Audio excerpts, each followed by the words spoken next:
This guy is Kim Jin-ho, an MMA fighter and world champion for over 40 years. Millions of people watch his fights because the guy's a genius. The cameraman can barely even catch his movements. In all these years, nobody's ever given him a real fight. Jin-ho beat everyone. His life was way too easy, so his secret hobby was playing the hardest games out there. But not even Elden Ring was hard enough. Jin-ho played a game called Last Saber for 10 years, and guess what? Here too, this bastard had no rivals and became the undisputed #1. He was basically Saitama, sad about not having a single worthy opponent on Earth. So the gods heard his complaints. Lightning shot down from the clouds and struck Jin-ho's apartment directly. Instant death. His first ever defeat. Then Jin-ho woke up somewhere else. When he opened his eyes, some ugly girl told him he was falling behind. Right now, our boy is escaping from prison. The girl, number 172, complains that this is their last chance to break out of Butcher prison. Our guy, still confused, notices the uniforms, the flag on the wall. This isn't a dream. The girl drags him forward so they don't fall behind. But mid-run, Jin-ho stops and tells her to pay attention. This is the most secure prison of them all. There's no way escaping right now is this easy. He yanks the girl back by force. The prisoners desperately rush toward the exit,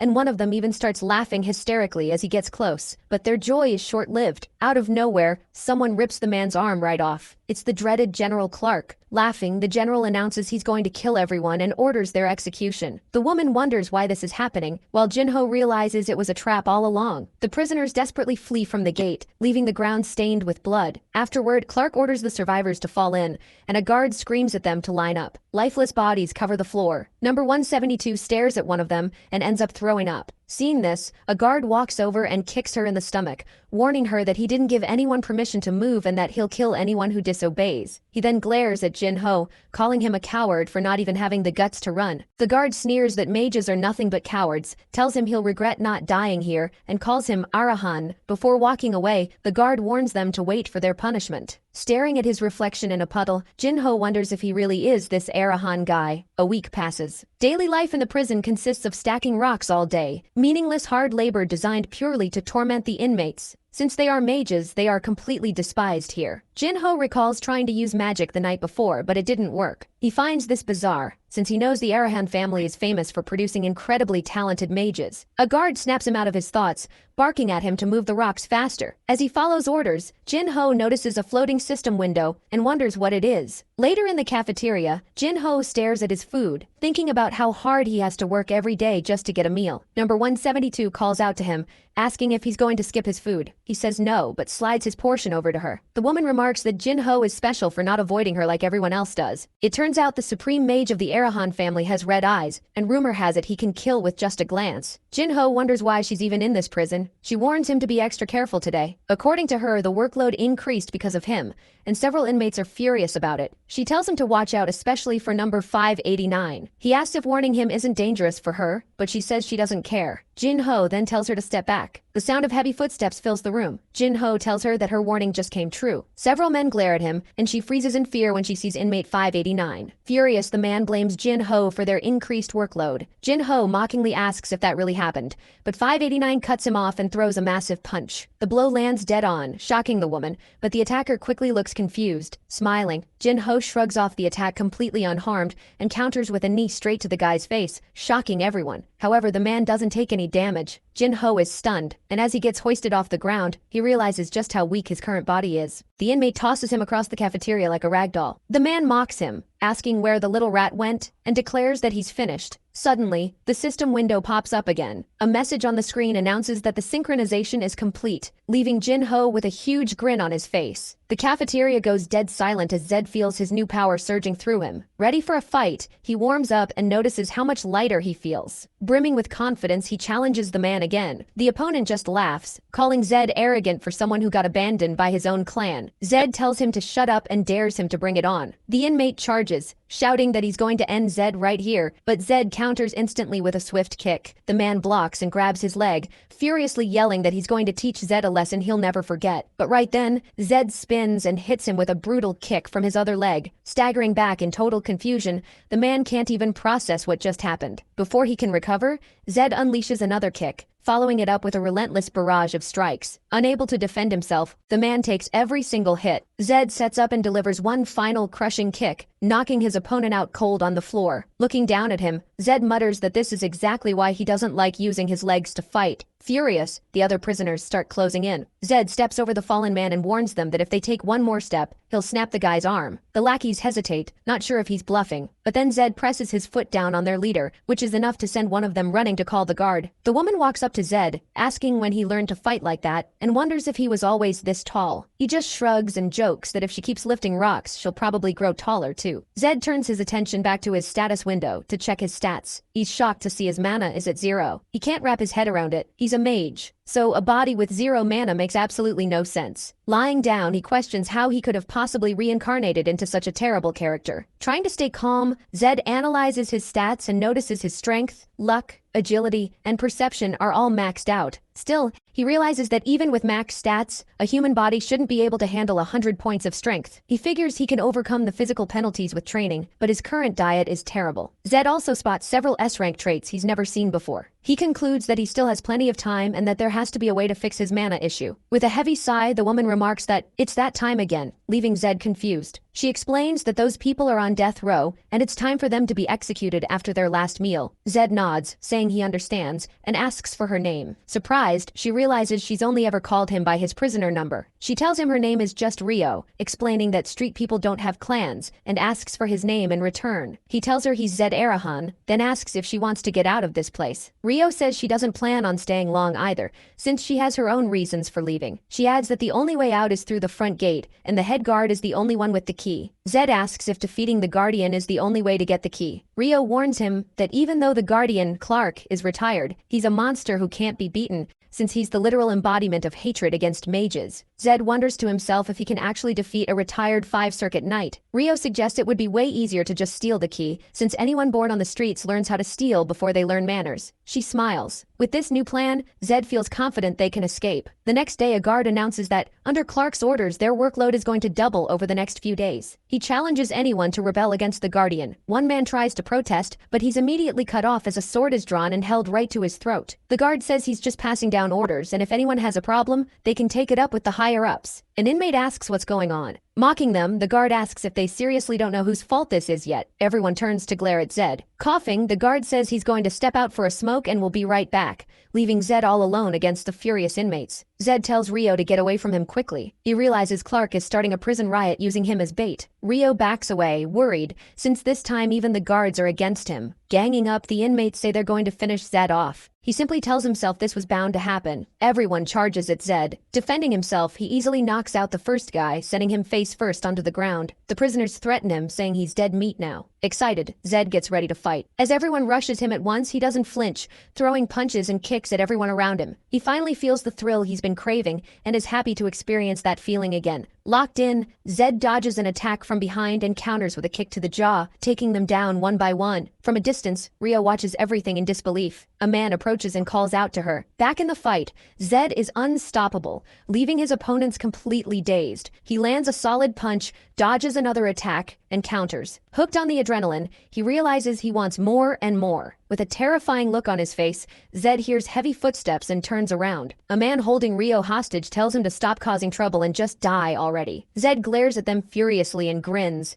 He calls them trash and tells them they just made the biggest mistake of their lives. Zed curses at them and gets ready to strike. One of the inmates mocks him, calling him a 2-circuit knight, and yells that Zed is going to die right here. But then Zed simply vanishes, leaving the man confused. The inmate is shocked to see him suddenly standing on the other side and screams that it's impossible, since Zed shouldn't be able to use magic. Zed replies that this isn't magic, and unleashes a barrage of direct hits, knocking his opponent out cold. Right after, Warden Clark arrives and demands to know what's going on. Before Zed can say a word, Rio cuts in and explains he was taken hostage in an attempt to kill Zed. Looking around, the warden figures everyone here is just a bunch of incompetents. Clark then asks Zed if he used magic to win. Zed mocks the warden, saying he has no idea, which makes Clark furious. The warden unleashes his aura, crushing everyone around them to the ground. Clark is shocked to see that Zed isn't affected at all, thanks to a trait that makes him immune. Zed realizes this is an insane mental defense skill, but figures it's the bare minimum for someone who once reached the peak of Earth. There's no way a mere 5-circuit amateur can hold him down. Meanwhile, the warden is in complete disbelief, unable to comprehend how Zed is still standing without using any mana. The warden gears up and pushes his power even higher, but Zed doesn't budge. Zed's trait triggers, showing it's an S-rank skill and that Clark stands no chance of stopping him. Clark is left completely speechless. The guards, who are being crushed by the intense pressure, beg the warden to stop. He finally lets up, and Zed thinks to himself that if Clark hadn't stopped, he would have drawn his sword. Frustrated, the warden glares at him and orders everyone back to work. But Zed stops him, saying he can't leave just yet. He explains he's sick of stacking rocks and getting attacked, and threatens to take everyone out right then and there. Rio cuts in, asking if he's lost his mind. Zed then announces he wants to be the next inmate on death row. The warden is baffled and warns him he'll let it slide if it's a joke.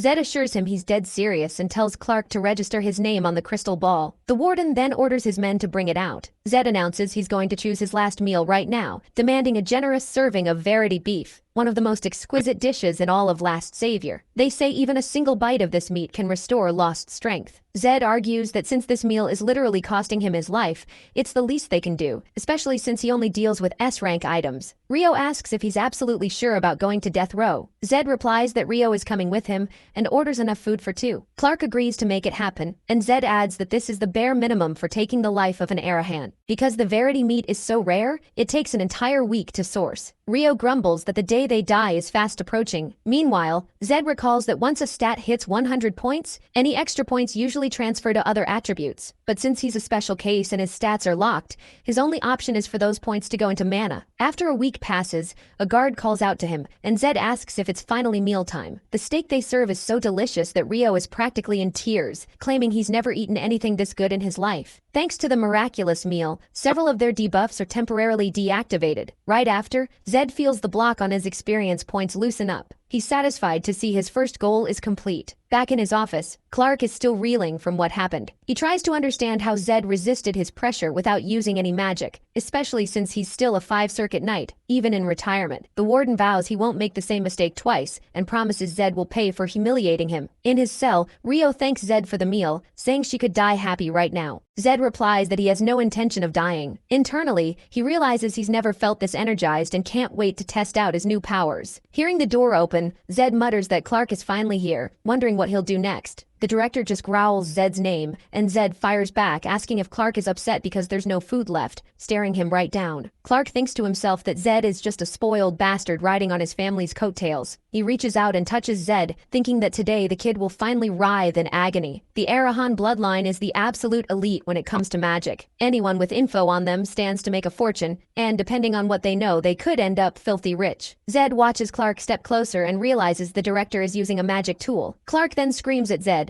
asking how he likes this power. But the director is shocked to see Zed still standing. Frustrated, the director strikes Rio, knocking her out. Seeing this, Zed tells Clark to behave himself. Completely losing his cool, Clark lunges and grabs Zed, releasing his aura to crush him. Zed simply breaks free and reminds him he told him to take it easy. He warns Clark that if he wants him dead, he should do it right with a public execution instead of whining like a sore loser. Zed notes to himself that his mana has no effect on Clark, meaning the director must be at least a 6-circuit mage. That's when Zed finally unleashes the power of the Arahan bloodline, which lets him match someone far stronger than him. Humiliated and shaken, Clark deactivates the magic tool. Zed asks if he's done making a scene. Clark ignores him and warns that the execution will take place tomorrow morning. Back in his office, Clark writes a letter to pass on his newly acquired info about the Arahans. He feels exhausted from channeling so much mana into the magic device, but tells himself he still has to finish this report. Elsewhere, Rio lies on the ground. Zed asks if she's okay, and she groans that she's not. Zed praises her anyway, saying she's got quick fingers for managing to steal the director's keys. He commends her on a job well done, and Rio asks if he's really fine after holding out against Clark's aura for so long. Zed says he's good, adding that if she wants to get stronger, she should keep stacking those stones. He notices that his growth delay penalties have been reduced, realizing that Verity steak really is delicious and packed with nutrients. Zed wishes he could remove all his restrictions right now, but knows that's not happening yet. He calls out to Rio and tells her that tonight, once she's recovered, they're breaking out. She asks if the director might catch them, but Zed assures her Clark is completely drained from using so much mana and is probably passed out cold. Rio asks if he's absolutely sure about that. The truth is, Clark's magic tool was so highly coveted that Zed can't even remember its name, and by now the director has to be completely knocked out. Once night falls, Zed announces it's time to get out of there. Rio asks him one more time time if he's really okay, and he tells her that if she's scared, so be it. She points out that there's no key to the cell and asks what they're supposed to do. But Zed just tells her to step back for a second. He kicks the cell door with all his strength. Shocked, Rio asks what kind of power that is, and if he's even a mage. Suddenly, the guards hear the noise and shout at the prisoner. Zed says it's pretty obvious what's happening. It's a prison break, and the two of them take off running. Rio yells for Zed to look ahead. They run straight into a whole squad of guards blocking the door, swords drawn to stop them at all costs. Zed tells her not to stop and to keep running. Rio agrees. Even though she's terrified, one of the guards lunges with a sword. Zed counters instantly, grabs the man's face and slams him away, sending him crashing into his allies and pushing the whole group back. The guard in front looks back in total confusion, getting furious. Before he can even react, Zed strikes him directly in the throat, leaving him gasping for air. Without missing a beat,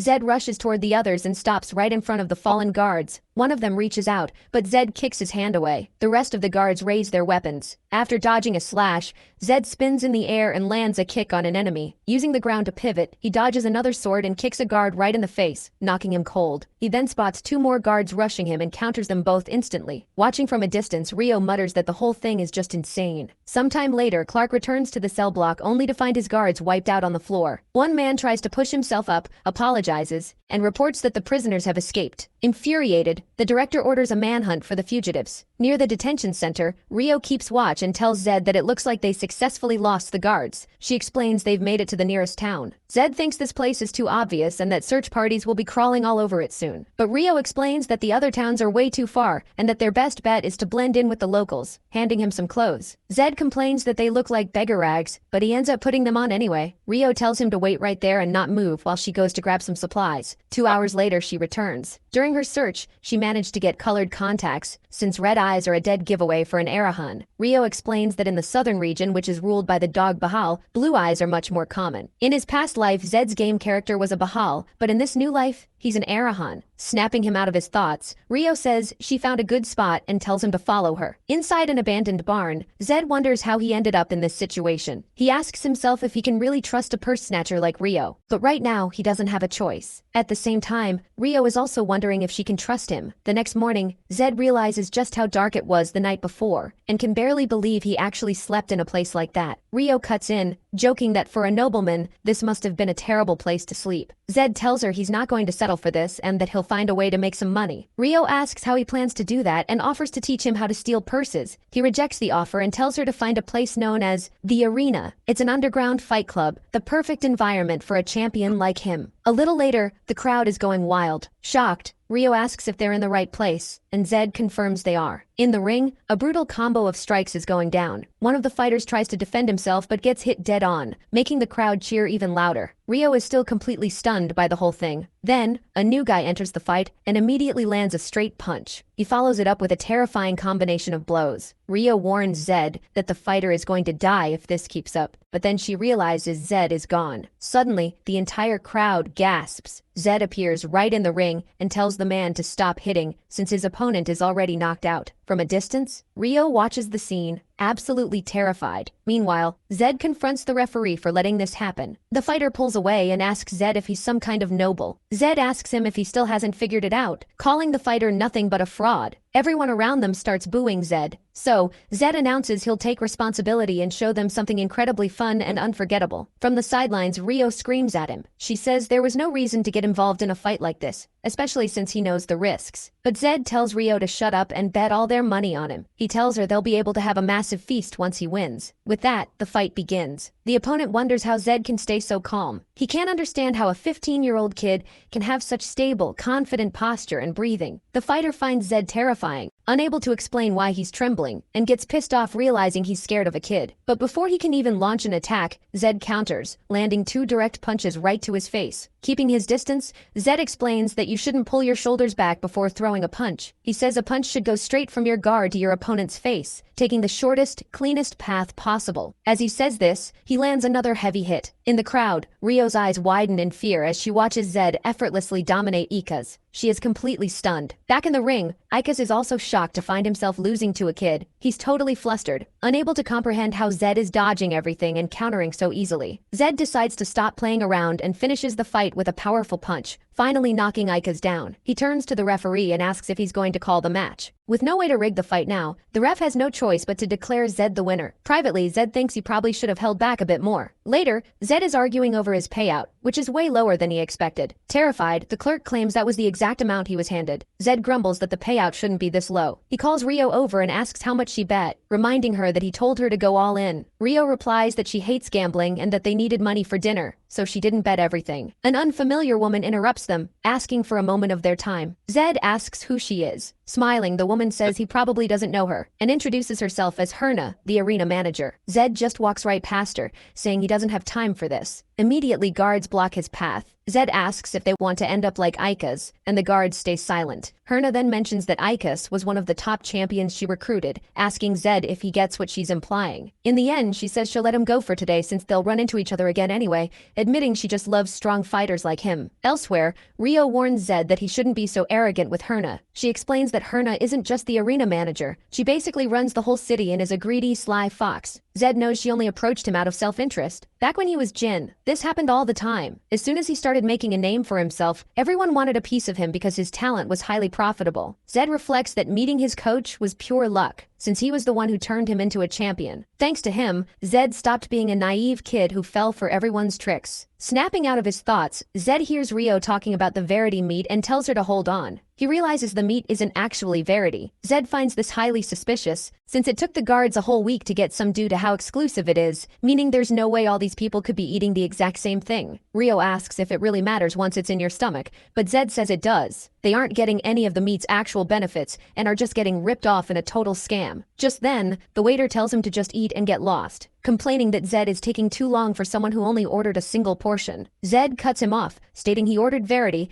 and demanding they bring him the real thing. The waiter replies that street tricks won't work here. Zed then demands to see the boss, threatening to make a massive scene if they don't comply. Seeing no other option, the waiter agrees to take him to the back. When they get to the back, the boss asks if they're the ones causing trouble. Zed replies that he isn't looking for a fight, but the restaurant is the one causing problems by selling fake food. The boss says he likes brave young men, but they picked the absolute worst time to act tough. Zed fires back, telling the man he's way too confident and that if he takes a step forward, he's going to lose his life. Right then, the boss's henchmen attack, ready to crush Zed's ego. But as expected, none of them can even land a hit on him. Zed easily counters, slamming the men into the ground with massive force. The boss is in complete shock seeing all the damage, while Rio cheers for the victory. Terrified, the boss asks what Zed wants. Zed says that now they're finally speaking the same language and demands fair compensation for the trouble. He orders the man to refund their money and pay for all the food they eat, including real Verity steaks. The boss quickly agrees to everything. Later, Rio is incredibly happy, having never slept in such a nice bed before. She tells Zed he's amazing, and that she expected nothing less from a nobleman. Zed explains that if rumors about the fake meat spread, the restaurant would go under, so the boss had no choice but to agree. Soon, they head to bed. In the middle of the night, Rio is still awake and asks if Zed is sleeping. She watches him, notices he isn't moving, and gets ready to slip out. Zed, who was actually still awake, just watches her leave in silence. A few days later, Rio asks when they're having breakfast because she's starving. She mentions that Zed should take at least one day off, trying to understand why he loves training so much, since mages usually hate sweating and physical effort. Meanwhile, Zed is frustrated, wondering why his mana isn't increasing at all. He finally tells Rio it's time to eat and promises they're having steak today,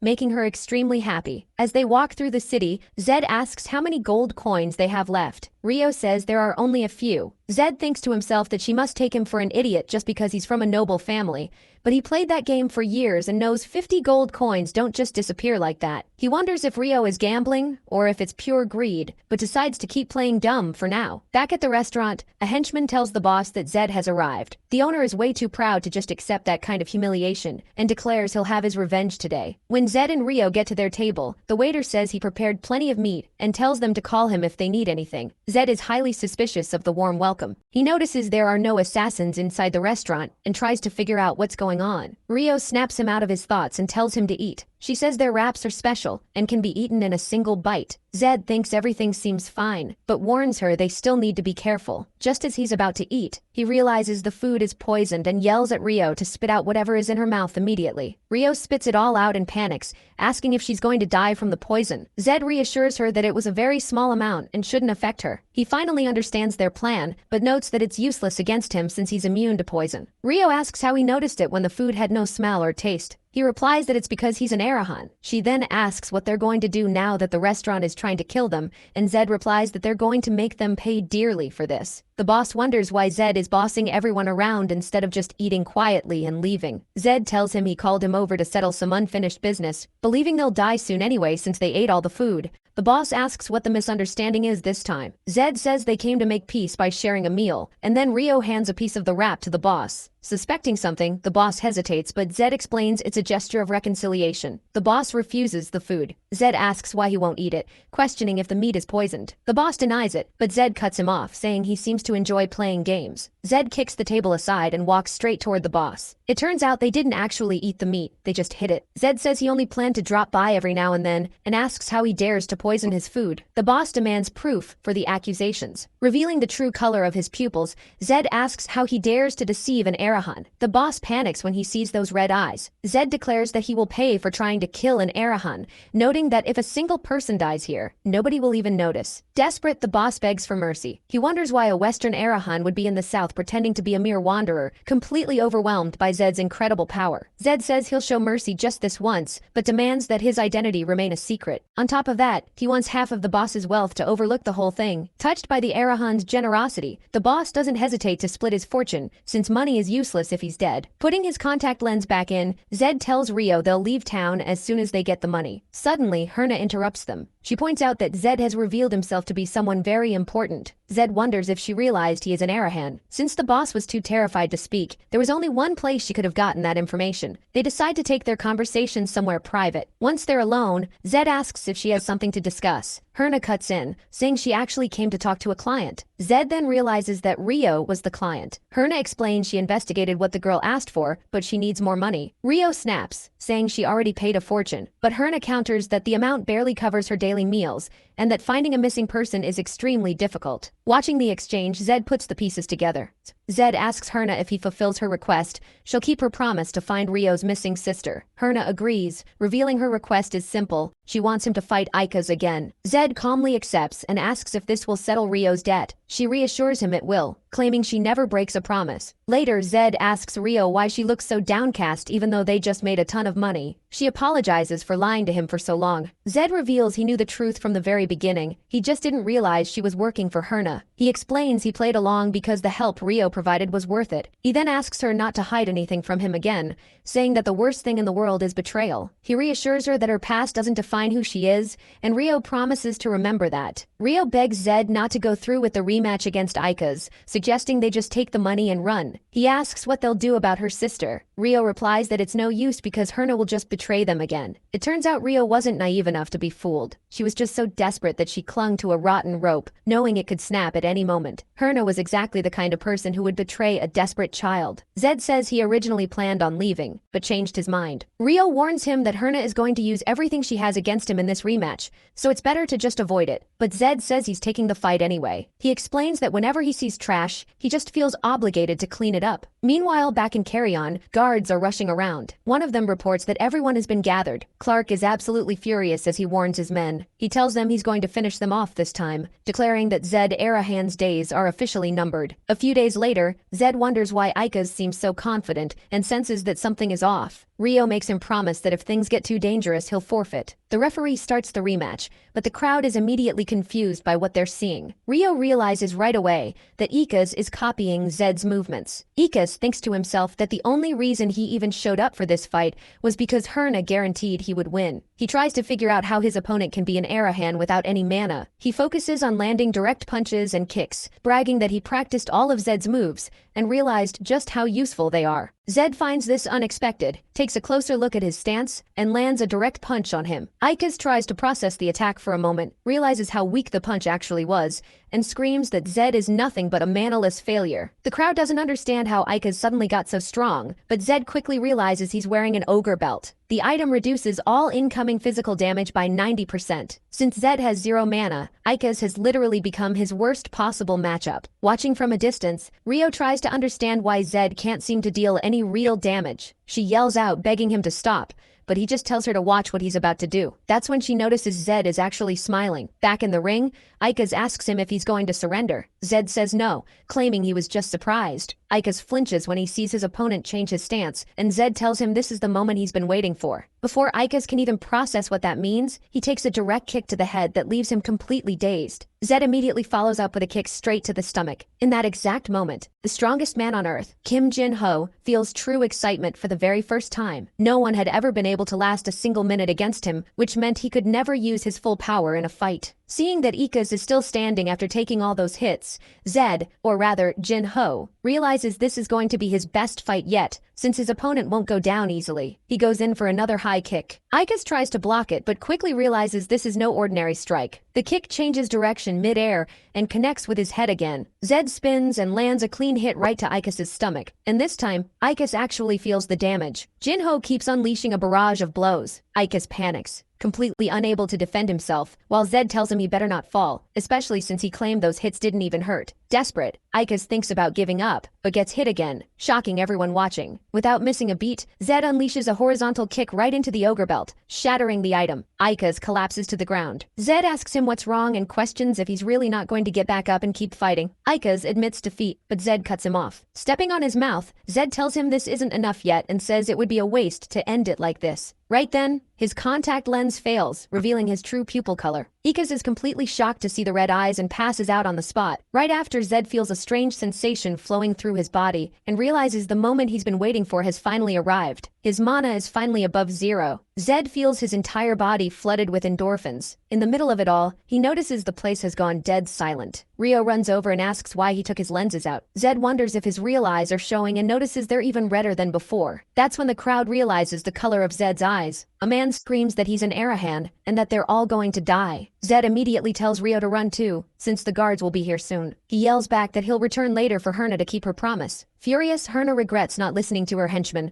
and swears she'll destroy Zed Arahan. Elsewhere, Herna wonders where she went wrong. She spent 600 gold coins on a 3-year contract for Ikaz, 200 on the belt, and another 1,200 on the director of Carrion. That's a total loss of 2,000 gold coins. She screams in anger, saying she should have listened to Director Clark from the start, and vows that Zed will pay one way or another. Meanwhile, Zed and Ryo are hiding out, since the city is crawling with carry-on guards. Ryo scouts the area to check if the coast is clear, but bumps straight into one of Herna's goons. The man tells them he was sent to fetch them and says they better get in the carriage, since no one else is going to give them a ride. Once inside the carriage, Ryo asks if they're going to be okay. Zed replies that it's obviously a trap, but he agreed to get in to finally settle things with Herna. When they reach their destination, several guards are waiting in ambush. Clark asks Zed how he plans to escape now, calling them rats who had the nerve to steal his key. Ryo has no idea what to do. Herna cuts in and tells Zed that if he had just teamed up with her, things wouldn't have ended this way. Zed fires back that he'd never team up with her in a million years and would rather die. Clark then warns Zed that his life ends today and orders his men to surround them. Zed tells Ryo to back off. Clark comments that Zed has a lot of nerve trying to face him when he's just a mage. Zed replies that their chances of winning are exactly the same. At that moment, Zed really did have a 50% chance of winning. Even though Clark was a 5-circuit knight,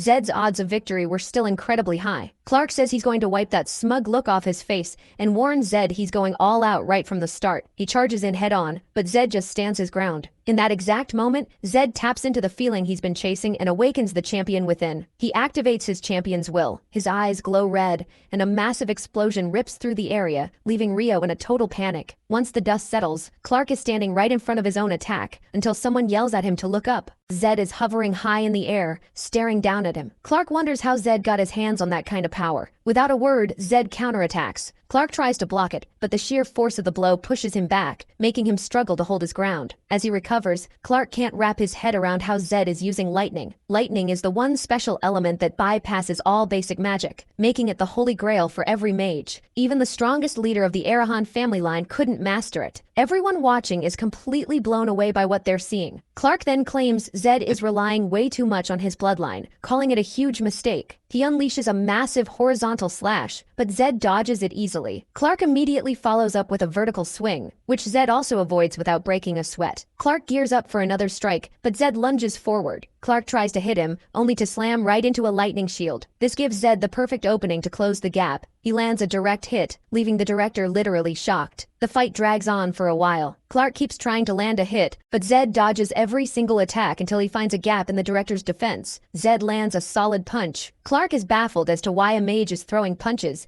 since the golden rule of this world has always been that mages keep their distance from knights. Since Zed is fighting hand to hand, Clark realizes he can't treat him like a regular mage and needs to put some distance between them. But Zed instantly closes the gap again. Clark looks for an opening but can't find one, taking another hit instead. Zed connects with another strike on the director, who fails to defend himself. The force of the blow sends Clark flying back, crashing straight into a nearby mountain. From a distance, Clark watches Zed walk up to him. Once the mage gets close, Clark says he expected nothing less from the Arahan family and tells Zed to just finish him off. Zed asks if he wants to know why he lost. Clark says no, but Zed ignores him, stating that the director lost because he didn't train as hard as he did. Hearing this makes Clark furious. He snaps, saying it's impossible for a privileged Arahan to have actually worked hard, and blames people like Zed for ruining his life. Zed fires back, pointing out that he's actually weaker than the director and that Clark would have easily won if he had more experience. However, Clark's own inferiority complex blinded him and stopped him from growing, making him the sole reason for his own defeat. Clark refuses to listen and just tells Zed to end it already. Zed hesitates, realizing that if he kills the director, the Empire will put a bounty on his head. While he's distracted, his skill deactivated and his power fades. Right then, Herna screams, ordering everyone to attack. Zed realizes dealing with this many guards is going to be a massive headache. Suddenly, a violent storm kicks up, completely blocking his vision. He tries to see through the chaos, and as the storm dies down, he's shocked by what he sees. Everyone around him has mysteriously dropped dead. Zed wonders who could have done this, quickly realizing that someone is going to frame him for all these deaths. Terrified, he starts shouting and looking everywhere for Rio. When he finally spots her, he lets out a huge sigh of relief. Rio asks him if he was the one behind all the carnage, but Zed tells her no. He explains that a high-level mage nearby must have carried out the attack, and warns her that they need to get out of there right now. Just then, Rio picks up a piece of paper from the ground, calls Zed over, and says something is really off. Meanwhile, a man watches them from a distance. Later, in a different spot, Zed realizes the item is a magic scroll and injects his mana into it. The symbol that appears belongs to Arahan's secret organization, people who swore loyalty to the family and worked directly for the boss. On the back of the paper, Zed spots the number 4. He remembers that 1 means acceptance, 2 means rejection, 3 is negotiation, and 4 stands for protection. He realizes the Arahan family is trying to protect him because he awakened his mana. He also notices that his mana increased from level 1 to 2 after defeating Clark, proving that this world really does work just like the game. Rio calls out to him, asking what their next move is. Zed tells her they're heading to the city where his sister disappeared. But Rio points out that before they can even get there, the Empire will put a bounty on his head, and traveling without a carriage is impossible. Hearing this, Zed says they need to adjust their route and head to Tamaya instead. Somewhere in Tamaya, a man appears alongside his comrades. They've traveled there to hunt down an Arahan. Bahal, who used to be Jinho's character back when he lived on Earth, declares he's here to take the life of a dishonorable Arahan. In a flashback, Bahal kneels before the king, who informs him of a new mission. An Arahan who was locked up has escaped from the facility and killed the director in charge. The king leaves the matter entirely to Bahal, the successor to the whole empire, who swears on his life that he will carry out the order. Cut back to the present, and Rio says their plan is pure madness. Only an idiot would charge straight through a dangerous forest. The areas surrounding the empire are used as defense sectors against demonic beasts, with each family responsible for their own zone. The south, which is where they're heading, is guarded by the Bahal family. Their goal in going to Tamaya is to access a teleportation portal, but the fee is so high that even nobles rarely use it. Rio warns Zed that he'll only start listening to her once they run face first into a beast. Later, Zed tells Rio to eat up, saying you never know when death might come knocking. Suddenly, a vibration shakes the entire area. Zed moves fast to hide them both, keeping watch from just outside their camp. Rio asks if it's a demonic beast approaching, but Zed knows the vibrations aren't right for that. When he spots horses with glowing blue eyes, he realizes it's the Bahal Knights. Even from a distance, he counts over 50 of them and prays they'll just ride past. But then, one of the men shouts that he found traces of a camp. With so many enemies, it's only a matter of time before they're caught. Rio tells Zed to run, believing the knights will kill him, but spare her since she hasn't done anything wrong. Zed notices she's trembling with fear and doesn't even believe her own words. He tells her not to worry. He has a plan that just might work. Zed steps out of the forest thinking this is the perfect time to test out Arahan's protection. Since it was only a matter of time before they found him anyway, and he figured he might die either way, he introduces himself to the knights. Right away, one of them attacks, but Zed dodges it easily. As another knight charges in, Zed notices an invisible barrier shielding him. Suddenly, a dark voice orders the attacker to back off. The knight instantly obeys and asks who said that. Zed is shocked that the Arahan organization is watching him this closely. Even with his perception maxed out,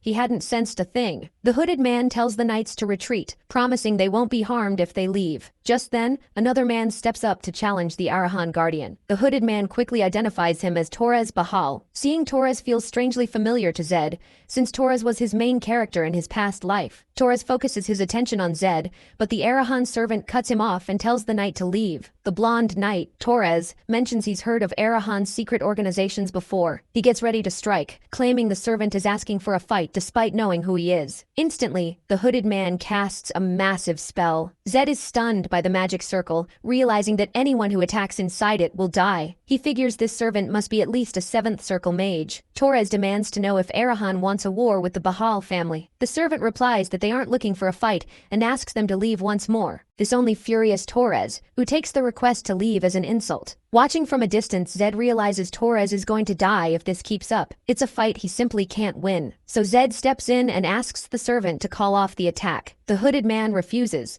stating he only takes orders from the former lord, who told him to protect Zed, not to listen to him. Zed tries again, warning of the consequences of killing Torres, and yells at the Bahal knight to stop his attack too. But Torres ignores him, declaring that Zed will pay for his crimes. Zed tries to explain that it's all a misunderstanding, but it's no use. Torres won't listen. Torres charges at Zed, who just stands his ground. The attack explodes against the barrier. Zed realizes the mage decided to help him, and he's surprised Torres actually managed to pierce a 7th circle barrier. However, he notices Torres' technique is incomplete, and he's suffering from a severe backlash because he couldn't finish it. Zed warns him that he shouldn't use an incomplete secret technique. Torres asks how he knows about that, but immediately collapses, sending his guards rushing to his side. Zed warns the guards that Torres is suffering from mana backlash and tells them how to treat it. But to stabilize someone's circuits, you need stronger circuits than the injured person, and the only one capable of that here is Black Mirror. The mage can't believe his ears and asks if Zed really expects him to save an enemy. Zed explains that Torres is an old friend, and if he dies here, Arahan will end up in a war. Black Mirror argues that Torres' death would actually benefit Arahan since he brought it on himself,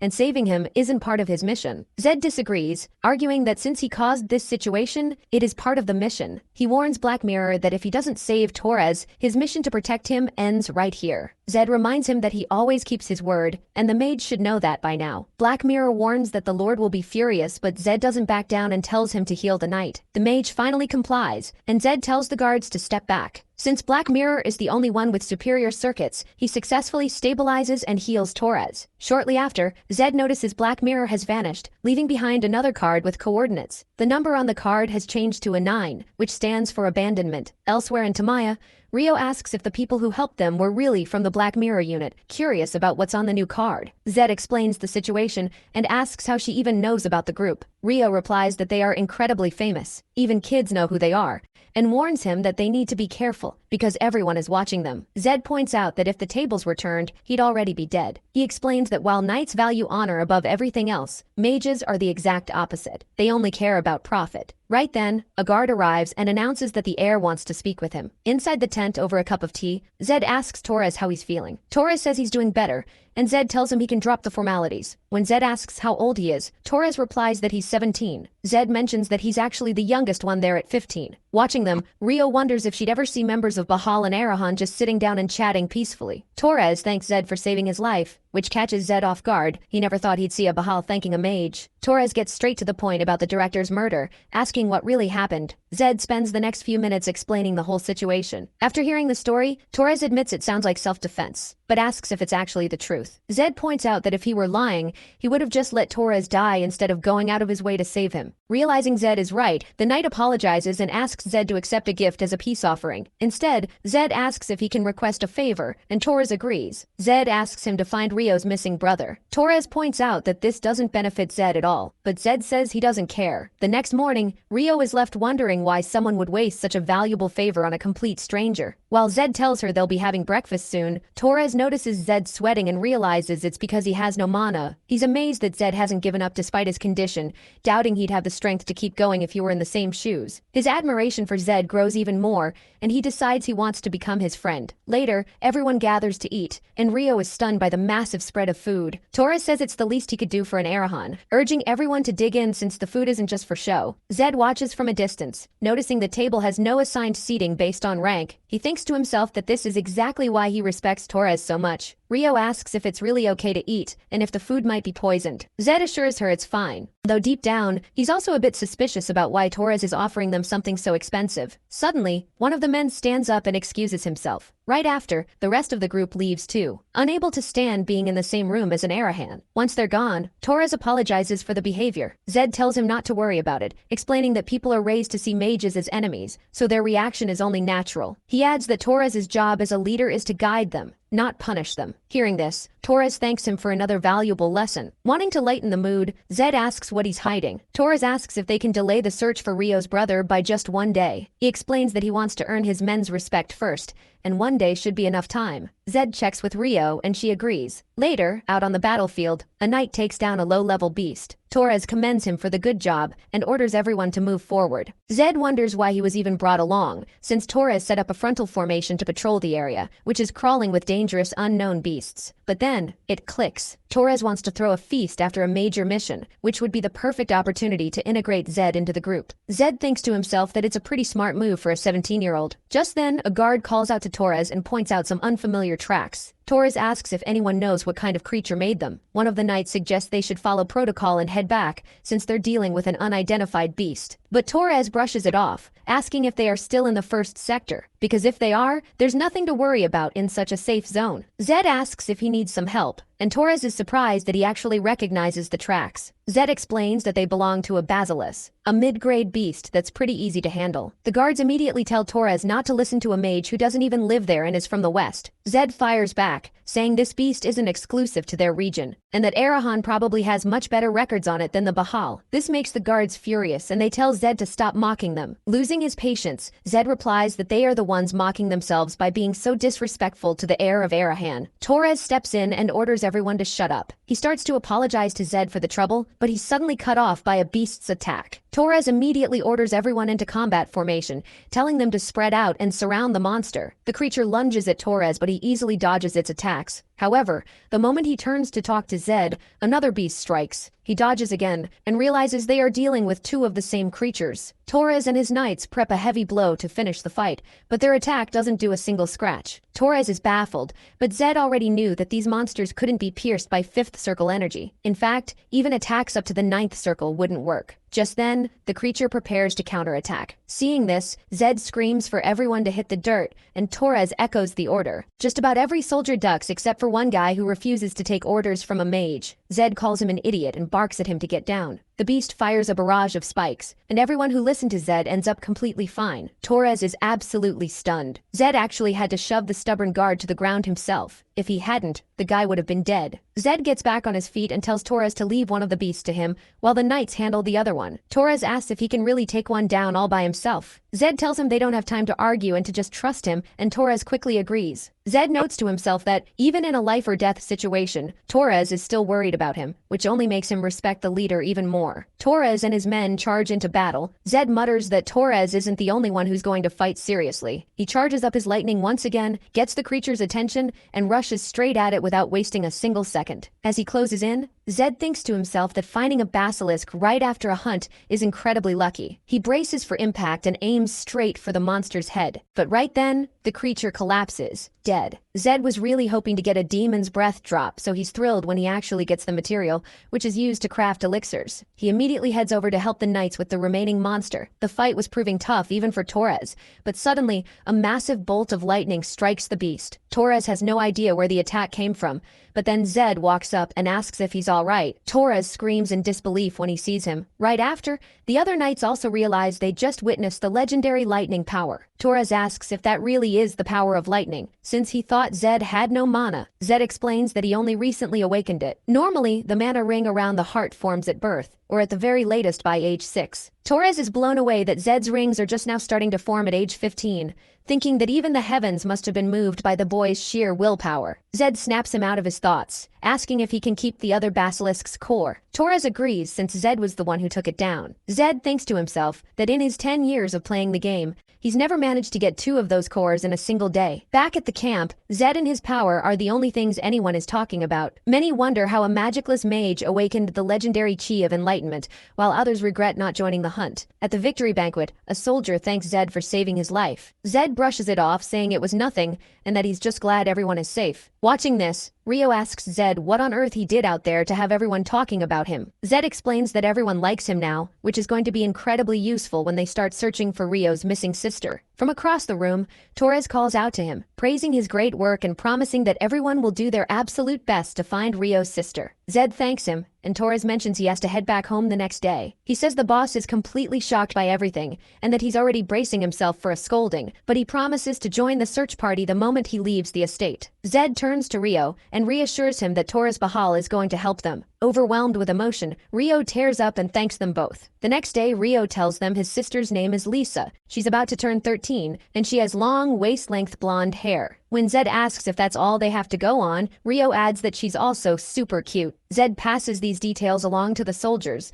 and tells the knights to search everywhere, even checking with the slave traders. He then asks Rio where the market he used to work at is located. Once they arrive, Zed decides to go in alone so he won't be recognized. Rio compliments him, saying he looks like a true noble. As soon as Zed steps inside, the merchant spots him, welcomes him, and asks how he can help. Zed asks if this is indeed the Hamiel Company. The man tells him he's mistaken, explaining that this place is actually a slave market. Zed points out that the merchant literally just asked him what kind of merchandise he wanted. Instantly, the merchant's tone shifts. He accuses Zed of just pretending to be a noble, but Zed fires back, telling him he's making a huge mistake and that he actually is one. The merchant argues that to a real noble, slaves are just products, adding that nobles never walk around without an escort. Then, the merchant asks if DeVito was the one who sent him. Zed mocks him, asking if he's actually smart or just playing dumb, while secretly wondering who this DeVito guy even is. The merchant, completely oblivious to the danger he's in, tries to threaten him. Zed immediately strikes him, warning him that if he just answers the questions, he won't get beaten up anymore. Zed slaps him again to wake him up and demands to know what happened to the previous owner of the building, who DeVito is, and where everyone else is. The merchant asks if he's talking about the products. Hearing that word,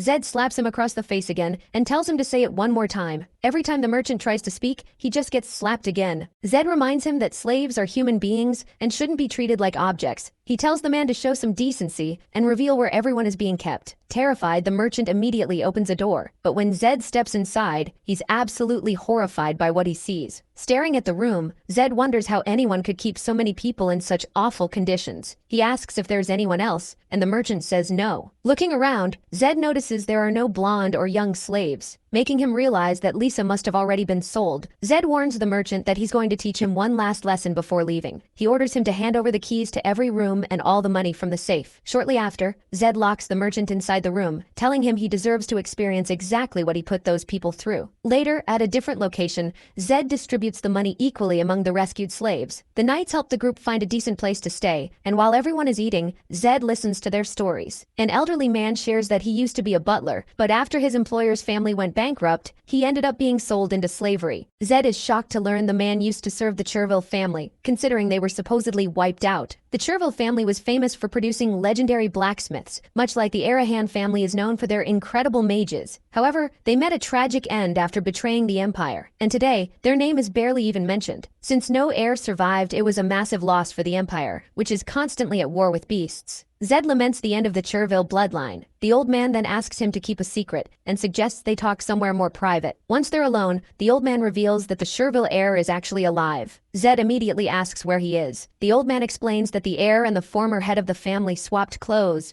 tricking everyone into believing the lifeless body they found belonged to the young master. If everything went according to plan, he should be hiding in Myers right now. Zed never expected to hear something like this, but he realizes that since the heir is a fugitive, finding him will be next to impossible. Still, he thanks the old man for the information, hoping their paths will cross someday. He then suggests they head back inside, noting that staying out there might look suspicious. Back inside, Rio is picking at her food. Zed asks if she's not hungry and tells her not to beat herself up over what happened today. He explains that the slave trader they encountered was just the tip of the iceberg and promises they'll look for more clues about DeVito tomorrow. Hearing this, the old man cuts in, asking if Zed just said DeVito. Panicking, he begs Zed not to go after that man. Zed shrugs it off, saying he has the Bahal soldiers on his side, but the old man insists, warning him that DeVito has connections all over the empire, and his biggest client is an Arahan. Zed argues that there's no way an Arahan would come all the way to the south. The old man explains that one enemy's loss is another's gain. They're taking all the southern slaves just to hurt the Bahal family. Looking at it that way, Zed admits it actually makes sense. He starts to wonder if the Black Mirror Corps is protecting DeVito, because if they are, it could spark a silent war between the Arahans and the Bahals. Rio snaps Zed out of his thoughts, and he notices how worried she looks. He tells her not to stress, reassuring her that while he's doing this to help her, he also just wants to do the right thing. He says he's only following his beliefs, and either way, DeVito has to be dealt with. The next day,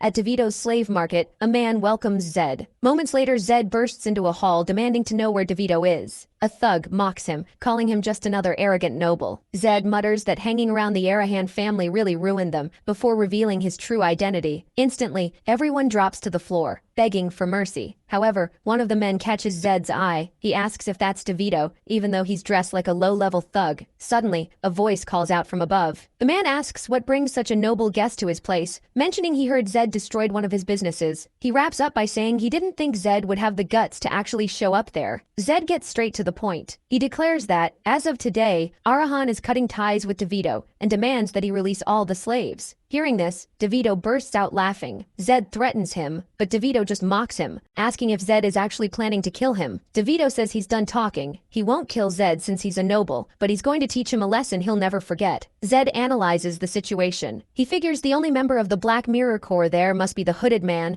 and if the enemy has 5 mana circuits or fewer, he actually has a shot at winning. Suddenly, Zed hears a familiar shout. With a massive explosion, Torres bursts in to help, catching Zed completely off guard. Torres yells that by order of the Emperor, they can take down all the enemies without mercy. DeVito panics at Torres' sudden arrival and dives to the ground to dodge an attack. Something lands right next to him, and he quickly gets up in shock when he sees it's his dead comrade. Torres warns DeVito that he's under arrest for kidnapping and tarnishing Bahal's honor, declaring that his first punishment will be losing a limb. DeVito begs for mercy, but it's no use. Torres slices his arm off. A second later, DeVito's other arm goes flying into the air. DeVito keeps begging, but Torres lands one final blow, putting an end to him. Zed thanks Torres for the help and asks how he got here. Torres explains that the Emperor issued a new decree. When Zed asks if he's already dealt with the other slave traders, Torres explains that he sent out other squads, but came to this one personally since it was the most important. He then asks if Zed was planning to take down DeVito all by himself. Zed confirms he was,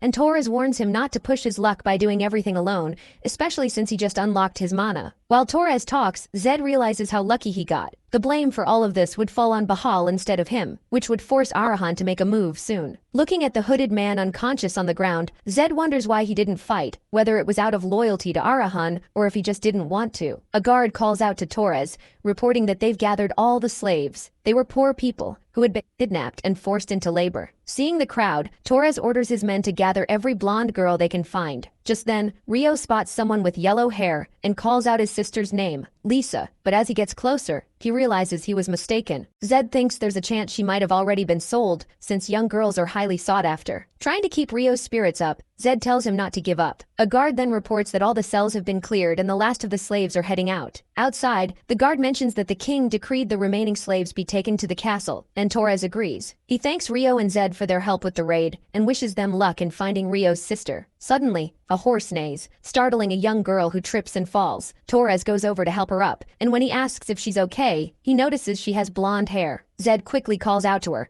asking if she's seen a kid who looks like her. The girl turns around and calls out to Rio. Seeing this, Rio runs over and gives Lisa a massive hug, which gets everyone emotional. Zed points out that they must have missed her because of her hood, but then he notices Torres is crying and starts teasing him. Torres asks how Zed can be so heartless and not feel anything. Later, Torres tells everyone to eat and drink as much as they want. Lisa is blown away by the sheer amount of food. Torres hands her a plate and tells her to eat up, and she shyly thanks him. Torres tells her she doesn't have to be so formal since he and Rio are friends. He then introduces Zed, saying that even though he seems cold, he's actually a good guy. Zed can't help but find the situation weird, thinking about how he's technically over 40 years old, yet here he is hanging out with a 15-year-old and his 13-year-old sister. On the other side, Rio helps his little sister, telling her she can eat as much as she wants since his friends are incredibly rich. As the night goes on, the siblings' conversation brightens up the whole place. Watching them, Zed thinks to himself that this has to be his most peaceful day since arriving in this world. But suddenly, someone bursts through the door calling for Torres. Zed recognizes him instantly. It's the vice captain of the Bahals. Torres asks why he's there, and the vice captain replies that he's there to enforce the Lord's new decree. He immediately draws his sword and points it at Zed. Zed sighs, realizing he can never catch a break in this world. Right then, the captain announces that the king has ordered them to bring Arahan in. Later, Zed is riding in a carriage. The captain goes over the rules, warning him never to look directly at the Lord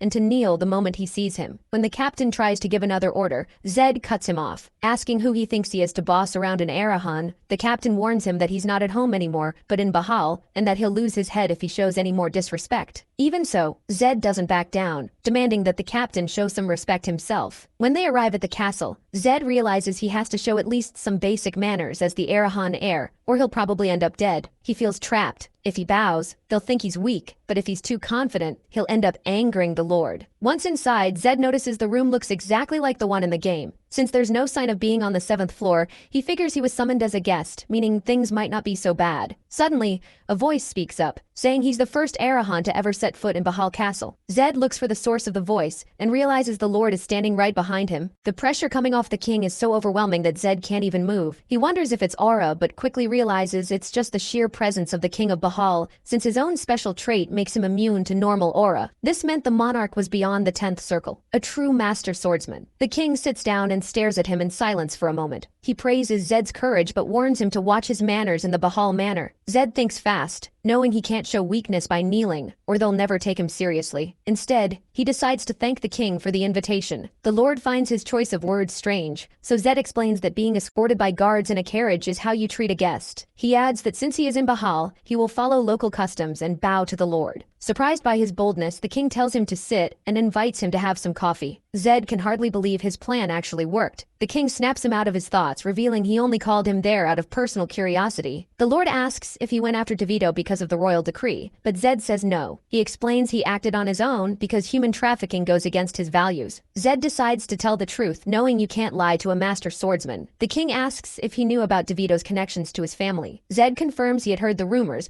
but became absolutely sure the moment he saw DeVito in person. The king warns him that House Arahan won't let this slide and will punish him, but Zed declares he's ready for the consequences and has no regrets. The Lord is impressed that Zed acted knowing full well he was going against his own house, and that stepping into the castle put him in even more danger. The king concludes that Torres was right to call him an honorable mage, and invites him to stay the night and join him for breakfast the next morning. Zed stands up and thanks him with a knight's salute. The king comments that he never expected to see a mage salute him like that. Later, in the guest room, Zed feels completely drained from the meeting. He realizes being honest was his best move. If the Lord was anything like his in-game version, Zed's head would have rolled. His stomach rumbles and soon a massive feast is served while a servant politely wishes him a good meal from the doorway. However, panic sets in when Zed notices something. It was another card from the Black Mirror Corps. Terrified, he rushes out to look for any members of the group but finds no one. Back in his room, he channels mana into the card to reveal the message. A new number appears, signifying either a return or an aborted mission. This could only have been sent by the head of House Arahan. The next day, Zad is reeling, wondering just how far Arahan's reach actually goes. A voice calls out, snapping him out of his thoughts. When he opens the door, he finds himself face to face with Torres. A little later in the hallway, Torres asks if the Lord really invited Zad to breakfast. He assures Zad that he's safe now, but Zad has his doubts. Torres explains that the Patriarch has already figured out what Zad is really like. Everything is fine,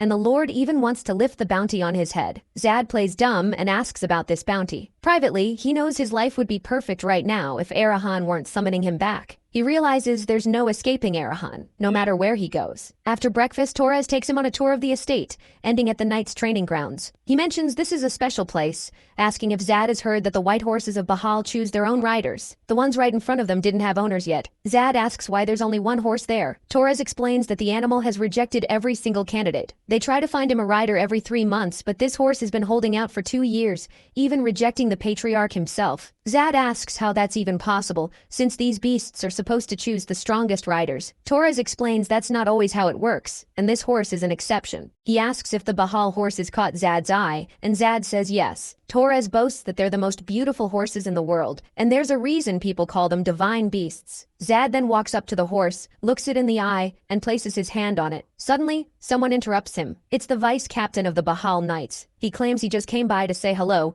but immediately starts mocking Zad for being with an Arahan. Torres steps in, demanding respect since Zad is a guest of the Patriarch. The vice captain apologizes, but then turns to Zad and challenges him to a friendly spar. Torres questions his attitude, reminding him once again that Zad is a guest. The vice captain promises it'll be a clean duel, but Torres insists that Zad isn't ready. As the man keeps pushing during the argument, Zad cuts in and accepts the challenge. He tells the vice captain that if he wants a fight, he's got one. Down in the arena, the vice captain announces he'll only use a wooden sword. Zad tells him he shouldn't do that, warning him he'll regret it. Watching from the sidelines, Torres wonders what Zad is thinking, accepting a close combat fight when he's actually a mage. Back in the arena, the vice captain asks if Zad really thinks he can win. Zad replies he's about 50% sure of his victory. His opponent calls him optimistic, but Zad fires back, saying he just hopes the vice captain can last at least a few hits. The vice captain notices Zad's highly rumored energy. He comments that while it's a terrifying power, it's not a real threat because Zad's mana doesn't even amount to 2 circuits, so the fight will end quickly. With that, the match begins, and both of them charge at each other. Seeing Zad rush forward, the vice captain wonders why on earth a mage is going for close combat instead of keeping his distance. He decides to go easy on him, since he can't go around killing a guest. Suddenly, his sword is forced to the ground, and Zad appears right beside him. Zad tells him to give it everything he's got and counters, sending the man flying. The vice captain is shocked to see his weapon is damaged. Before he can recover, Zad charges again. The vice captain tries to counterattack, but it's useless because Zad dodges everything. Zad lands a direct hit on the man, then strikes him right in the face, sending him flying once more. Everyone watching is in complete shock at this display of power. At that moment, the horse stares intently at Zad. With the vice captain knocked out cold, his comrades frantically call for a healer. Right then, another knight steps up and challenges Zad to a fight. Torres tries to stop it, saying the duel is over and there's no need for this. But the knight tells Torres to get out of the way. Zad accepts the challenge and knocks this opponent out too. As Zad keeps winning, more and more knights step up to face him. Seeing the line of challengers never ending, Zad says that accepting defeat is part of a knight's code of conduct. The men get furious hearing a mage lecture them about this, claiming he doesn't know the first thing about honor. Zad replies that he accepted their challenge right in the heart of Bahal Castle, yet they're still choosing to be ignorant and refuse to accept their defeat. Right then, the Patriarch shows up. Everyone freezes in shock and he immediately orders them to sheathe their swords. Zad is stunned. Even with his perception stat at level 100, he didn't sense the Lord approaching at all. He realizes this is what a true master swordsman is capable of. The Patriarch comments that he never expected to see an Arahan in the Bahal training grounds, calling it a historic moment. Zad apologizes, explaining he couldn't back down from a duel. The Lord then uses this to lecture his men, telling them this is exactly why they can't slack off on their training. He adds that while climbing the ranks is important, they need to learn from actual combat experience and never underestimate their opponents. The Patriarch thanks Zad for teaching his squad some manners and says he won't forget what happened. Hearing this, Zad realizes the Lord is incredibly sharp and that he's basically sitting in a hornet's nest. Suddenly, something charges right towards Zad. It's the white horse that had been watching him earlier. Torres can't believe his eyes while Zad asks what's going on. Torres explains that this is a selection ritual. When a horse finds its rider, it runs to show off its strength, meaning it has finally recognized someone as its master. The horse finishes its run and bows. Torres tells Zad that the animal has chosen him. Still in disbelief, Zad asks if the horse is really picking him. Watching from afar, the Patriarch is glad the beast finally found a master, but wonders why it had to choose an Arahan of all people. He calls out to Zad, asking if he will accept Jinju as his partner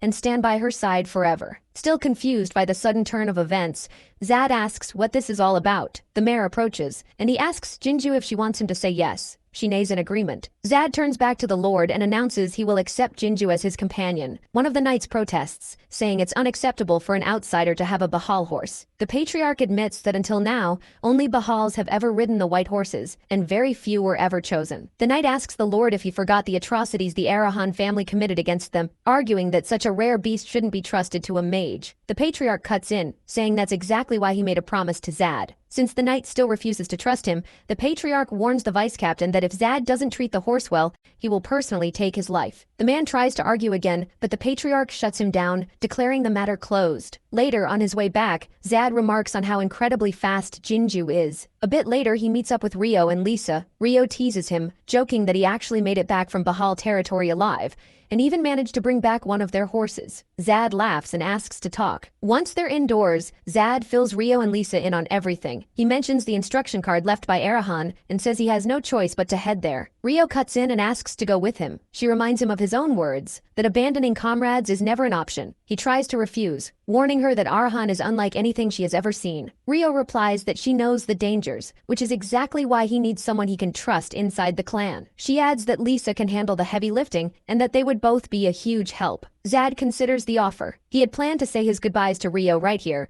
but ultimately decides to accept, telling them they're all going to Arahan together. A while later, Zad realizes he can't head to Arahan without any backup. Right now, his only options are the last heir of the Baskerville blacksmith clan and the demonic breath he took from the basilisks during the hunt with the Bahals. He also needs holy water to refine the breath into an elixir. To sort everything out before the trip, he decides he has to head to Myers first. His real concern now is whether Lord Arahan will actually wait for him. Somewhere else, Rio is shocked to hear that Zad plans to spend all their gold bars. She points out that 500 gold coins is a massive amount of money and asks how he could possibly spend that much. Zad explains that the elixir he's trying to make requires divine holy water, and the success rate depends entirely on its purity. Since the purest water is also the most expensive, he decided to head to Myers, where there's a priest he actually trusts. Rio asks if he's really taking all the gold, leaving them completely broke. Zad confirms he is, joking that they'll still have a few silver coins left. He then tells her he's heading out and tasks her with finding an old man named Larko, who has white hair and only one eye. Since there are plenty of old men who fit that description, he instructs her to gather all of them in one place by offering a cash reward. Rio thinks that will make things easy, but Zad disagrees. He explains that Larko is a fugitive, so this gathering is actually a trap to see who doesn't show up. The one who avoids the meeting is the exact person they'll be tracking down. Zad warns her that the man will never go by the name Larko,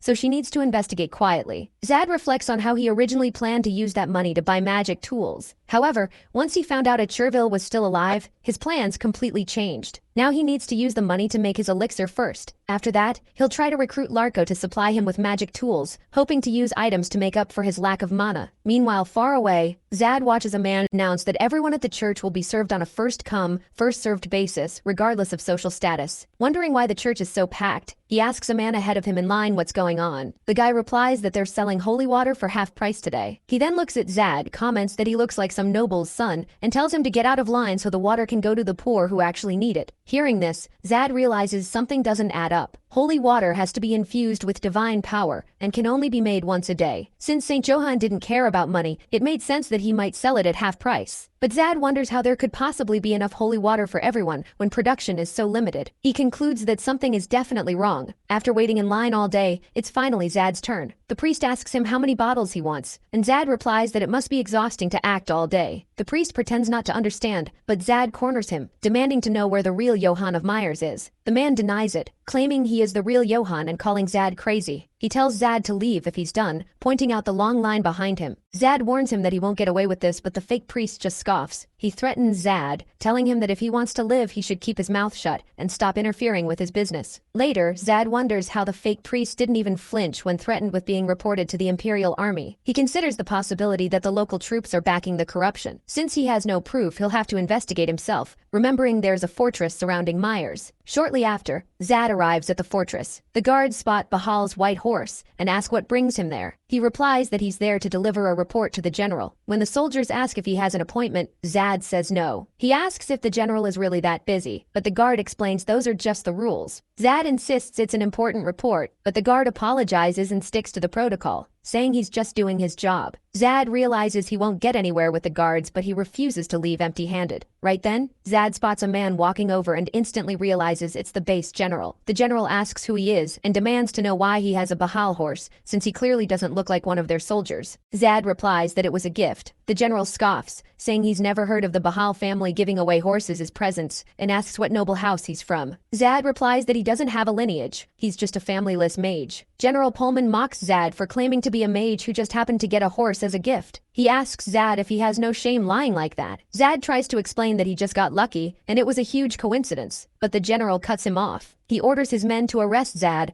throw him in prison, and seize the white horse. Seeing this play out, Zad mutters that they really are working with the church. The general snaps back, telling him he should have just kept his mouth shut. Before they drag him away, Zad warns Pullman that he's going to regret this. The general fires back, saying Zad is the one who's going to regret it once they break every bone in his body. Meanwhile, back at the Bahal estate, the patriarch reveals that the emperor has offered them a massive reward. The Bahal family saved around 3,720 enslaved people, followed by the Arahan family, who saved 2,580. The emperor always tries to keep the balance of power and harmony between the clans, rarely encouraging direct competition like this. In the throne room, the patriarch tells Torres to go get dressed, because he'll be the one receiving the reward on behalf of the family. Torres is left completely speechless. Just then, a guard reports that a girl wants to speak with the patriarch. The soldier says he tried to send her away, but she claimed to be friends with Zad and Torres. Hearing this, Torres asks if her name is Rio, and the guard confirms it is. Torres wonders why she would come all the way here. The patriarch then tells the guard to bring her to his office. He figures Zad must have had a good reason to send her, remembering that Zad said he had something to tell him. As soon as Rio enters the throne room, she immediately drops to her knees and greets Lord Bahal. The patriarch asks why she's here, and she explains that Zad asked her to deliver a letter if he didn't return by nightfall. The patriarch takes the letter, and his eyes go wide at the contents. In it, Zad exposes all the corruption within the church, specifically mentioning the tainted holy water and the fake priest. Rio adds that she was worried something had happened to Zad, which is why she came to deliver the message. The patriarch praises her actions, saying it was honorable of her to come all this way to help a friend, even while terrified. Since it's already late, he tells Rio to go get something to eat while he writes a reply. She is amazed that someone of her status just got praised by the patriarch, thinking to herself that knights really are incredible. Later at the cafeteria, Rio gets emotional as she eats, crying tears of joy because the meat tastes way better than anything back in Verity. Meanwhile, Zad is working out. A guard is shocked to see this, since he's been at it for over 2 hours. Suddenly, the general arrives, complaining about how the prison smells, and demands a status report. The guard tells him that Zad has been exercising non-stop since the previous shift. Later, the general unties Zad and says he'll let him go if he answers one question honestly. He asks if Zad cast a spell on the white horse he was with. Zad denies it, claiming that the horses of Bahal choose their own masters. The general says there's no way he's believing a horse bred for knights chose a mage, but Zad just tells him he'll see soon enough. The general snaps at his response. He says the last round of punishment was too light, so he's going to handle this personally now. He boasts that nobody lasts more than 30 minutes with him, says he can't wait to see Zad beg, and warns him that this is his last chance. Zad just swears and mocks the general. Enraged, the general tries to stab Zad in the leg with a knife, but someone interrupts him to announce that a letter has arrived from the Bahal Empire. The general throws the knife at the guard, snapping that he explicitly said not to be disturbed, but the guard reminds him that it's an incredibly important document. The general opens the letter and sees that he is being accused of imprisoning a friend of Bahal and an heir of Arahan. The letter demands that he step down from his position and submit to an investigation, warning that he will face severe punishment if he doesn't comply. Furious, the general rips up the paper, convinced this is all Zad's doing. He claims the patriarch of Bahal has no right to interfere with a general appointed by the emperor. Zad calls him an idiot, saying of course the patriarch can interfere. The general fires back, saying that if he just kills Zad and the fake priest right now,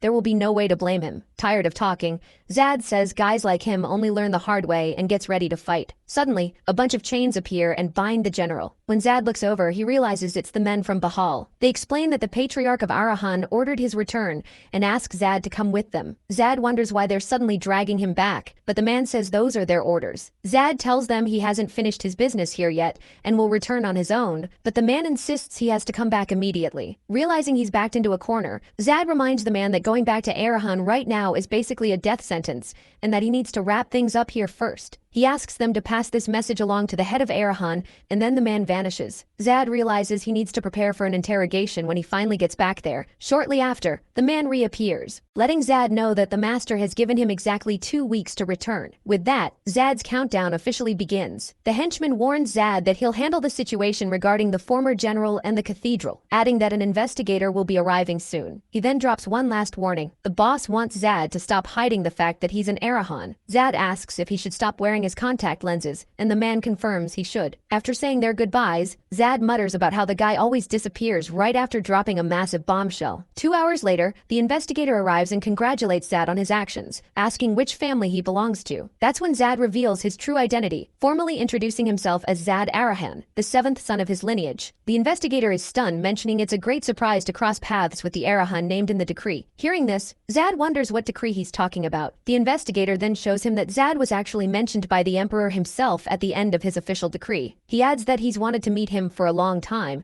and is glad they finally crossed paths. Zad wonders how His Majesty even knows who he is, but the investigator, Cox, explains that one of the people Zad saved told the king all about his heroic deeds. Right away, Zad realizes it had to be Gordon. Next, Zad asks the investigator for a favor, explaining that he wants to personally wrap up the cathedral case. Cox gives him free rein to do whatever he wants, and Zad thanks him for being so generous. This surprises Cox, who notes that Zad is the first Arahan to actually thank him in a very long time. He tells Zad he can use the Imperial Army unit to close the case, giving him full permission to eliminate the enemies if necessary. He also promises to take full responsibility if anything goes sideways. Zad thanks him once more, and Cox chuckles, saying Zad is officially his favorite Arahan because he's so polite. Later, Zad stands with the Imperial Army right in front of the cathedral. He issues a loud warning, announcing he's going to count to 3 for the scammers to come out of the church. When nobody budges, a guard asks if they should storm the place. Another guard stops him, pointing out that using weapons or mana inside a church is strictly forbidden. Zad tells them he'll handle it himself and orders them to stay back, saying he's in a rush. Behind him, the guards whisper, debating whether they should help him since he won't be able to use magic inside. Just then, Cox steps up and orders everyone to stand down and wait for Zad's return,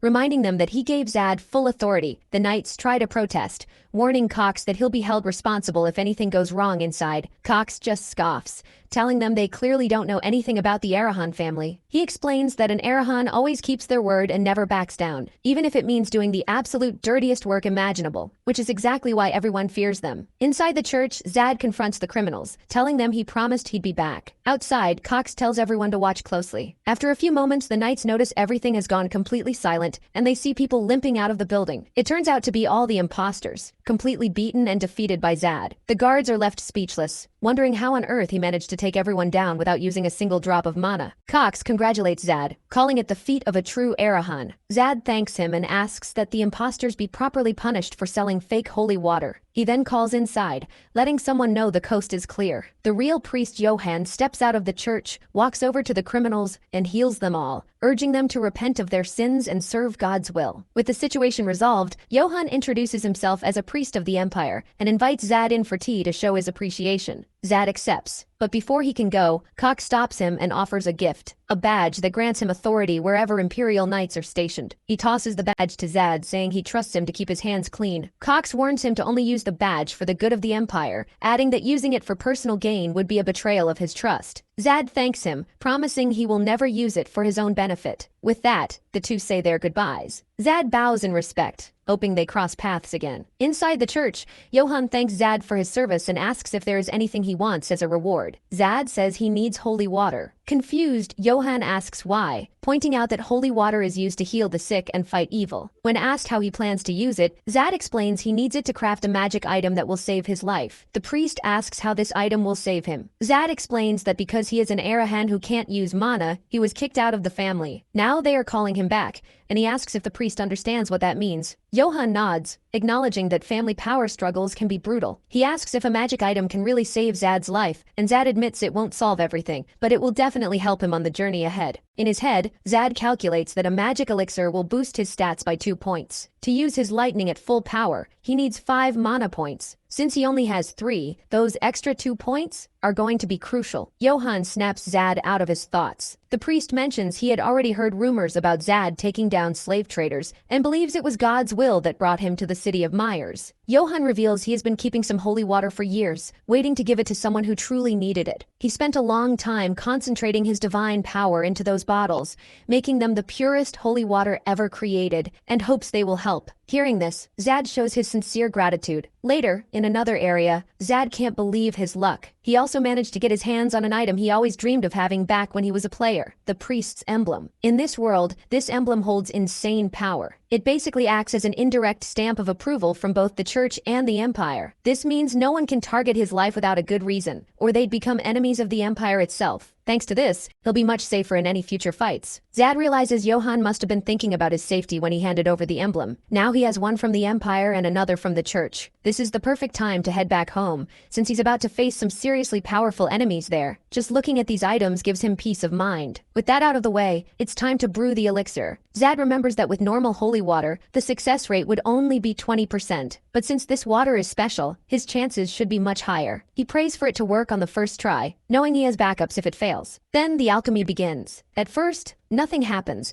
and he starts to feel disappointed, until the elixir suddenly appears right in front of him. Surprised that he pulled it off on his very first try, he quickly drinks the potion. Since he still has 2 bottles of holy water left, he has 2 more attempts. He figures if he succeeds again now, he'll still have 1 bottle to spare. Zad prays for good luck once more. Sure enough, his theory is proven right as another elixir is completed. He wonders what the actual success rate of this water is, concluding that Johann must have spent an incredible amount of time purifying it. Next, Zad drinks the second bottle and finally reaches his dream milestone of 5 mana points. This immediately unlocks a new lightning skill. Overjoyed, Zad literally jumps for joy. He says he can feel all his stress and anxiety melting away, thinking this is way better than just playing the game. Later, Rio hands over her report. She says she found 40 men fitting the description he asked for and offered them money. Out of those 40, only 34 actually showed up, meaning they'll have to go after the 6 who flaked. Zad asks if she has located them yet. Rio confirms she has, and even wrote down their exact coordinates. Zad thanks her for the great work. Rio boasts that she can handle even tougher jobs if needed.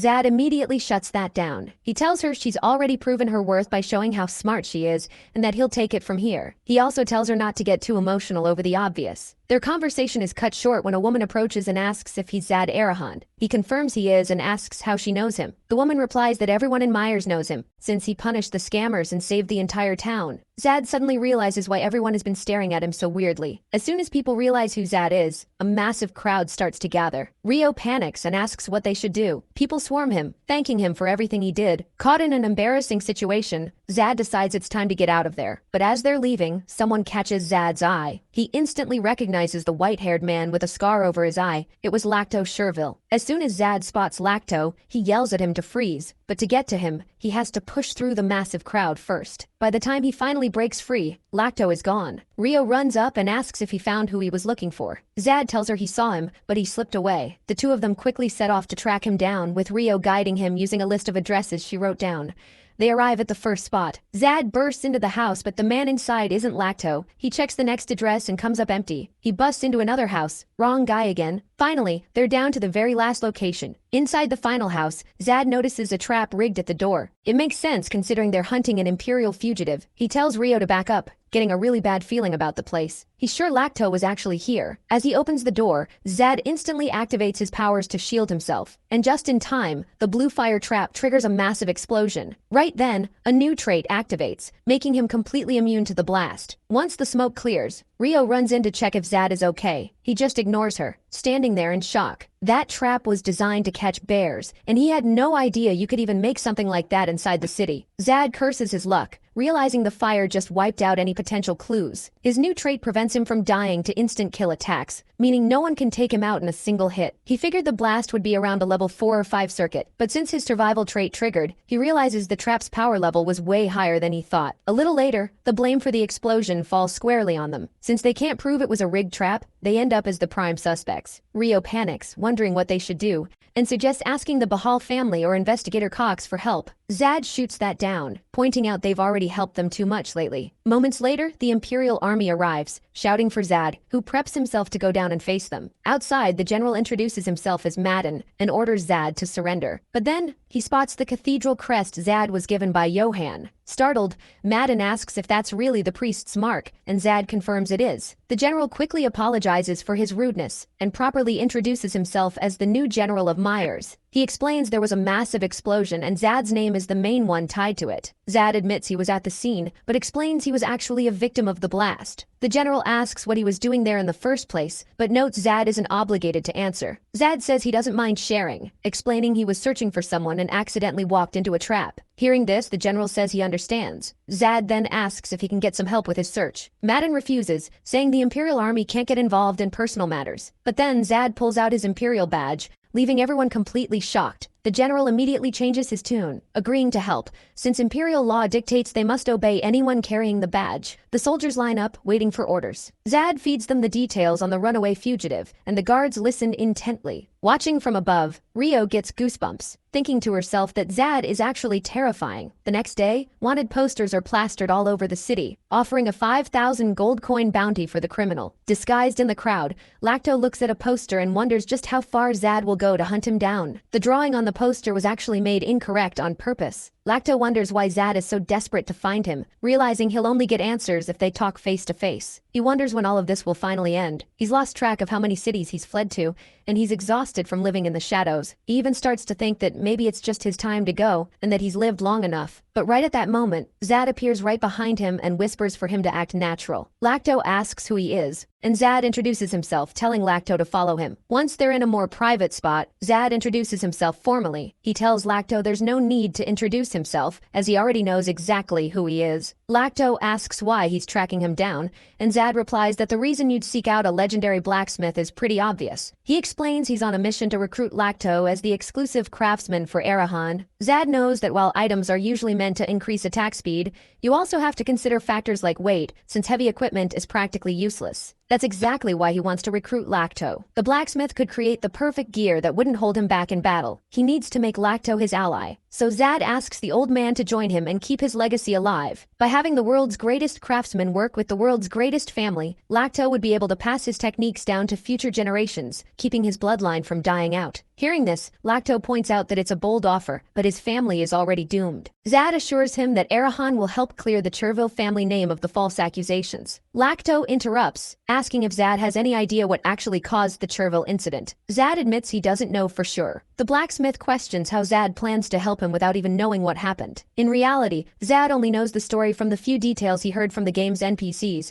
since official records simply labeled them as traitors who rebelled. Zad argues that even if he doesn't know everything, he knows the Chervil family was powerful and honest. Since their only goal was to create magic tools, they had no reason to rebel. A rebellion made even less sense considering the Emperor had achieved both the Supreme Master and Arcane Realms, making him an immortal supreme being. Below him was only the imperial army of mages and knights, and not even the combined forces of Bahal and Arahan could defeat him. Because of this, a Chervil rebellion would be completely illogical. Zad asks the blacksmith to tell him what really happened, and Lacto gets ready to explain. He starts by asking Zad if he knows the Martin family. Zad confirms he does, noting they are the second-ranked family of mages. The old man nods and adds that the Martin family always wanted to surpass Arahan. Zad comments that would be impossible. Lacto then reveals that the real tragedy began when the Billy family entered the picture. Zad recalls that the Billy family suddenly gained power and quickly became rivals to the Martins, and asks what happened next. Lacto explains that the Martin family panicked and framed him. Even though they were his main client,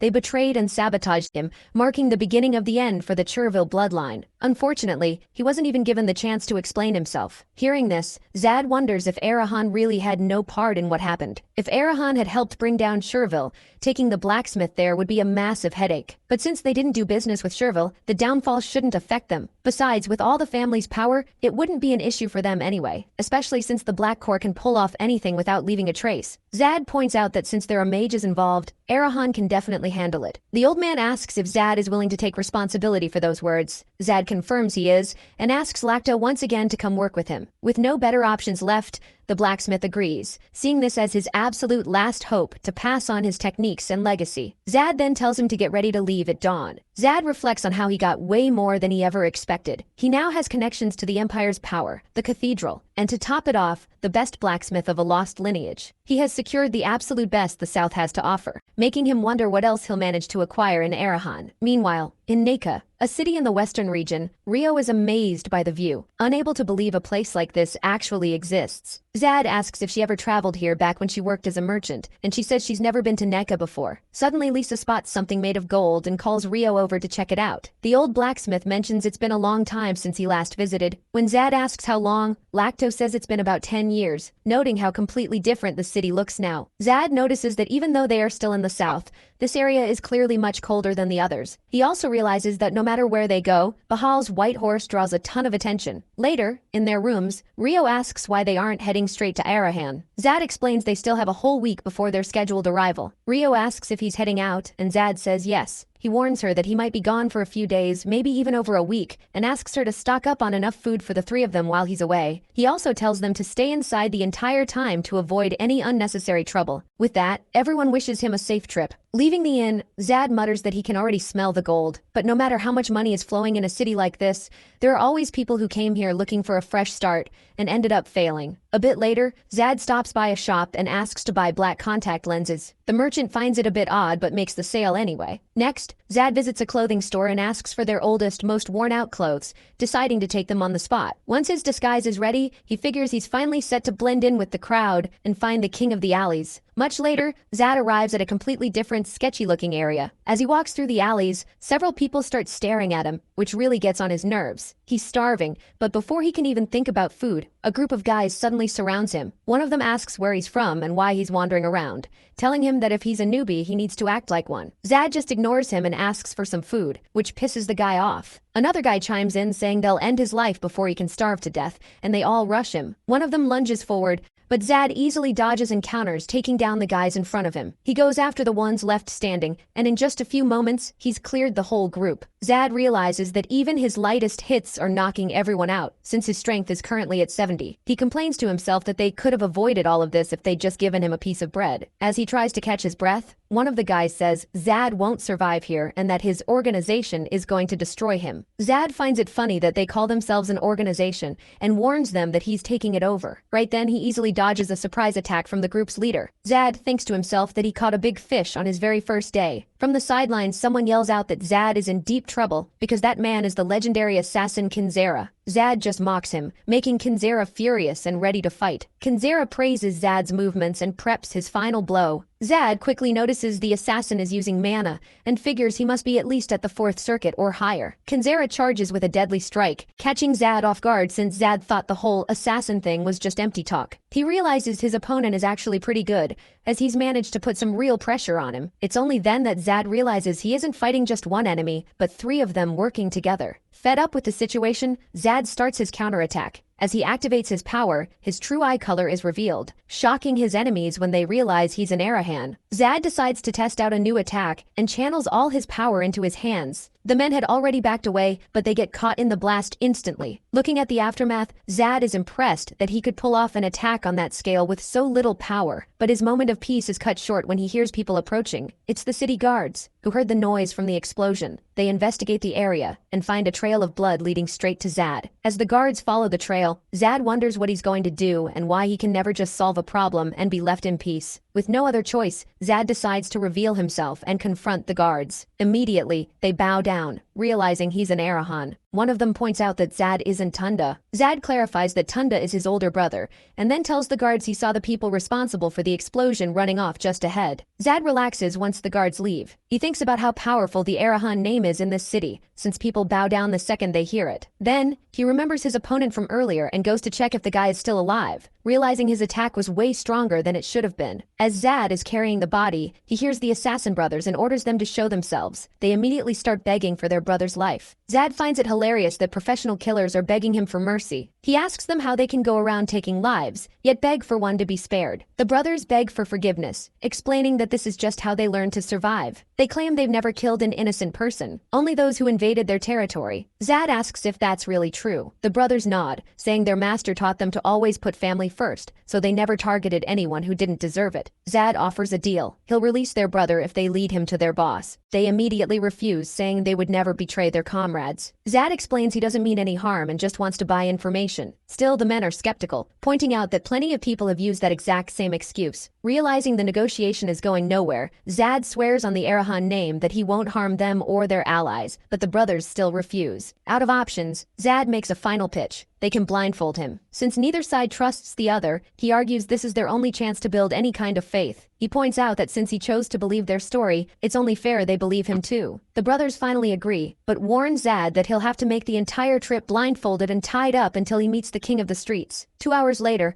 Zad realizes they're walking in circles. He asks the brothers if they're afraid of the Black Mirror Corps. If that's the case, they should stop wasting energy and take him straight to their boss, especially since the Black Mirror would already know not just their location, but their entire reach and influence in the city. The brothers panic, wondering if they're being followed right now. Zad tells them he has no idea, since the Black Mirror operates in a different dimension, making them completely untraceable. Shortly after, the men finally lead Zad to their leader. Once they arrive, the king of the alleys demands to know what's going on and asks if they've forgotten the rules. One of the brothers apologizes and explains that the intruder only came to negotiate. The boss rejects the idea on the spot and orders them to throw Zad out. Zad then pulls out some holy water and tells the man to use it to heal his brother. After that, Zad turns to Eddie and says he's here to strike a deal. Eddie ignores him without even looking up, but Zad steps in and gets his attention. This forces Eddie to look at him, and he's shocked to realize he's looking at an Arahan. Eddie demands to know if his own men betrayed him. They try to defend themselves, explaining once again that Zad only came to talk business. Hearing this, Eddie scoffs that all nobles are hypocrites. Zad finally locks eyes with Eddie, who was known as one of the smartest men in Last Saber, a literal genius among geniuses. Realizing he can't just ignore him, Eddie says he knows exactly who Zad is. He knows Zad is the Arahan who was exiled to a detention center far from home. Eddie says he knows Zad came here to make a proposal, but warns him he has absolutely no interest in doing business. Zad asks how he can be so sure about that. Eddie replies that it's obvious, and that all nobles are the same. Seeing Zad's silence, Eddie smiles, knowing he was right. Zad thinks back to Eddie's past. He had run for several political offices but lost every single time because of his humble background, which made him absolutely despise the nobility. Zad is thrilled to see that Eddie is exactly how he was described in the game. He steps closer and says he's there for a different kind of deal, specifically to trade information. Eddie admits he's surprised Zad wants to trade info for info. Meanwhile, Zad realizes there's no way he can survive in this world without dealing with the Alley King, since he's such a crucial hidden player. Zad asks if Eddie really remembers everything after reading it just once. Eddie cuts him off, telling him not to jump to conclusions. Just then, Zad notices that the king throws away books as soon as he finishes reading them, since there's only one book left on the table. Eddie tells Zad to keep talking and share what else he figured out. Zad says he came here to make a deal, and Eddie is willing to listen. Finally, Zad makes his proposal. He wants all the information Eddie has on the Arahans, specifically regarding his siblings. Eddie asks what exactly he wants to know. Since information can be worth money, weapons, or even protection, Zad needs to specify what he has and what info he's going to trade in return. However, Zad warns him that he won't be sharing any information right now. Eddie loses his temper, pointing out that whatever info Zad is offering could end up being completely useless. Zad cuts in, saying Eddie is in the exact same boat. When it comes to the Arahans, the Alley King shouldn't know more than Zad does. So if they can't agree on how to trade, there's no point in making a deal. Privately, Zad decides to keep pressing his luck. He knows Eddie inside out, but Eddie knows nothing about him. Zad wraps things up by saying that since Eddie doesn't seem interested in negotiating, there's no point in him staying. Once he's outside, Zad tells himself there's nothing to worry about because Eddie will definitely reach out to him first anyway. Suddenly someone calls out to him. It's the siblings, thanking him because the youngest one, who was injured, recovered quickly. They say any other noble wouldn't have cared if the kid lived or died, and then they ask for Zad's name. He introduces himself, and the man promises he'll remember him forever. Zad used to think he was biased against assassins, but after meeting these three, he realizes they share a deep bond that keeps them from ever betraying one another, making them even better than regular people.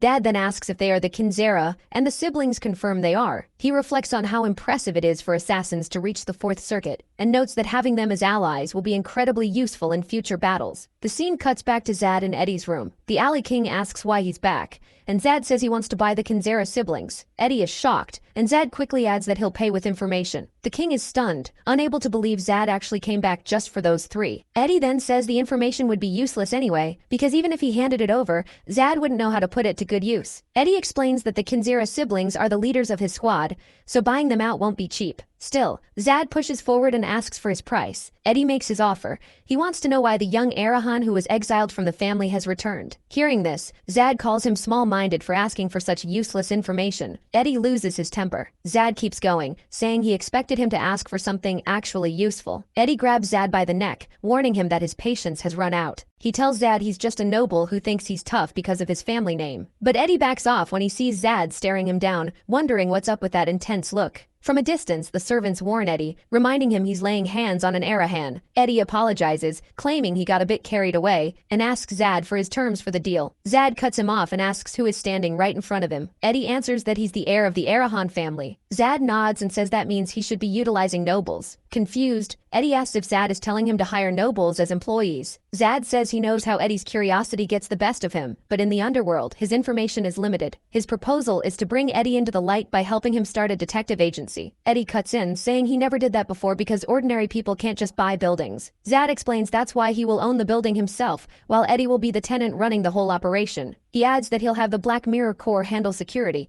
proposing they become partners. Eddie gets excited. This is his chance to finally get better intel on the Black Mirror Corps. But he questions if Zad will really provide a building and put Arahan's elite on guard duty. Zad confirms it and promises he never breaks his word. Realizing this is a once-in-a-lifetime opportunity he can't pass up, Eddie finally seals the deal. However, Zad stops him and warns that before they start the partnership, they need to settle the matter of the Kinzera siblings and the Arahan intel. A few days later, Zad finally arrives at Arahan territory. Rio asks if he's doing okay since he didn't sleep at all last night. Zad assures him he's fine, thinking to himself that he spent the whole night memorizing the shocking information Eddie provided. Those documents literally had everything on the Arahans. Now, his job is to get stronger and make allies within the territory. Today is going to be a massive day, and his approach will decide whether everything succeeds or fails. Near the gate, a guard demands to know who's approaching, but his partner points out it's Zad and says they've already been notified of his return. Zad explains he's returning by order of the family. The guard tries to block the group accompanying Zad, but Zad steps in, stating they are his companions and he won't enter without them. But the guard won't budge, warning that no one enters without the family head's permission. Zad grumbles that things are already getting complicated. He considers forcing his way in, but that would break the territory's rules. With no other option, Zad decides to go in alone, promising to return soon to get everyone else inside. Before he leaves, the old man mentions he has a bad feeling about this and tells him to be careful. Right after, a woman comes to call him, saying the Arahan patriarch is waiting. Zad goes to meet the leader, doing everything he can to stay calm since he prepared so hard for this moment. He knows he has to act exactly like a true Arahan because a mage values pragmatism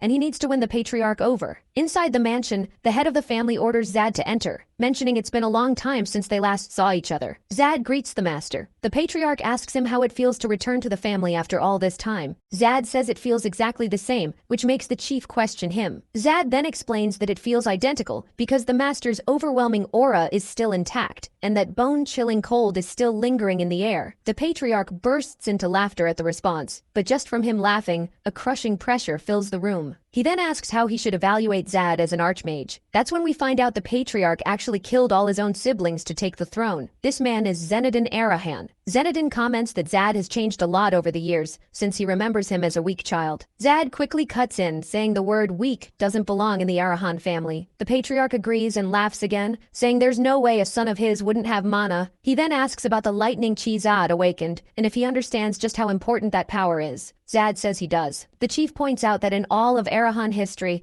there has never been anyone with a power other than fire, which is the family's basic element, and asks how Zad got the lightning. Zad says he doesn't know the exact origin, but suggests it's because Arahan blood holds infinite possibilities. The patriarch asks if he was surprised by the awakening. Zad says he was, since it's a power that only appears once every 100 years, but adds that such a blessed gift should naturally belong to an Arahan. The chief laughs again, praising Zad for giving all the right answers. Meanwhile, Zad's stomach churns every time the master laughs, and he mentally prays for him to stop. The patriarch reveals he called him there because, with the power of lightning, Zad can reach levels of strength never before seen in the family's history. Zad instantly realizes he was only brought back so the chief could add this new power to his own list of achievements. Then, Zenedin's tone shifts, and he warns Zad that he has to answer for his misconduct. The chief mentions that Zad wiped out one of Arahan's slave merchants, and asks if Zad knew who the business belonged to. Zad says he did, which makes the patriarch furious. Zad quickly explains,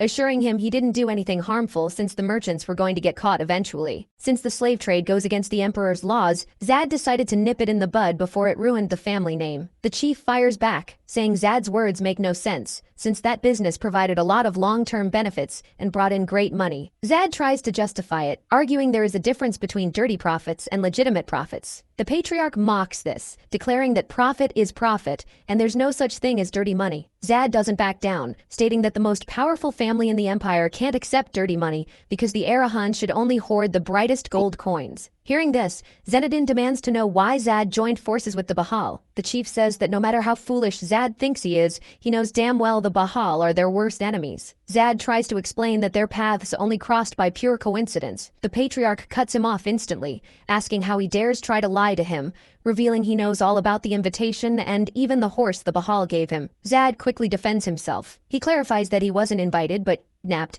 and swears he showed the rival patriarch the true strength of an Arahan. As for the horse, he explains he brought it back as a war trophy, questioning why he's even being scolded. After all, the Bahal lost their exclusive white horse to an Arahan. He adds that having an Arahan ride an enemy mount only boosts their clan's reputation. Internally, Zad prays the chief buys his story. Zenedin stares him down and warns him never to try and sweet-talk him again. Zenedin warns Zad that if he ever lies again, he'll pay the price. But then he admits Zad isn't entirely wrong and actually deserves praise instead of a scolding. Zad is shocked, realizing his father knew he was lying the whole time but decided to let it slide. Wanting to wrap things up, the patriarch asks Zad what he wants. Zad says he wants his inheritance funds reinstated and asks for his own guards, just like his brothers have. The chief agrees but warns him that any responsibility for them will fall entirely on Zad. Zad thanks his father, secretly noting that he'll need to be careful since there are bound to be traitors among them. The patriarch then changes the subject to Zad's companions. Zad cuts in, guessing his father already knows about Old Man Lacto. Right away, Zenedin refuses to let Chervil in, pointing out that he's a fugitive of the Empire, but Zad notices his father has no intention of arresting him, otherwise he would have sent the Black Mirror Corps already. Zad asks if the Arahan family had anything to do with the wipeout of the Chervil family. When the patriarch asks why he'd think that, Zad explains that Chervil never made deals with the Arahans, only with their rivals, the Martins. Hearing this, the chief scoffs, saying he'd never get involved in petty bugs fights, calling the Martins losers who only dream of getting close to his family. So Zad asks him to accept Lacto Chervil, but the request is denied. He then asks for help clearing the old man's name, but the patriarch demands a good reason. Zad argues that Lacto is the greatest craftsman alive, and the Arahan family needs him. The chief agrees to let the craftsman in,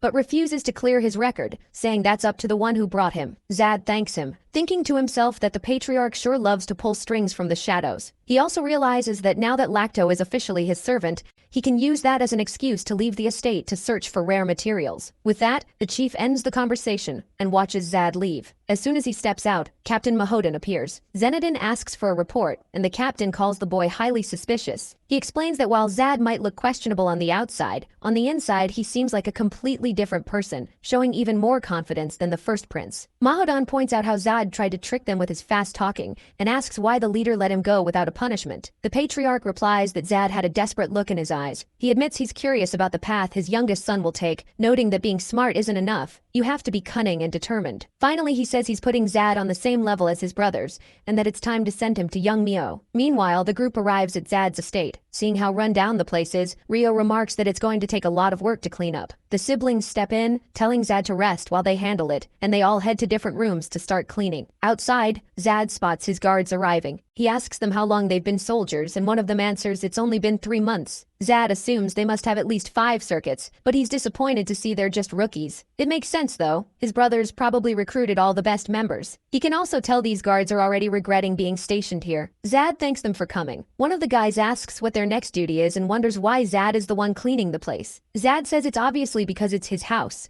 and immediately puts the guards to work cleaning too. He tells them everyone has to pitch in regardless of their background, because he's sick of all this noble and commoner talk. He then heads inside and calls the water mages to take over the cleaning. A while later, the house is spotless. As they walk down the hallways, Zad shows everyone to their rooms. That's when Rio asks if there's anything to eat, saying he searched the entire kitchen and couldn't find a single thing. Zad admits he completely forgot about that. After thinking for a second, he asks a guard if the closest place nearby is Tunda's manor. The soldier confirms it, but warns him not to go to the master's house in Yolung. Zad asks why, and the guard explains that an uninvited brother visiting another's estate is basically a declaration of war. Zad smiles and says that's perfect, which terrifies everyone. Over at Tunda's mansion, the owner is throwing a massive tantrum, screaming about how much he hates onions and tossing plates everywhere. He even threatens to kill the servants for not answering him. The head maid, Grace, tells him he should treat the staff with kindness, but Tunda snaps back saying they've gotten arrogant because she's too soft on them. She replies that his health is only going to get worse if he keeps eating whatever he wants. In her head, Grace thinks pleasing this kid is a total drag. She notices her illusion magic has worn off and realizes she'll need to cast a stronger spell tonight. Suddenly a maid screams her name, running in to report that Zad is outside. Grace stands up, figuring an uninvited visit at this hour is a clear declaration of war, and orders everyone to gather. But the maid adds that Zad came alone. Grace asks if she's absolutely sure about that. Just as the maid is about to answer, Zad swings the door open behind her, shocking everyone with his sheer arrogance. Zad asks if they're having dinner. The guards surround him, but they're stunned when he asks why they're just staring at him instead of greeting him. One of the guards quickly says good evening and asks what brings him there. Zad simply remarks that she must be Grace, the head maid, and asks if she isn't going to greet him either. Grace is taken aback. She wonders where he gets the confidence to act like this, considering he used to be just a weak kid who didn't even need to be kept in check. She's also thrown off by the aura surrounding him, wondering if they unlocked his mana before bringing him back. Zad asks again if she's going to greet him. Finally, she introduces herself as Grace Monet, feeling miserable about having to bow to an idiot. Zad comments that playing the part of the real power around here must have made her arrogant, since she's letting her aura leak out so carelessly. Grace stands up, completely taken aback by his comment. She realizes Zad is no longer the loser she once knew, and wonders what happened to him. Not only did he show up alone, but he carried himself with an attitude that proved he had some serious backing. Then, she notices the priest's crest on his chest. Right then, Tunda stands up, furious that Zad didn't greet his older brother. He barks at Zad, asking if he's lost his mind coming here. Zad calmly replies that he has nothing to say to Tunda, calling him nothing more than a puppet. Tunda slams his hand on the table,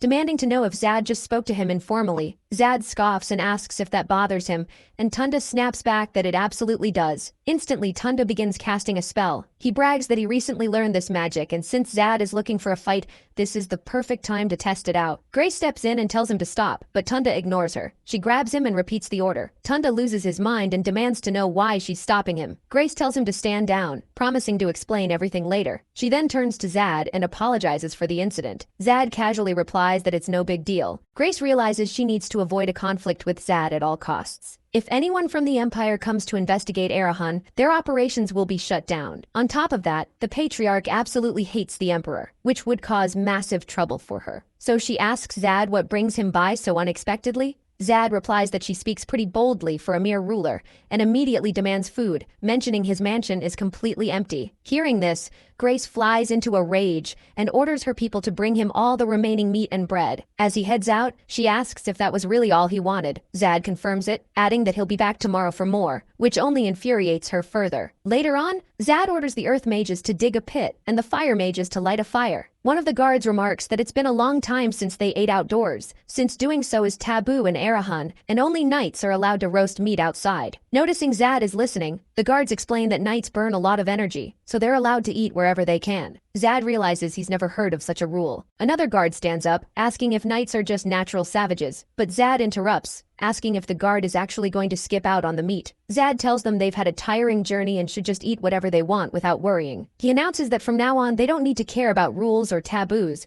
because those things don't matter at his mansion. They can do whatever they want, as long as they get their work done. Everyone is stunned by his words. Zad then points out the meat is finally cooked and tells them to dig in. The next morning, a man explains that this building is the only property his father left him. Zad, sitting on his horse, points out that while the deed is in the man's name, the real owner is Tunda. The man drops to his knees, warning that if they keep the young master waiting, they won't survive his wrath. Zad realizes this isn't just a simple real estate deal, it's a move in a power struggle. The man claims he doesn't have the documents since Tunda naturally keeps them. However, Zad says he came prepared. He hands the man a paper to sign, explaining that with a sales contract, they would just need to get it authenticated at City Hall. But he threatens to end the man's life right there if he doesn't sign. The man asks if Zad will truly guarantee his safety, and Zad swears on the Arahan name. The man quickly takes the pen and signs. Zad smiles, realizing he now owns the building. At Nika City Hall, the mayor slides the paperwork back, confirming the transfer of the Warren Beatty building. Zad asks if he's going to process the authentication right away. The old man declines,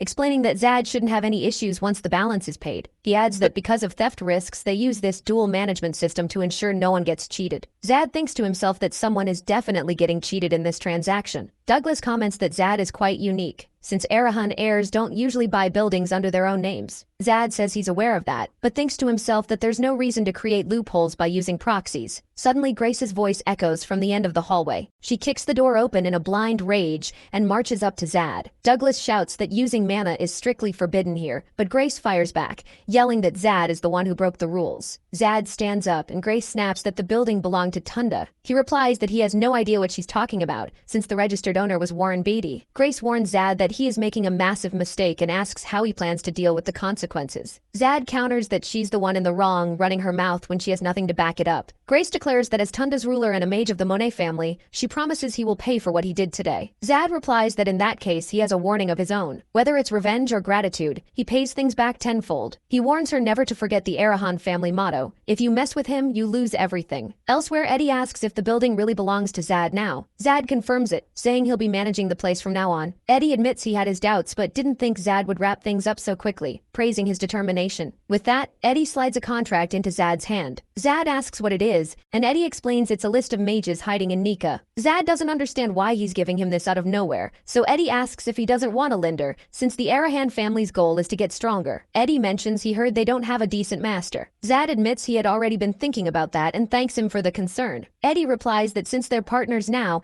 the stronger Zad gets, the better. Zad doesn't recognize any of the names and asks who he recommends the most. Eddie points to number 1 on the list, Krang Gutra. He says he wouldn't even need to explain if Zad knew the Gutra family, but Zad says it's his first time hearing the name. Eddie explains they're an old, highly famous mercenary family from the West. Zad asks if they were also mages and Eddie replies that for a smaller family like theirs, being mercenaries was the best way to make money. A nearby guard chimes in, saying he's heard rumors that the Gutras were the best mercenary group in the world. Eddie confirms they are incredibly skilled and expensive to hire. Zad finds the concept of a mercenary mage interesting. Eddie says Gutra isn't your typical mage, and that even the beggars say he's an incredible fighter. Zad agrees that someone with mercenary experience must have plenty of real combat training. Eddie adds that the master specializes in scouting and assassination, on top of having great survival skills. In his opinion, he's the perfect choice, making everyone else on the list not even worth looking at. Zad asks why he even wrote down so many candidates then, and Eddie admits the situation was actually a bit complicated. Meanwhile, back at the mansion,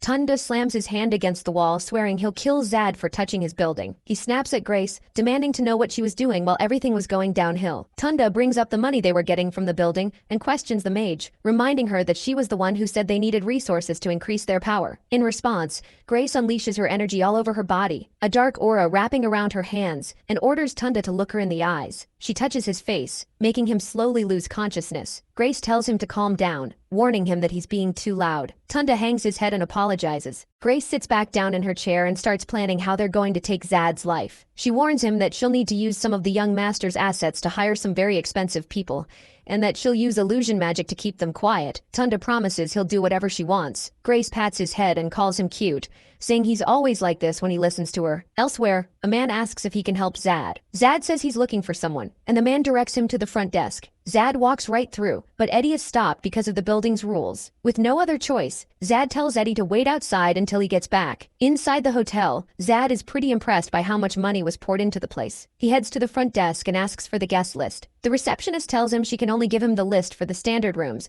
as policy strictly forbids sharing any information about the VIP suites. She then steps away to grab the allowed list. Zad finds all this red tape annoying and realizes he's probably gotten too used to the free pass that comes with being an Arahan. Since the staff here aren't intimidated by his eyes, Zad figures one of the owners is likely an Arahan themselves, maybe the first or second son. Because of that, he decides he definitely shouldn't use his name to force his way in. When the receptionist returns with the paperwork, Zad looks it over and notices the person he's looking for isn't on the standard room list. Suddenly, Zad hears someone shouting and complaining. A waiter tries to explain himself, but a nobleman shuts him down. Watching the commotion, Zad mutters to himself that this guy has quite the personality. He studies the man, thin, bald, and acting incredibly eccentric. Zad concludes it's not eccentricity, just pure arrogance, and the old man quickly catches his eye. Right then, Krang mentions feeling a raw energy in the air and realizes it's coming from Zad. Zad is completely confused. The old man walks right past him, grumbling about how annoying it is to see an Arahan first thing in the morning and complaining that his luck today is terrible. Watching him walk away, Zad thinks to himself that it's rare for anyone to dare talk to an Arahan like that. You'd have to be either crazy or a psychopath to pull that off. Once they're back outside,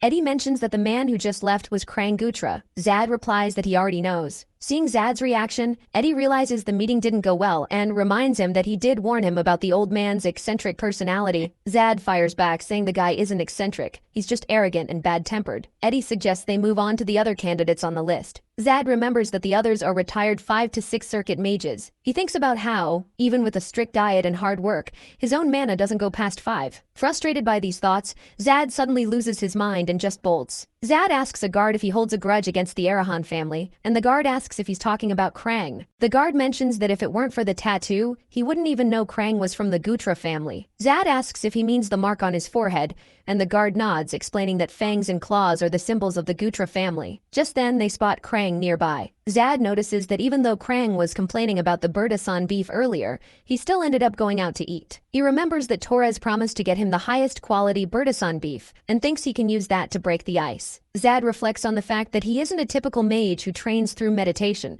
so the teacher he needs shouldn't be conventional either. Taking a step forward, he decides to try talking to the man one more time. As Zad approaches, he politely excuses himself, but the old man slams the table, complaining that Zad is ruining his meal. Krang demands to know what he wants, asking if someone sent him to collect the hotel fees. Disappointed, Zad realizes the guy's personality is absolute trash and immediately gives up on the idea of having him as a teacher. Just then, something flies straight at Zad. Both of them sense the danger instantly. Moving like a blur, Krang appears right in front of Zad and blocks the attack, sending a kunai clattering to the ground. Brushing the dust off his clothes, the old man asks what those things are supposed to be, leaving Zad completely speechless at his speed. Zad asks if he blocked the weapon using mana on his fingers. Krang notices Zad has a sharp eye and asks if he could have dodged it on his own. Zad says yes, but points out that Krang moved first, thinking to himself how incredible it was that the old man did that without even looking at the dagger. Krang tells him not to get the wrong idea. He only stepped in because it would be a pain if Zad died right next to him. He then asks if now is really the time for small talk. Zad realizes the killer intent in the air has spiked. As civilians scramble to run away, several hooded figures arrive and surround them. Zad realizes Grace has already made her move. Krang comments that he was right about the situation after all, and Zad mentions he already knew an attack was coming. Laughing, the old man asks if he wants some help. Zad just stretches and replies that even though there are a lot of them, they're still just small fry. Krang finds his confidence amusing and decides to just watch for now, though he notes it would be troublesome if an Arahan died right in front of him. One of the hooded men barks at the old man to get lost, but Krang replies that he couldn't possibly miss such an entertaining show. The man asks if the old-timer has lost his mind, but the assassins suddenly notice the mark on his forehead and realize they are standing in front of the legendary Krang Gutra. They instantly drop to their knees, revealing themselves to be mercenaries, and beg for forgiveness for not recognizing him. Watching this play out, Zad thinks they are seriously underestimating him. Krang is surprised to find out they are mercenaries and questions since when their kind started taking on assassination contracts. They apologize, explaining that business has been terrible lately and they had no choice. Annoyed, Krang tells them that's no excuse, and that delivery boys who do anything for cash aren't real mercenaries. As the hooded men keep apologizing, Zad wonders what kind of ridiculous situation he's walked into. Krang notes that they at least have decent manners, but warns them that since they accepted the job, they need to finish it. To Zad's surprise, the old man tells the mercenaries to go ahead and finish their work,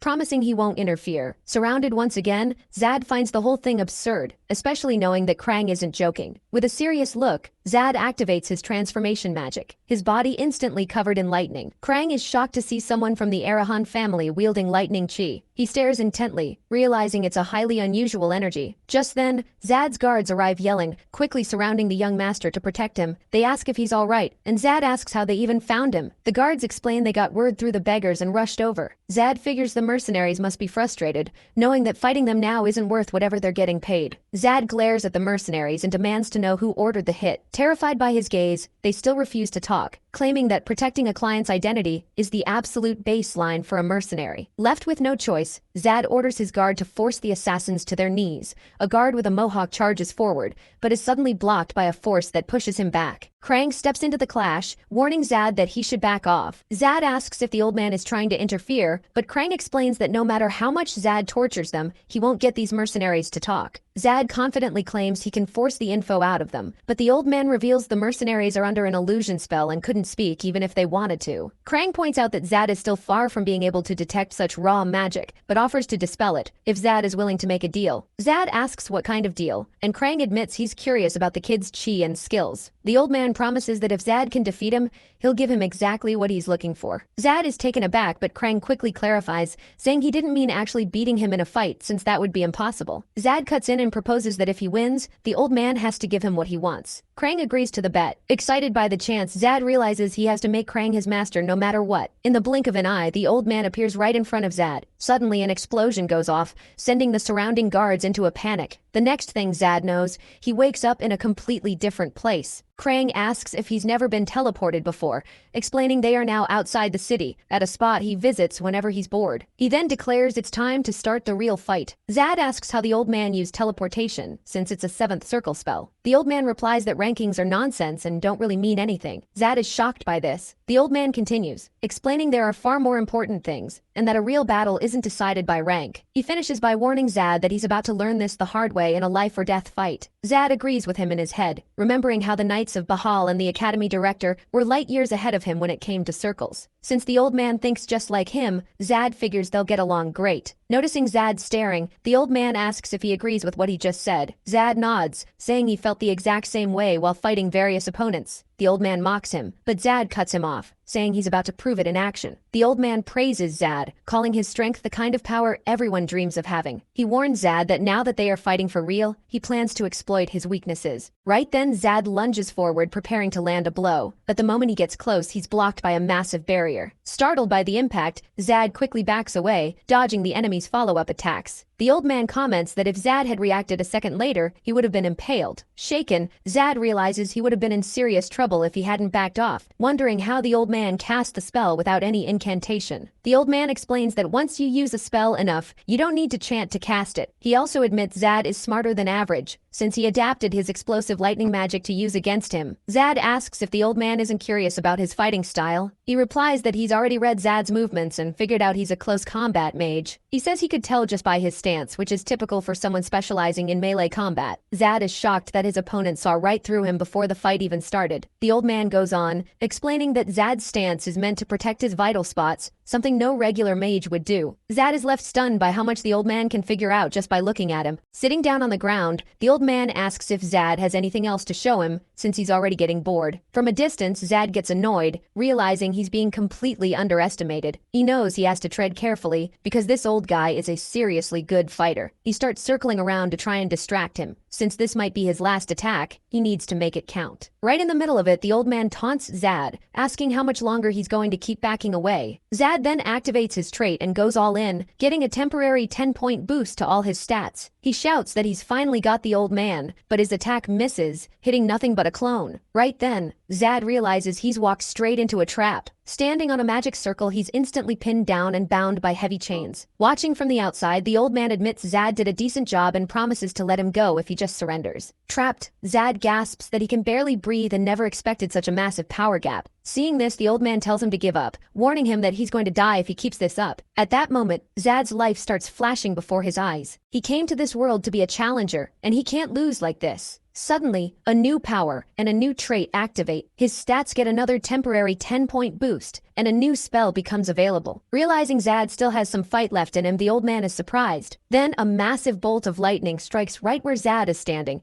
leaving the old man completely shocked by what he's seeing. Watching lightning repeatedly strike Zad, the old man screams, calling him a lunatic and asking if he wants to die. Even so, Zad keeps casting, and the lightning bolts keep raining down on him one after the other. The old man is impressed to see that Zad isn't backing down. Zad yells back that he knows how strong the old man is, and that he'll do whatever it takes to become his disciple. Hearing this, the old man asks if he's joking, saying the last thing he wants to do in his old age is teach anyone. But Zad stands his ground, declaring that he'll never give up until he gets what he wants. The old man tells him it's useless, because no matter how hard he fights, he won't even be able to touch him. He says it's time to end this game. Now that he knows Zad's goal, the old man promises to completely crush him to make him give up once and for all. Zad fires back, saying that's not going to happen. He promises to do whatever it takes to win and walk away with a new master. The old man scoffs, asking if he seriously thinks he can win. Zad replies that he has a 50-50 chance. Calling him arrogant, the old man warns that if Zad attacks again, he will fight to kill. He says he won't hold back, whether Zad is an Arahan or anything else. Zad agrees and tells him to go right ahead. Hearing this, the old man calls him crazy and charges up a massive wind attack. Zad panics, recognizing it as an 8th circle spell. As the attack rushes toward him,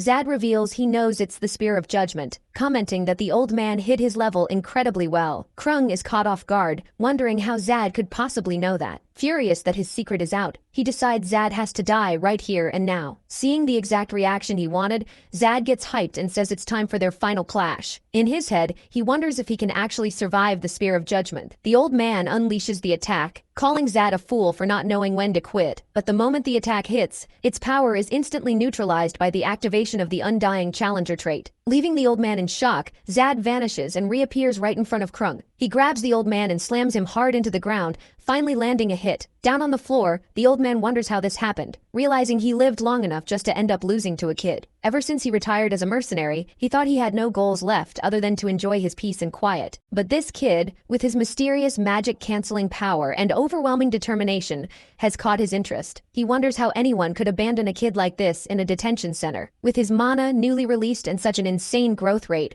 the old man estimates that in a few years, Zad could have the power to conquer the entire empire and even rival the current ruler. If he stays on the right path, he has a massive future ahead of him. The old man tries to wake Zad up, but gets no response. He decides to check if Zad's mana circuits are warped, but the second he touches him, he gets a shock. Zad doesn't even have his first circuit. He wonders how that's even possible, since his mana usage is that of a literal genius. How can someone with 0 circuits even exist? Suddenly, the old man tenses up as he notices people approaching. He wonders how they found this place since only he knows about it, but quickly realizes Zad's lightning must have drawn too much attention. The Kinzera twins arrive first, rushing towards Zad and demanding to know what the old man did to him. Just then, the old man spots the Black Mirror Corps members arriving and swears, grumbling that they are everywhere. One of the men in black hoods greets him. Krung scoffs, saying that to know who he is, the guy must have a pretty high rank. The man introduces himself as Robin, commander of the Black Mirror Corps. He greets Krung, recognizing him as the great hero of the magic war. Robin then asks to check on Zad's condition,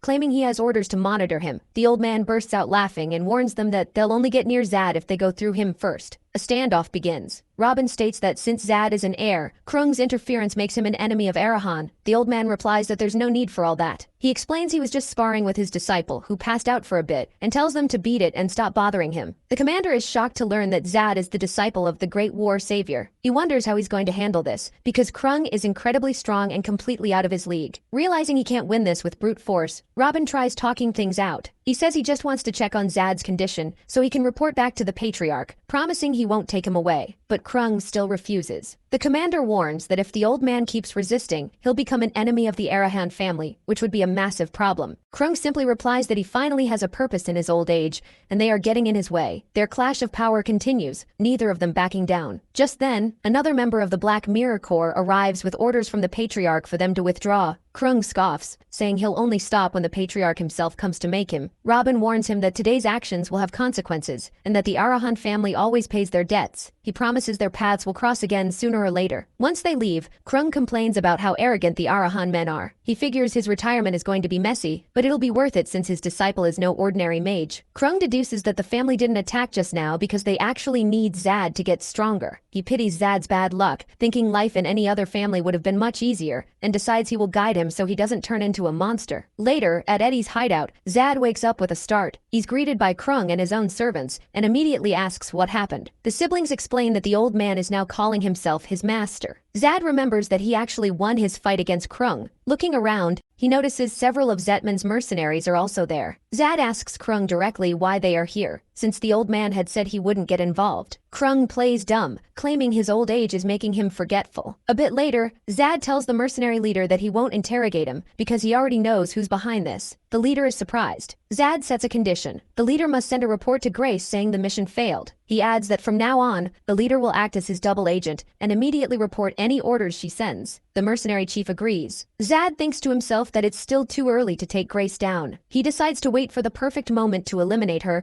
and absorb all of Tunda's forces, which would make him much more powerful within Arahan. He realizes there's a small chance the mercenaries might betray him, but with Krung on his side, that risk is minimal. After all, choosing between a legendary mercenary and Tunda's butler is a no-brainer. Right then, one of the Kim siblings calls out to Zad with a message from Rio. He says the tomb ceremony is scheduled for early next month, and since the butler's meeting is coming up, Zad needs to get ready. Zad asks what the tomb actually is, and the Kim sibling explains it's a certification ceremony held before departures. Zad realizes it's a step to earn qualifications among the heirs. He doesn't get why he has to participate now, since he's not even 20 yet, and this should happen much later. Zad mentions that it would only make sense if he and Tunda were the ones participating, since they are the youngest. The siblings confirm that's exactly what Rio said. He and Tunda are indeed the participants. Zad tries to figure out what the patriarch is thinking. Becoming an official heir has its pros and cons. The biggest upside is the freedom to leave the family territory and travel anywhere in the empire due to frequent missions. However, this is also when the siblings start interfering, and the internal struggle for the throne truly begins, since failing a single mission makes an heir look incompetent. Zad contemplates how he should prepare, since he has less than 10 days left and a lot of work to do.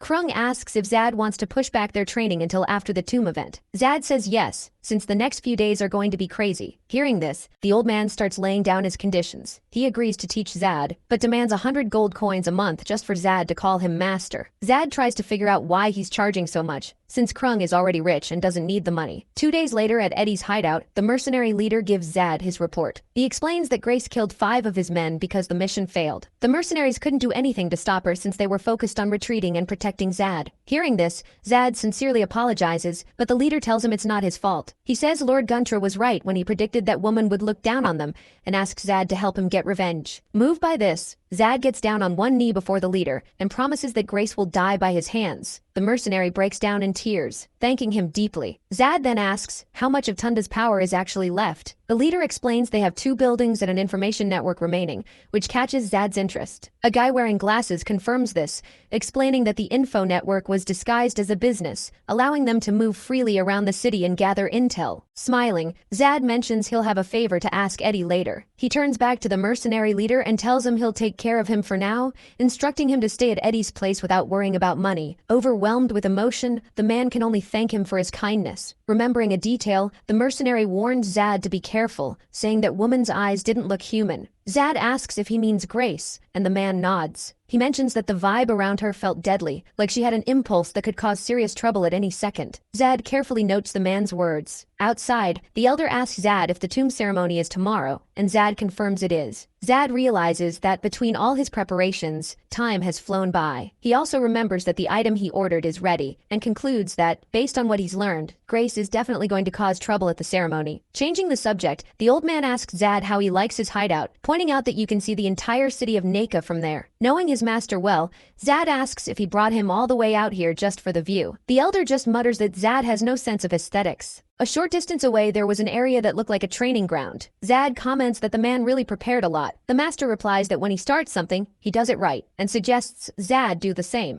Zad smiles and says that's exactly what he expected, but the old man snaps back, telling him he's all talk. The elder then points to one of the magic orbs in the area and orders Zad to break it. Zad asks if he should use a lightning bolt, but warns that doing so would give away the hideout's location. The old man explains he wants him to break the stone with a punch, making Zad complain. Using his lightning mutation magic, Zad stares at the orb. He thinks this is gonna be easy, but he knows it's actually a mana stone that requires at least a first circle level to break. Seeing Zad drag his feet, the master tells him to hurry up. Zad punches the stone and is shocked by his own strength when it shatters into pieces. Acting like it was no big deal, the old man tells him to try destroying the second orb too. Staying focused, Zad lands another punch and splits the purple stone right in half. He wonders how that's even possible, since this orb was meant for the second circle. The master explains that those who manipulate mana have rings around their hearts, and the number of rings determines their level. Zad says he already knew that, but the old man continues, pointing out that Zad doesn't even have a single complete ring. Zad realizes his circle works differently. The elder comments that since Zad only has a half circle, he doesn't even qualify as a first circle. The old man explains that when mana is awakened, a circle usually forms naturally, and asks Zad if he knows why his is different. Zad admits he has no clue. Calling him an idiot, the master explains that the ring just didn't form correctly. Then, the old man asks Zad if he knows what the funniest part of all this is. A half-circle novice just broke a second circle stone. Zad asks what one thing has to do with the other, but gets smacked by the master to keep him on his toes. Next, the old man tells Zad to imagine what it would be like if he reached the 10th circle. He explains that at that level, Zad would become even stronger than 10th level users,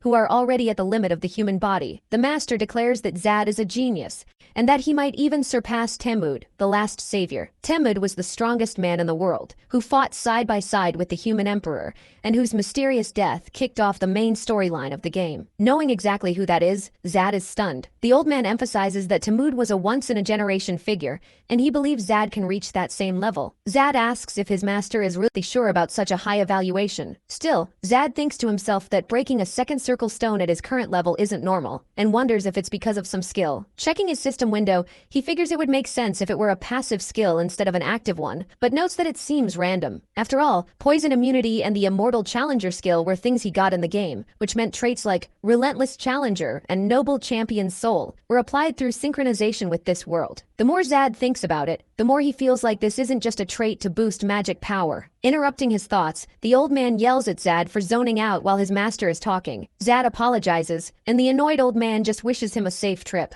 Zad thanks him for the teachings, and the elder mentions that he also needs to start preparing. Before leaving, Zad remembers something and calls out to the old man, asking if he has some free time tomorrow. Inside the Arahan mansion, a man sat on a throne while two people bowed before him. Zad realized the illusion magic in the room had been lifted. Glaring down at them, the Lord asked Zad if he knew what the tomb ceremony was. Zad said yes, explaining it was the trial to prove one was a pure blood of the Arahan family. Shaking, the man standing next to Zad also confirmed he knew. The Lord called Tunda pathetic, snapping that he wasn't asking him. Seeing the look on Tunda's face, Zad realized he needed to wrap this up quickly. The Lord went on, asking what happened after the ceremony. Zad answered that whoever passed earned the qualifications of an heir, allowing them to wear the Arahan cloak. In his head, Zad recalled that the cloak was an incredible tool. It didn't burn and could block most swords and arrows. The Lord explained that the cloak was a legacy passed down by Temud, the founding leader, and wearing it meant becoming a true member of the Arahan family. Because of that, Zad couldn't bring any escorts to the tomb ceremony. He had to prove he deserved the item all on his own. The Lord declared that from now on, he would judge Zad by the exact same standards as his siblings. Zad understood this meant the Lord would no longer turn a blind eye to his childish mistakes, and promised he would remember those words. Mentioning that tomorrow would be a tough day, the Lord dismissed them both. As he was leaving, Zad turned back and looked pityingly at Tunda, who was still on the floor. Watching this, the Lord thought it was interesting that, in the end, Zad didn't even see Tunda as a rival. Just then, a subordinate materialized next to the family head and reported that they had detected movements from Grace. The Lord told him not to deploy the Black Mirror team, as he wanted to see how his youngest son would react. Worried, the soldier warned that without intervention, Zad wouldn't make it back alive, and asked if the Lord didn't care about the boy. The family head just laughed and replied that if Zad didn't survive, it would only prove that was his limit. Meanwhile, in front of the Arahan mansion, Michael introduced himself as the captain of the guard and said he would be in charge of their security. Zad introduced himself back and asked Michael to look out for him, noting it was going to be a tough journey. On the other side, Tunda was crying in Grace's arms, talking about how terrifying the meeting had been. As soon as Zad saw this, he walked over to call them out, telling them everyone was waiting. He said Tunda should be leading the front lines and asked if he wasn't embarrassed to be causing trouble. Grace cut him off, asking if he didn't care that all the servants were watching. Hearing the words servants, Zad corrected her, pointing out that everyone there was hired by Arahan. He added that Tunda was so pathetic, he didn't even seem like an heir. Mentally, Grace cursed Zad, wondering how long his arrogance would last since he'd be begging for his life soon enough. Later, at Mount Triman, the group was exhausted after the long trek. Tunda complained yet again, asking Grace why she didn't send a carriage. Hearing this nonsense and seeing how tired everyone was,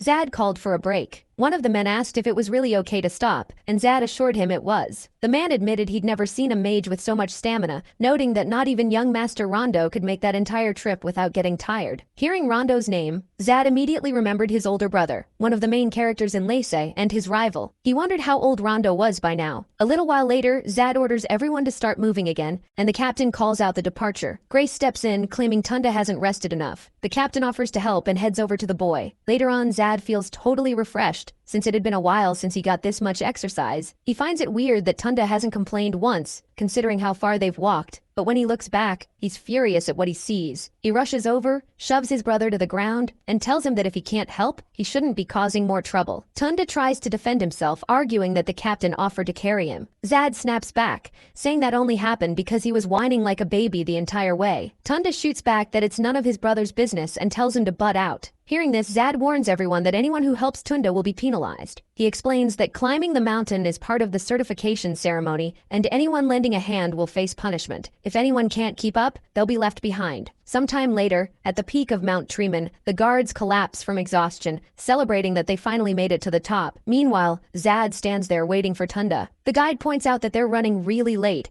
and they can't even see them from up here. Zad gets the idea to start the certification ceremony without his brother. The guide stops him, reminding him that the ritual has to follow birth order. Zad argues that since Tunda hasn't arrived yet, and there's no law against it, they should do it on a first-come, first-served basis. She eventually agrees, and they head straight to Arahan's tomb. In front of the entrance, the guide gives the instructions, warning him that using mana is strictly forbidden and he must not touch anything other than the altar. Internally, Zad is nervous but doesn't understand why. He decides to just go in. As he steps through the portal, he's shocked, because the place feels like another dimension. The woman approaches and explains that only those chosen by Arahan can enter this place. She instructs him to approach the altar to receive his pure blood certification, but just as Zad is about to touch it, he remembers he isn't the real Zad Arahan. He realizes they might find out his soul doesn't belong to this world, and wonders what will happen if they discover his true identity. Zad worries about what will happen to him, but figures there's a good chance of success since his body is still that of an Arahan. The woman then instructs him to cut his palm and place it on the altar. She explains that at the end of the ceremony, he will receive a cloak and the family emblem. Noticing him space out, she asks if something is wrong, and Zad quickly replies that everything is fine. The woman tells him not to be afraid, as the wound will heal as soon as the ceremony is over. Zad asks what happens if the test fails, and she answers that only a dim light will enter the altar, and nothing more. He thinks to himself that it's easy for her to say, since she isn't the one in his shoes. If the ceremony fails right here, he doesn't even want to imagine what would happen. Seeing no other choice, Zad starts the process. He's surprised that cutting himself doesn't hurt at all. He takes a deep breath and places his hand on the altar. Just then, a voice calls out to him, and he pulls his hand back in shock. He turns to the woman and asks if she heard a voice. She immediately warns him, telling him he must not pull his hand away under any circumstances. When Zad places his hand back down, the voice returns, saying it has waited a long time for this moment. Zad asks who they are, trying to figure out how they are communicating. The voice then reveals that it was the one who brought him to this world. Hearing this, Zad realizes they are communicating through thought. After thinking about it for a second, he finally figures out who the voice belongs to. The one speaking to him is Tamud Arahan. Zad asks why he was chosen out of everyone. Tamud answers that someone obsessed with power would never fall for the temptation of fame. Zad tries to ask why he was brought all this way, but Tamud cuts him off, saying there's no time. He tells Zad that the stronger he gets, the more he'll feel his presence, and asks him to always remember that Tamud is with him. With that, the connection cuts, and a golden light bursts out. The woman is shocked because she's never seen a golden light before. It was supposed to be red. Zad explains that since his power is lightning and not fire like his siblings, the element probably changed the color. Since the light appeared anyway, he asks if he's good to go, and she says yes. With all the requirements met, she declares that Zad has finally qualified and is now officially the 7th heir. Once outside, Zad mutters that the ceremony was nothing special, since his stats didn't even change. He wonders what's taking Tunda so long to get here. Right on cue, Tunda shows up, making a massive scene. Zad cuts him off instantly, telling him to get moving since he finished ages ago. Seeing Zad's new robe, Tunda loses his mind, and Zad mocks him, saying he wasn't about to just wait around for him. Tunda curses at him, arguing that Zad should have gone first since he's the 6th heir. But Zad warns him that if he keeps annoying him, he'll leave right now without him. Spotting the priestess in charge, Tunda demands to know how she could do this to him. She coldly replies that she can do whatever she wants as the head of the ceremony, and adds that she'll be reporting everything that happened today to the patriarch. Hearing about the patriarch sends Tunda into a panic. The woman completely ignores him and tells him to just get on with the ceremony. Afterward, the captain pulls Zad aside to talk. He says he senses a presence in the middle of the mountain, which shouldn't be happening in such an isolated place. The captain also mentions that Grace, the head maid, is putting him on edge since she had zero reaction and seems to be playing dumb on purpose. Zad asks if he thinks Grace has an ulterior motive, but quickly reassures him, revealing that he already knows everything. He warns the captain that there's going to be an ambush on the way down, and they need to prepare for an attack. Zad hands a device to the captain. He explains that it creates an invisible barrier, but since there are 4 of them, they all have to be set up together to work. Zad adds that the barrier was made by Lacto and completely blocks the use of mana inside it. He tells the captain to scatter the devices far apart as soon as the battle starts. Just then, Zad notices the ceremony has finished. Meanwhile, Rio mutters about how freezing cold it is and how tense the atmosphere feels. Grace asks her why she's staring. Rio flinches, and in the blink of an eye, she realizes the maid has vanished. Rio figures the ambush is about to start and realizes she needs to warn Zad immediately. Right then, the ambush begins. The captain alerts the squad, ordering everyone to spread out. Rio runs desperately to find Zad,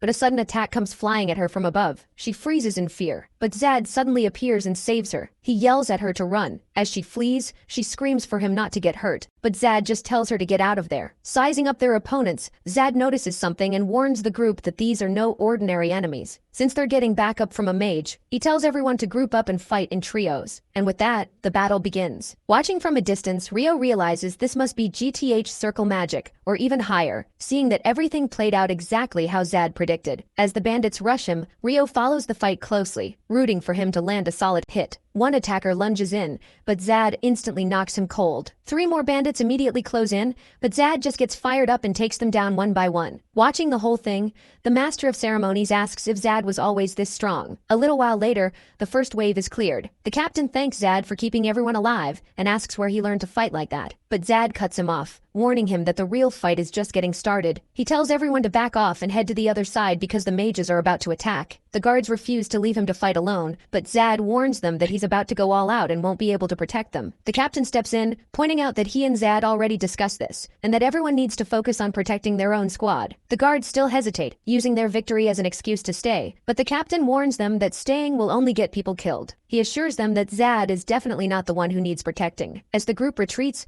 Zad says he can sense a presence, not a mage, but something else closing in. Right then, a devastating attack surges toward him, a massive ice tsunami. He's surprised they're opening with such a heavy hit. Realizing it's a massive AoE attack, Zad calls out to the captain, ordering him to deploy the barriers to shield the group from the tsunami. The powerful attack completely obliterates the hill. Zad looks at the damage but relaxes a bit when he sees everyone is safe inside Lacto's barrier. However, since this mountain belongs to the tomb, the patriarch is going to be absolutely furious once word of the damage gets out. Zad notices Grace complaining and thinks her acting is terrible. He tells her he didn't expect her to be this stupid, calling her pathetic for even failing to take her own life. Grace snaps at him to shut up, asking what he could possibly know. He replies that since she's trying to kill an Arahan, taking the life of someone as worthless as her would be nothing to them. Just then, a man reveals himself at the top of the hill, mocking Zad by saying it looks like he actually trained for this moment. Grace panics, demanding to know how he could betray her. This man is Lucre, Grace's younger brother and the vice captain of the Billy family. Lucre cold shoulders her, saying that the moment she chose Arahan over her own family, their bond was broken. She tries to defend herself, claiming she only went to Arahan to destroy them from the inside, but Lucre cuts her off. He tells her he's done talking, declaring that once he takes Grace's life, handling the rest of them will be easy. Zad charges in. Lucre mocks him, saying it's a waste of time to attack with that little mana. Zad warns him that he won't let him touch Grace because he made a promise. Lucre just laughs it off, saying there's no point in a dying man trying to fight. But Zad points out that the enemy's magic was way too flashy. Lucre's mages panic, thinking the Black Mirror Corps is on the way, but Zad tells them no. He called in someone even bigger. When no one shows up, the mages laugh and call it a bluff. Zad thinks to himself that he was an idiot for trusting his ally. Lucre keeps mocking him, saying Zad's actions are pathetic and embarrassing for an Arahan. Watching this play out, Zad wonders how that old man can be sleeping at a time like this. Suddenly, Lucre attacks, but right at that moment, the kin siblings show up. Zad can't hide his disappointment but figures they're better than nothing. Lucre spots Grace running away and mutters that she's pathetic to the very end, ordering his mages to take out the weaklings. Zad orders his team to attack. He tells them to close the gap fast, since the enemies are mages and suck at close quarters combat. As Zad rushes in and unleashes his full power, the mages start to panic. They try to defend themselves, but they can't block his attacks and get wiped out. Fired up, Zad gets ready for a massive combo. He charges forward, completely obliterating every enemy in front of him. One of his allies points out that they're tearing through them easily, and the plan is working perfectly. But then, Zad notices the enemies are casting a chain spell that's almost ready. Realizing he can't stop it, he screams at everyone to run as far as they can and just try to survive. A massive shockwave blasts through the area. The enemy mages laugh as they watch the group flee,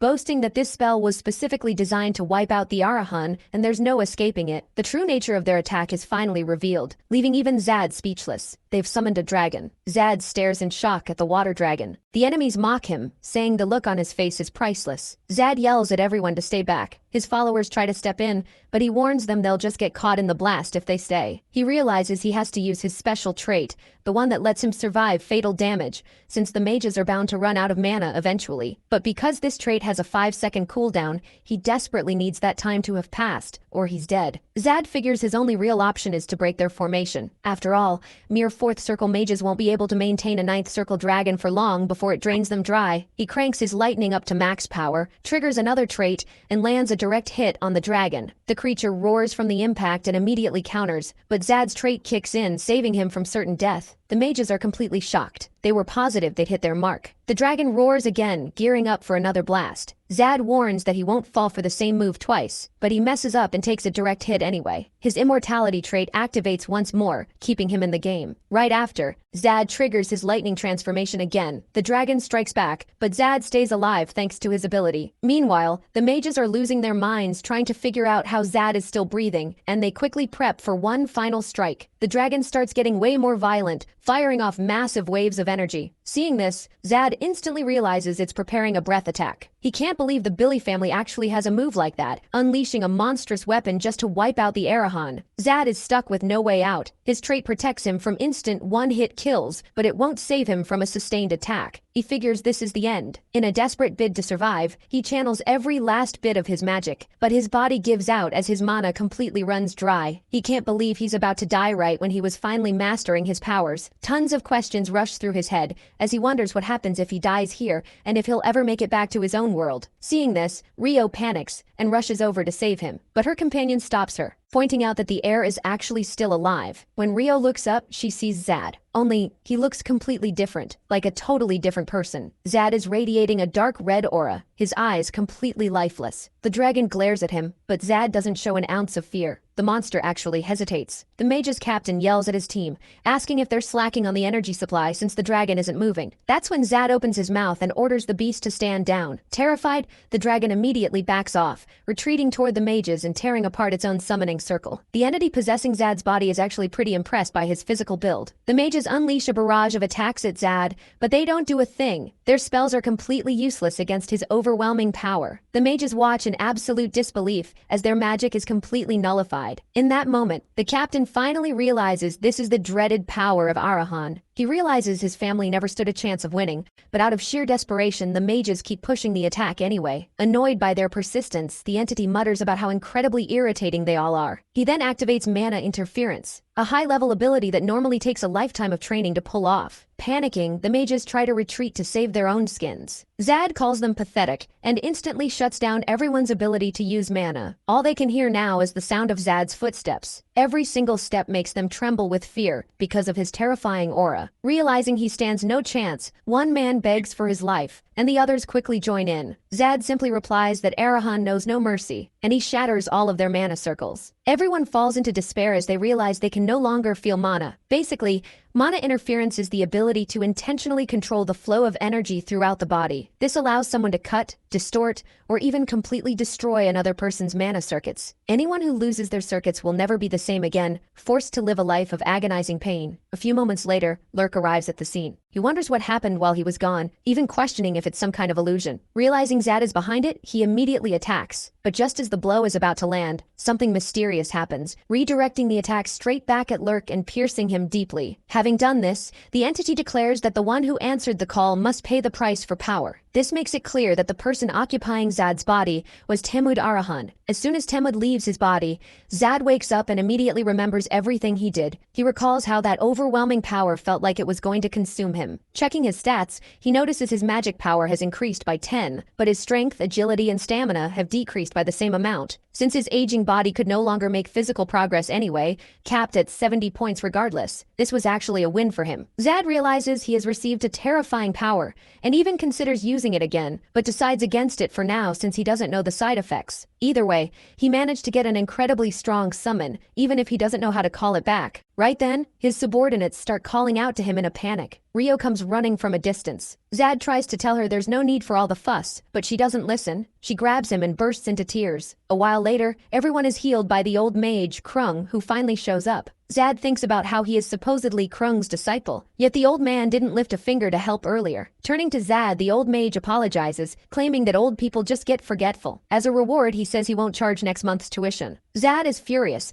asking if his life is only worth 100 gold coins, and demands 3 months free instead. Krung agrees. Next, the mage asks what happened, recognizing the body on the ground. He points out that it's Vice Captain Lurk, which surprises Zad. The old man then asks if the black horse showed up, considering Lurk was a 7-circle mage. Zad plays dumb, since he had already agreed with everyone to keep what actually happened a secret. Just then, Grace shows up complaining, saying none of this would have happened if it weren't for Zad. The old man instantly recognizes her, saying he can feel her wickedness just by looking into her eyes. Suddenly, Grace is pinned to the ground by a crushing pressure from Krung. Zad watches in awe, realizing the old man can even use space magic. The mage starts laughing, saying Grace's own greed brought her to this state. Zad interrupts and asks if he can teleport everyone to Arahan. Krung immediately demands 100 gold coins for the service, and Zad replies that he'll just walk. The next day, Zad arrived at the Arahan mansion, where the patriarch was already waiting for him. Zad greeted the lord, who mentioned he'd heard a lot had happened. The patriarch congratulated him, saying he worked hard to earn his cloak and the elders' approval. Zad was caught off guard, not expecting any praise. The patriarch then ordered the others to enter, and the traitors walked into the hall. As soon as they arrived, the patriarch asked why Zad wanted to lift their punishment. Zad asked the lord to give Tunda Arahan another chance. The patriarch scoffed, thinking it was absurd to give a second chance to someone who was controlled by his own maid and brings no value to the family. Zad countered,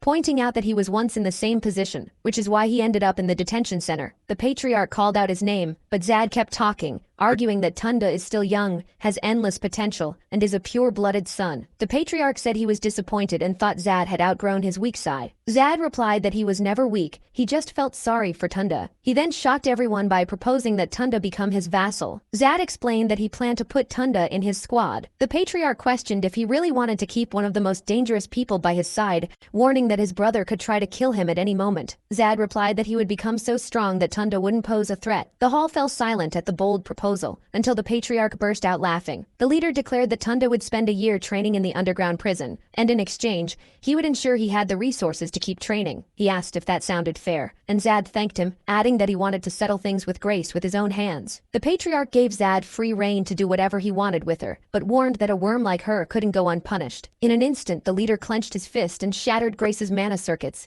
saying mana was too much power for an insect to have. She collapsed to the ground, and the patriarch ordered her to get up. Meanwhile, Zad realized he could now look his father right in the eye, guessing it was thanks to Timud's soul. Noticing his son staring, the patriarch asked if there was anything else. Zad confirmed there was, saying they needed to talk about the Billy family. He understood how furious the leader must be with their rivals, and realized the only reason they hadn't attacked yet. He asked if the emperor was the reason they hadn't retaliated, even after the Billy family desecrated the Arahan tomb and tried to kill an heir. The patriarch questioned his son's curiosity and dismissed him, saying that was enough for today and the Billy family wasn't a concern right now. Zad realized that the Arahan family was the only one with no loyalty to the emperor. The leader saw the emperor as someone he could surpass, but currently, the imperial power was so massive, it created an imbalance, which is why Arahan was so obsessed with power. If he crushed the Billy family now, the imperial army would invade their territory immediately, and to the Arahan leader, just having them step on his land was an insult. The patriarch asked why Zad hadn't left yet. Zad replied that Arahan knows no mercy, and he felt the weight of those words when he entered the tomb, placed his hand on the altar, and was attacked by the Billy family. The patriarch called him naive, and said that one day, when he opened his eyes to politics, he would understand.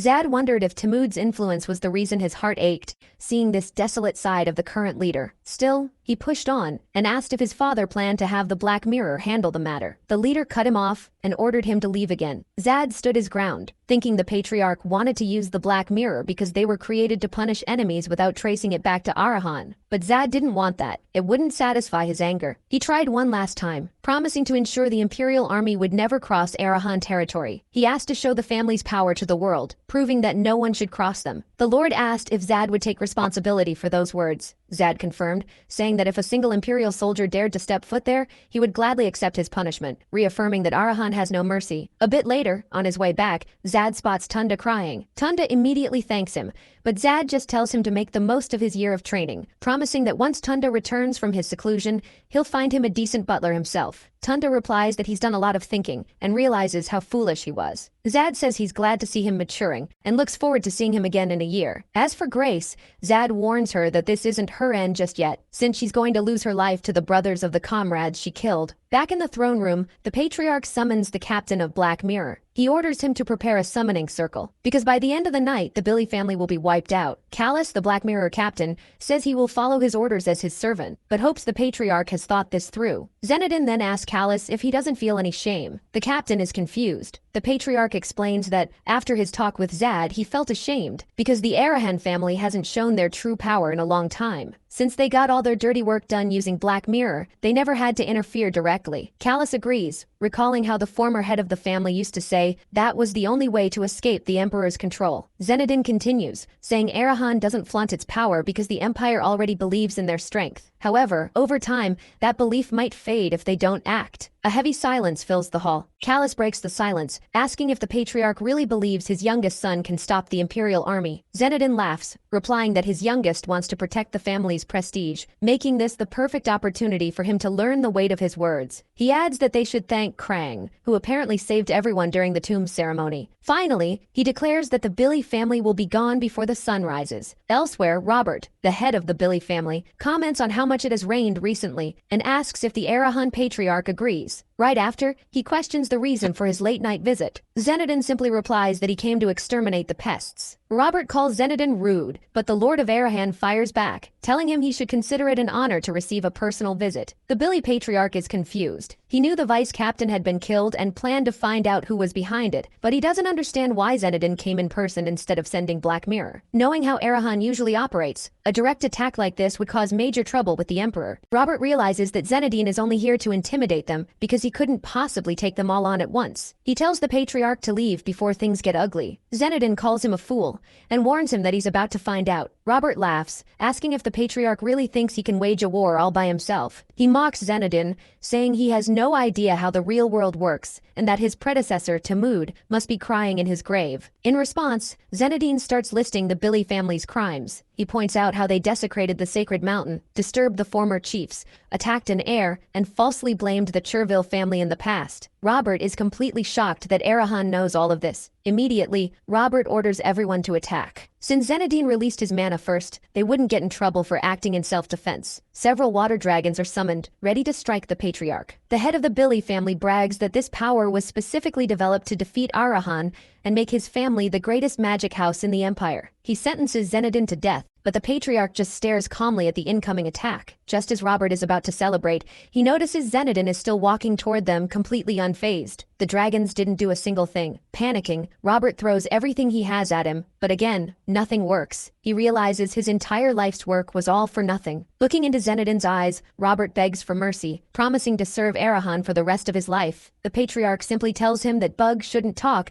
and finishes him off right then and there. A week later, in the Billy family territories, a man reports to the Emperor that several mages tried to put out the leftover flames but died trying. The Emperor approaches the fire and dispels it completely with a single touch. Looking at the aftermath, he immediately understands what happened. He then orders investigators to be sent to Arahan to get a full report of the entire situation. The whole world was in absolute shock. Everywhere you looked, people were talking about the fallen family that vanished overnight without a trace. But for the cities inside Arahan's territory, this was actually great news, as they were now under the protection of the strongest faction. Eddie mentions that since he owns a building in Nika, this is excellent news for him. Zad quickly corrects him, pointing out that the building belongs to him, and Eddie is just a tenant. The nerd asks if everything is really okay, since Zad made a promise to the patriarch, and Zad says that's exactly why he's here. Eddie remarks that in all of history, there's never been a case of a single leader invading and wiping out an entire family by himself. He says just thinking about it gives him chills, adding that he expected nothing less from Arahan. Zad then says he needs to know how the Emperor handled the war between the families. Eddie explains that under Imperial law, murder is a crime, especially wiping out an entire family, so the consequences are going to be obvious. Zad tells Eddie to start being useful, warning him that if he keeps this up, he'll end up back in the slums. Zad then tries to figure out a solution, knowing the first imperial law is incredibly strict. Just then, the Kin brothers arrive. They report that Tunda has already been locked up, and his servants surrendered immediately, handing over his property deeds. Looking over the paperwork, Zad realizes he finally has control of all of Tunda's businesses, from the smallest to the largest. He stands up and orders the brothers to keep patrolling around the building without drawing attention. Zad then asks how many people showed up today. Eddie replies that he hired the Yatma company as mercenaries. Zad asks if he rehired all of them, pointing out that this made no sense since they were under contract with Tunda, and all of Tunda's assets had already passed to them. Realizing Eddie has already messed up,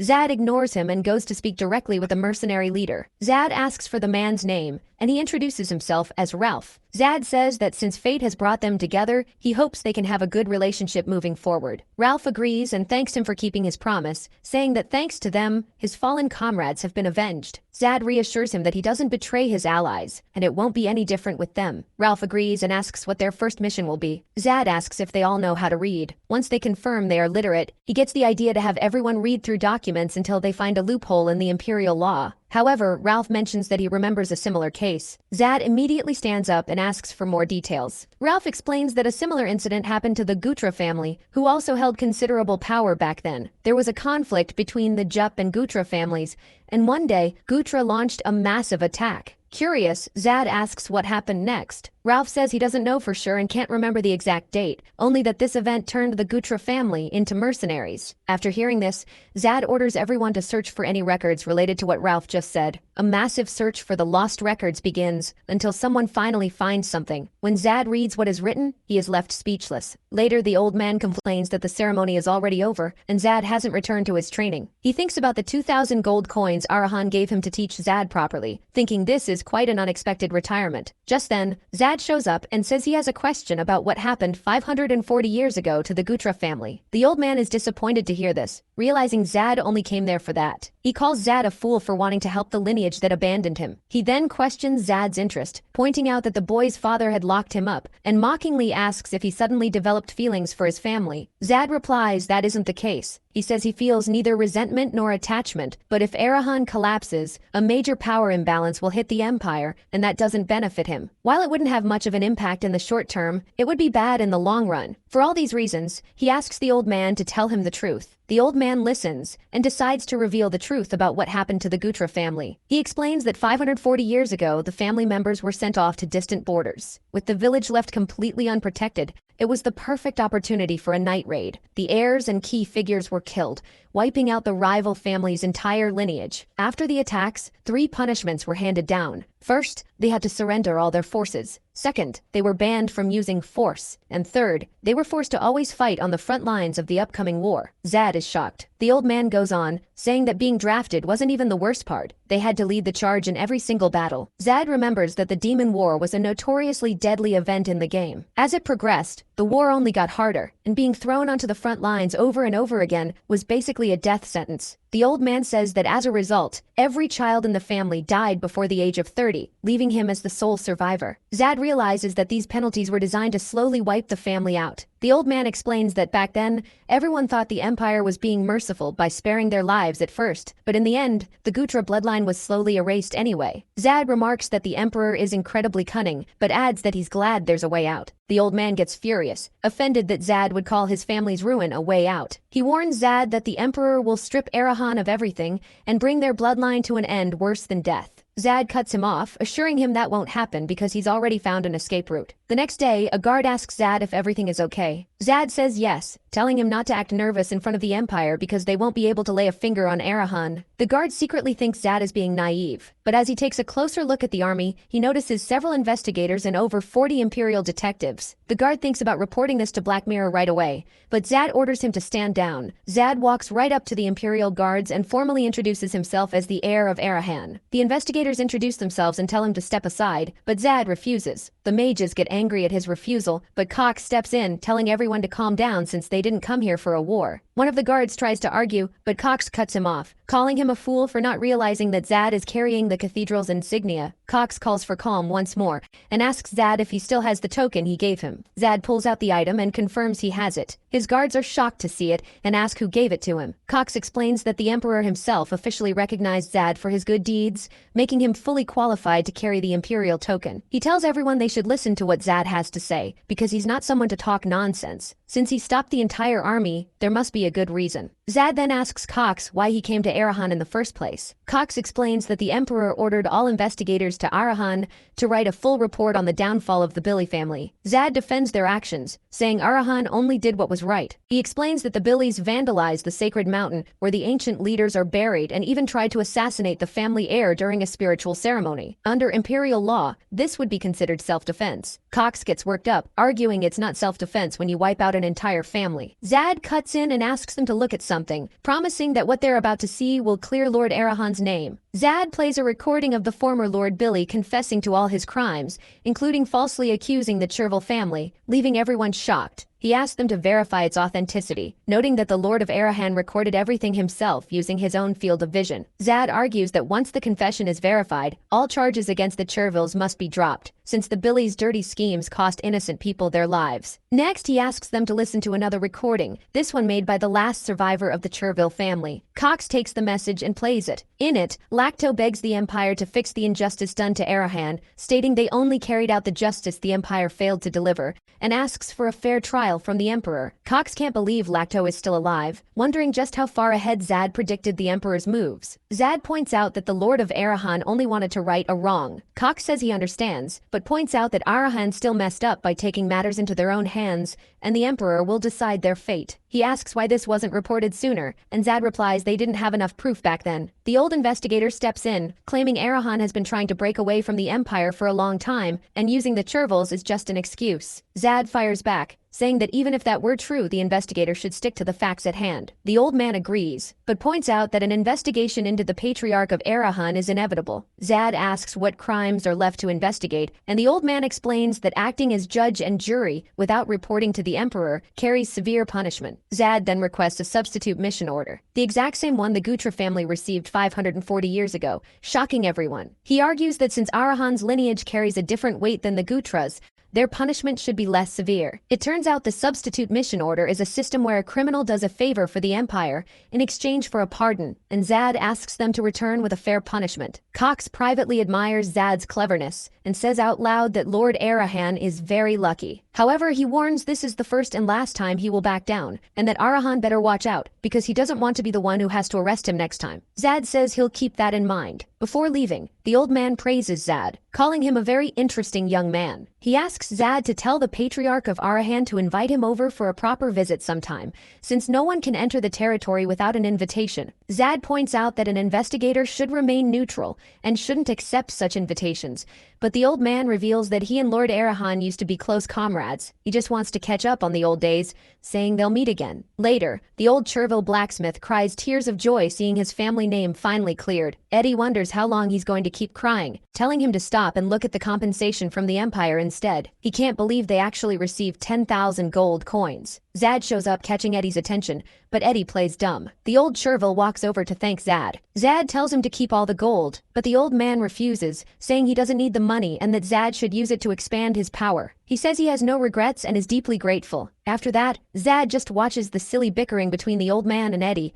getting ready to read the Empire's punishment. The document states that the official punishment will be announced in February, and they just have to wait until then. It also details that 5 missions will be required for Arahan's full pardon. Zad thinks that's a fair amount. These missions from the Emperor will give him a perfect excuse to leave the house, and his siblings won't be able to interfere or try to control him. Zad thinks he got lucky that the situation with Lacto was resolved so quickly, and decides to focus on expanding his influence over the next 4 months. Later, in the Patriarch's office, his father calls him by name. The Patriarch says Zad achieved something truly great, and that he was incredibly surprised by his efficiency. This actually startles Zad, since it's the first time his father has ever been nice to him. He had no idea the Patriarch even had a kind side, so he thanks him for the compliment. Then, the Patriarch mentions he just got back from a meeting with the elders and asks Zad if he knows who they are. Zad says he does. In his head, he remembers that the elders are the hidden power of Arahan. Individually, each one is much weaker than the patriarch, but together, they wield incredible power. He also recalls hearing that Lord Zenodin is constantly clashing with them. The patriarch comments that those annoying old men actually praised Zad. Zenodin's goal is to make Arahan stronger than the emperor, but the elders just want to live in peace. Their only interest is safety, with zero change. Zad replies that it's an honor to be praised, but his father warns him never to forget their true nature. Zad says he'll keep that in mind, remembering to himself that every single elder has already allied with one of Arahan's heirs, so he needs to be careful. The patriarch then reveals the real reason he called him in. The elders have started making contact. Zad wonders what that's supposed to mean since his father left it half-said. Even though he's confused, he says he'll keep those words in mind, and right after, the Lord dismisses him. But Zad stops him, saying his father forgot something, asking for the reward he was promised. The Lord asks if he wants even more. Zad tries to explain, saying rewards are earned, and the patriarch hasn't given him one yet. The patriarch bursts out laughing and says Zad thinks like a true heir, asking him what he wants. With that, Zad makes his request. Later, inside Arahan's underground vault,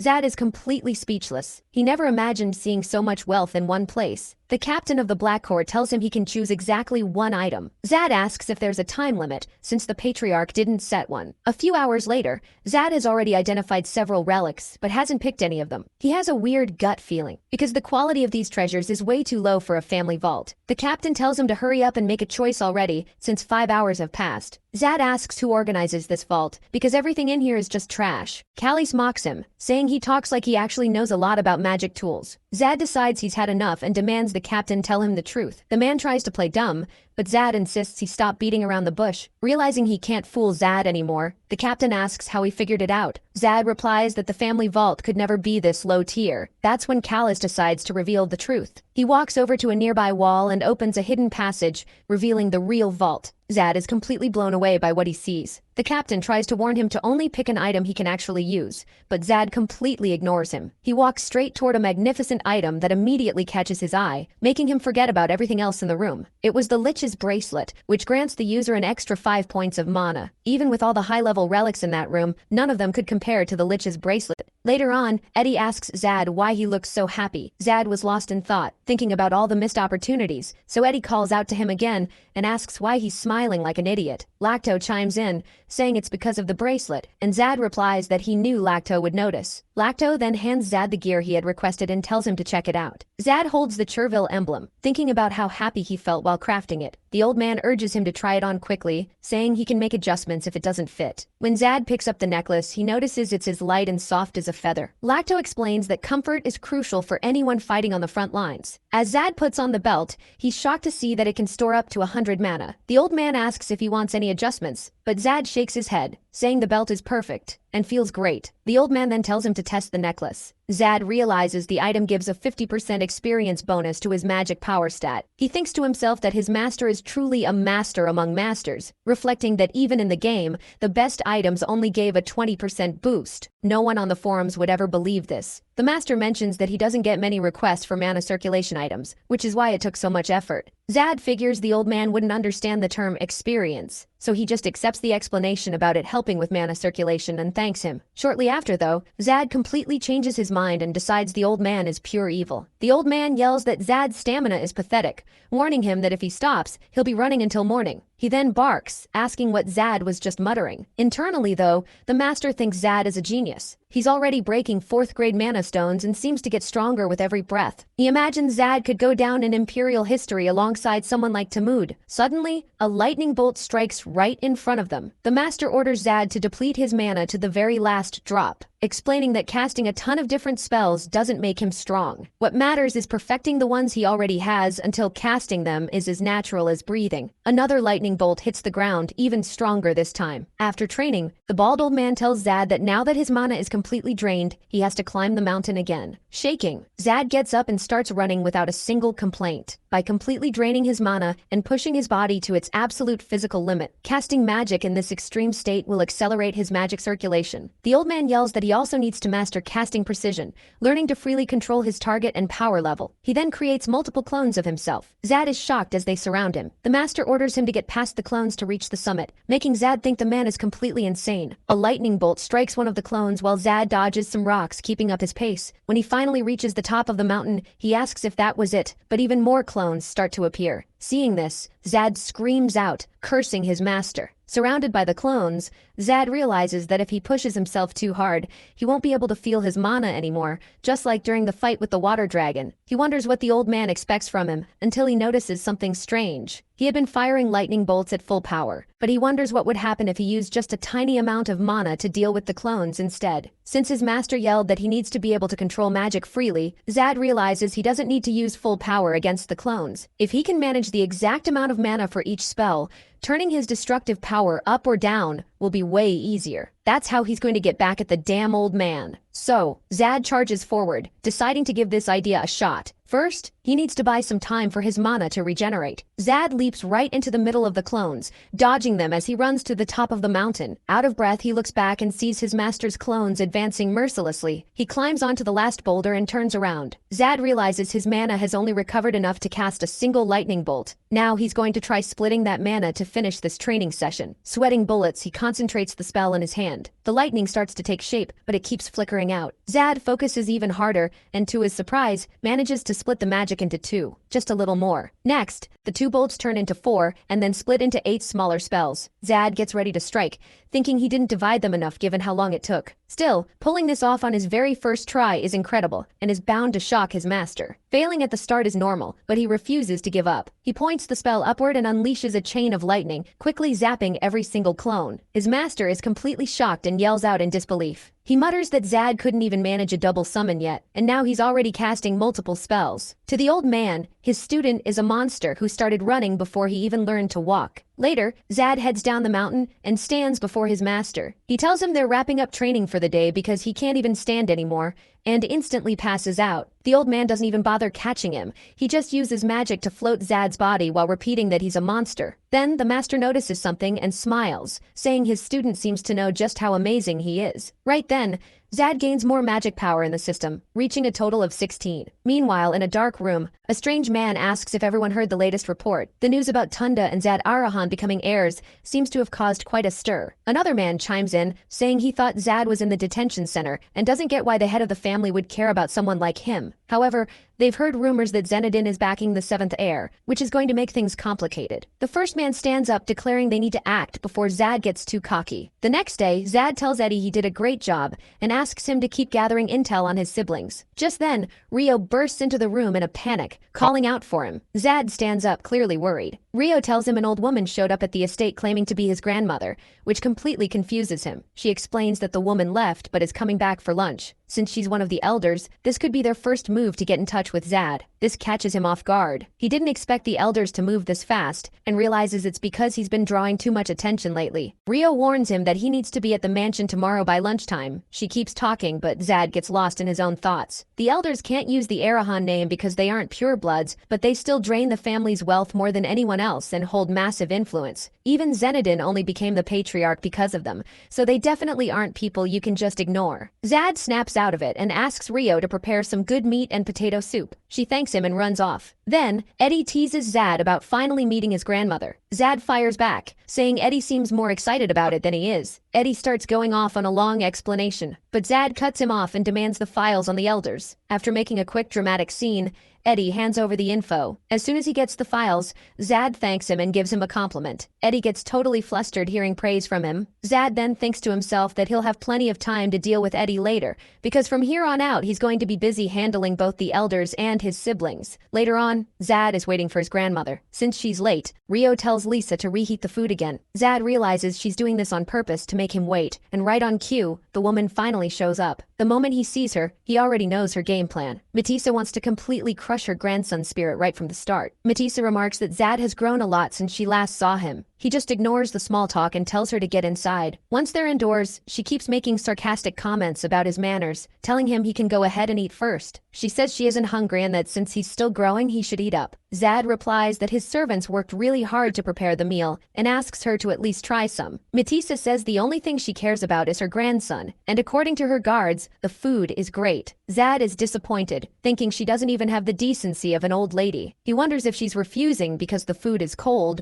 or if she's afraid of being being poisoned, but either way, he finds it completely disrespectful. Zad ends the lunch and asks Lisa to bring the tea. As soon as the servant leaves, the old woman asks why he only has 2 servants and comments on how terribly empty the place is. She offers to send him some servants, but Zad immediately declines. She keeps pushing, and he keeps refusing. The old woman then tries to play the victim, saying he doesn't even mince his words with her. Mitisa says it makes sense since he has Arahan blood in his veins, but there's no need to be so cold to his own grandmother. Zad shuts her down and tells her to get straight to the point. The old woman gets excited and says they should start communicating well from now on. Right after, she orders everyone to leave the room and tells them not to cause any trouble. Already tired of the stalling, Zad asks her once more to get straight to the point. The old lady says she came today to convince him, and if that doesn't work, she'll have to resort to threats. Zad immediately warns her that persuasion won't work on him. At that, the old woman says he's just as bold as the rumors say, and it's starting to annoy her. She mentions that his name has been coming up a lot lately. She says that since he's already become an heir,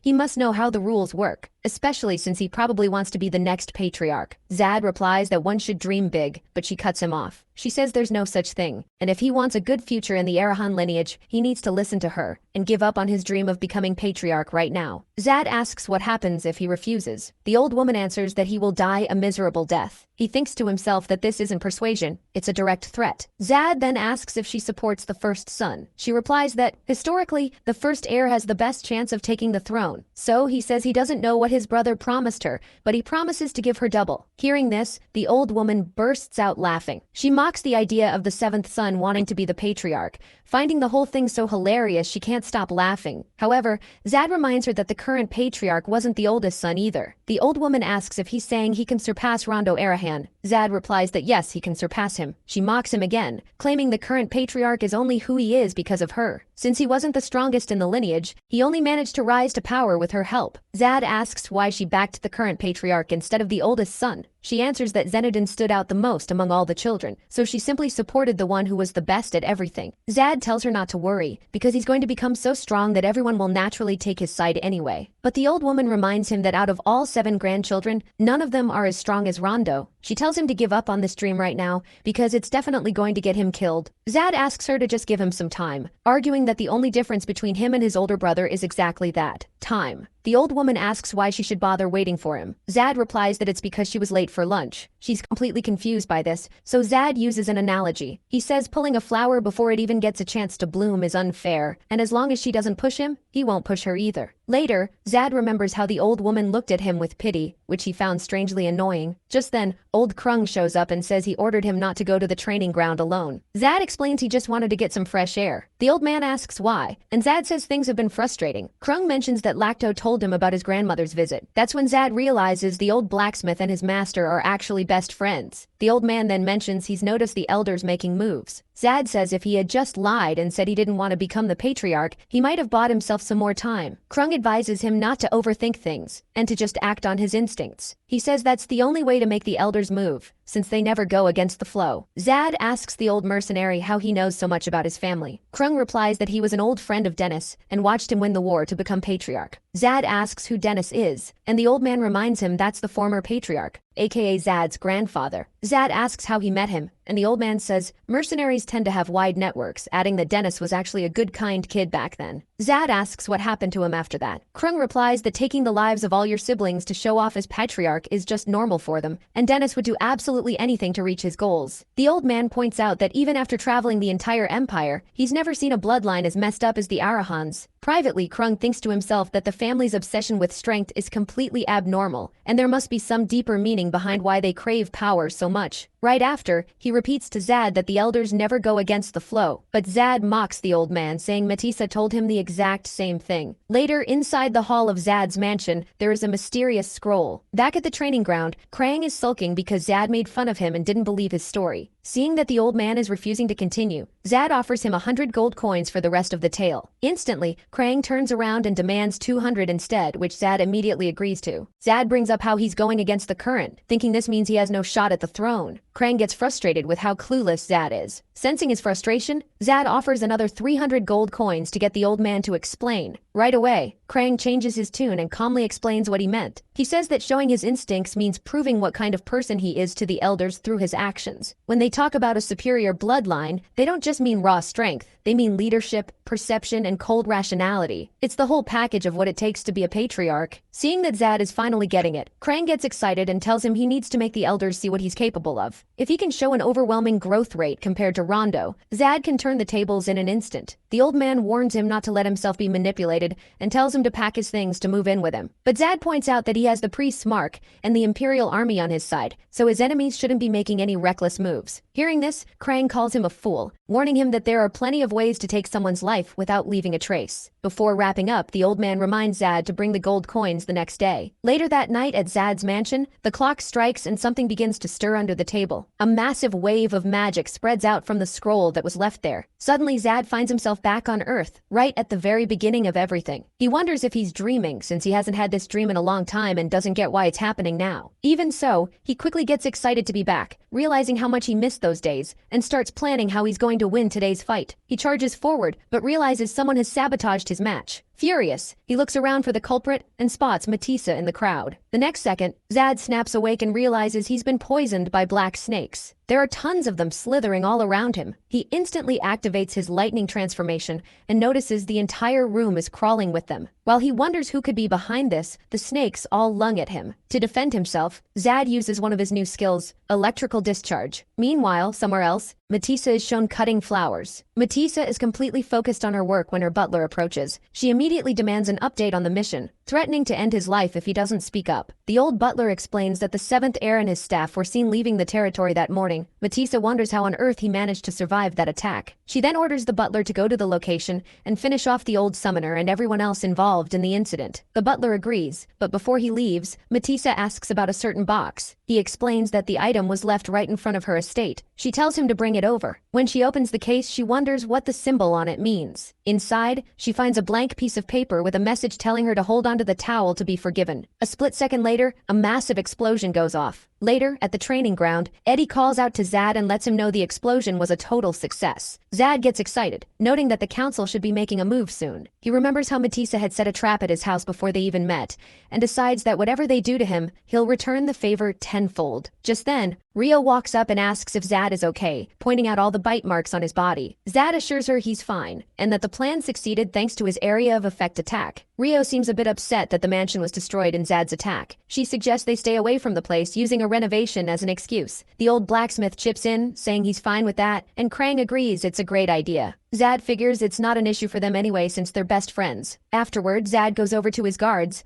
thanks them for their hard work, and promises they'll be rewarded double. Standing a bit further away, Rio asks if it's really okay that Zad attacked an elder. He tells her not to worry, since Matisa probably doesn't even suspect he was the one behind the explosion. Zad explains that she loves playing with the heir children like they're puppets, which will throw off her suspicions. From afar, an intruder overhears their conversation and mutters to himself that the council is going to absolutely lose their minds when they hear this. Elsewhere, a woman is being interrogated under suspicion of attacking Matisa. This woman is Rachel, Zad's mother. She denies having anything to do with the explosion. Believing her story, the interrogators try to brainstorm other possible suspects. But right then, Matisa storms into the room, absolutely furious. She screams that she's going to end Rachel's life and strikes her. Matisa yells that she'll make her pay for destroying her rose garden. The investigators try to hold Matisa back, and a moment later, guards flood the room. This sparks a massive argument among the elders. However, Rachel steps in and commands everyone to calm down and stop flaring their mana. Matisa then starts accusing Rachel of delivering the explosive box. Rachel tries to defend herself, but Matisa fires back, saying she's the only one capable of pulling something like that off. That's when Rachel finally loses her patience, especially since Matisa threatened to lay a hand on her people and orders her to get out. Matisa suddenly remembers that Rachel is an 8th circle mage, on the verge of reaching the 9th, famously known as the Ice Witch. She realizes that if Rachel wanted to, she could easily disrupt the balance of power among the elder factions. Cowering under this terrifying pressure, Matisa backs down and takes a seat at the table. Later, one Once everyone calms down, Rachel apologizes for losing her temper. She asks Matissa to go over the details so they can figure out who did this. But Matissa cuts her off, saying she doesn't trust Rachel at all and is convinced she's the one behind the attack. Rachel swears on everything she has that she had nothing to do with it, pointing out that someone is clearly trying to set them up to fight each other. Matissa starts describing the golden box left at her door, suggesting her butler might have been bribed. But her daughter speaks up, saying that's unlikely since the butler also died in the explosion. Matissa goes on to explain that when she opened the box, there was a white handkerchief inside. Written on it was a message about offering forgiveness once they held the towel. Hearing this, Rachel points out that whoever did this is incredibly clever. The box was rigged from the very beginning, and it was done so well that even a high-ranking mage didn't notice. On top of that, the blue fire was more than enough to wipe out the entire estate. Since only a handful of people are capable of making something that advanced, Rachel says they just need to investigate all of them. Next, Rachel asks Matissa if she's pissed anyone off recently. When Matissa looks confused, Rachel clarifies, asking if she offended someone. Since the message mentioned forgiveness, this felt more like a grudge. Matissa scoffs at the idea, asking who would be crazy enough to seek revenge against an elder of Arahan. Matissa tries to think of who it could be and remembers Zad, but she doubts he's competent enough to pull off a scheme like this. Since her daughter doesn't know she went to see Zad, Matissa decides to make up an excuse. Rachel asks if she thought of something, but Matissa claims she hasn't, saying she's done nothing but garden and stay at home lately. Hearing this, her daughter asks if she really didn't leave the house, even after Tunda and Zad became heirs, asking again if her mother did anything. Matissa tries to deny it, but Rachel already sees right through her and calls her a terrible liar. She points out that since Tunda is in the dungeon, the only one left is Zad. Rachel reminds her that she had specifically asked Matissa to stay out of her children's fight for the throne, and that it was the only thing she had asked of her. Matissa desperately tries to deny it, but Rachel doesn't back down and keeps up her relentless attack, warning her that she won't get away scratch-free and will pay with her life. Just as Rachel is about to strike, a member of the Black Corps appears and tells her to control herself, saying the patriarch ordered her to show restraint. Rachel mocks the situation, asking what kind of father stands by when someone tries to kill his child. Since Matissa broke her promise not to touch her children, Rachel warns her one last time that she will pay for it with her life. Seeing that Rachel won't back down, the henchman begs her to reconsider. He says she knows the family head's intentions better than anyone, and pleads with her once more. This actually works, and Rachel backs off, calling off her attack. The man then informs Matissa that she is banned from elder meetings and any outside activities. He tells her to go back immediately, promising he'll handle the rest. Matissa is grateful and leaves. Right then, Rachel addresses the hooded man as Robin, asking if he's the patriarch's right-hand man now. Robin confirms that ever since he joined Arahan, he's always put the patriarch first, but says his memories of Rachel still live in his heart. Rachel asks if holding that position means he can't tell her anything. She points out that the Black Corps must know the truth about what happened to Zad. Appealing to his loyalty, she insists that as a mother, she has a right to know what happened to her son, asking if he would really deny his former master that. As payback for Rachel saving his life in the past, Robin reveals that Matissa was indeed the one who tried to kill Zad. He explains that he sent a bomb to Matissa's house and that there were no other casualties. Rachel asks where her son is now, and Robin tells her that Zad is with Sir Krung, his current master. Rachel is shocked by the news and starts worrying about how her fragile son ended up with someone like Krung, but Robin assures her that Zad is anything but fragile and delicate. Rachel says she heard the rumors but still finds it hard to believe. Either way, she gets emotional knowing he survived and grew strong on his own. Happy to hear Zad is doing well, she says she wants to see him and asks for every possible location, stating she'll go there alone. A few days later at Krung's hideout, Zad thanks him for the training. The old man praises Zad's ability to learn fast, and Zad thanks him again for his guidance. From a distance, the subordinates whisper about how amazing Krung is, and how Zad is even more impressive for surviving that brutal training. Zad then announces they're having a barbecue for dinner, which gets all the guards hyped. One of them comments that it really feels like they're at a camp. Watching from afar, a traitor mocks them, calling them fools and disgusting. He decides this is the perfect time to make his move, planning to escape as soon as everyone goes to sleep. When a co-worker asks if he's going to eat, the traitor declines, saying he isn't hungry. Later that night, while everyone is fast asleep, the traitor makes his move. Convinced he'll never have to see any of them again,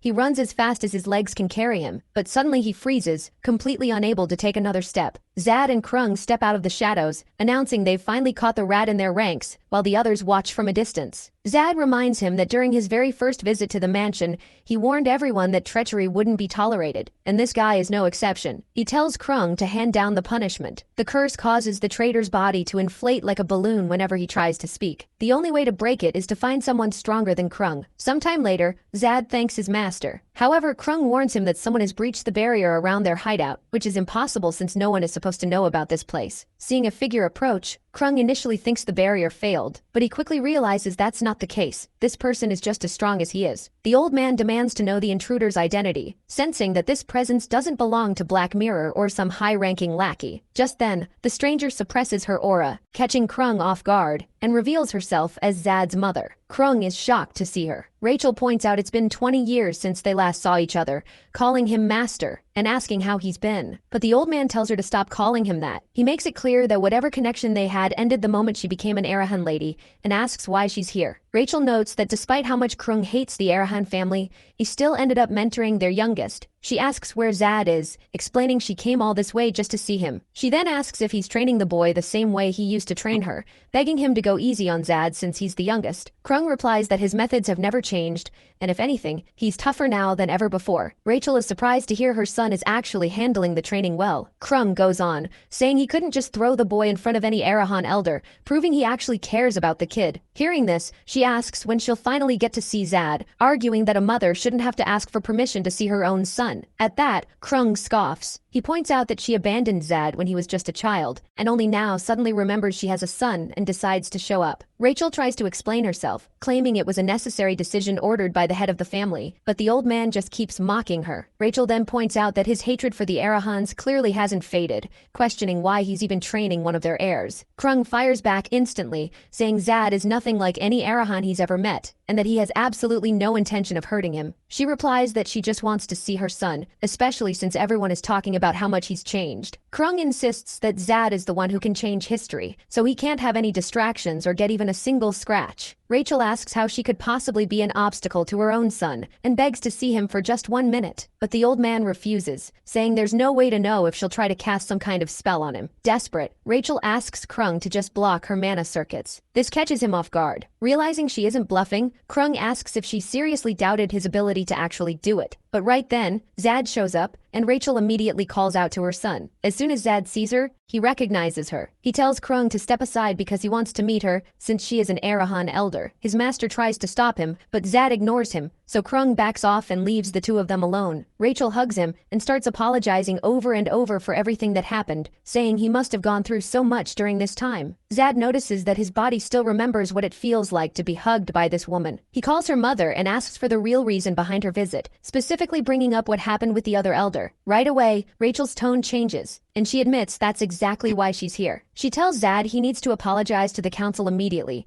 promising that with her help, they can settle everything quietly. However, Zad refuses and reveals that he planned all of this from the very start. Rachel is shocked by his confession. Zad explains he did this so the elders wouldn't interfere in his fight for the throne, and promises he will make Lady Matissa regret what she did. Zad declares he won't stop until he reaches his goal. Rachel warns him that the elders are far more powerful than he realizes, and that in their entire history, no heir has ever fought against them. But Zad says that's exactly why he's going to do it, because he'll be the first. Rachel still tries to reason with him, pointing out that the odds are completely against him, but Zad says winning is actually possible if she helps him. He explains that all she needs to do is live her life normally, and then stand by his side when the time comes. That way, he'll only have to fight his siblings. He adds that, in the end, he's only going to threaten Matissa anyway. Rachel answers that she doesn't care about Matissa, her only concern is her son's safety. But Zad reassures her, saying that with Krang by his side, he has nothing to fear. Hearing this, Rachel realizes he has become a completely different person. Zad then asks why the patriarch leaves the elders alone, since they are clearly a problem. Rachel explains that Arahan isn't as bad as he thinks. This angers Zad, who questions what kind of father forces his children to fight each other, but won't get rid of the elders who constantly get in his way. Rachel realizes he doesn't understand, and explains there's a secret to Arahan. She tells him that once he proves himself worthy,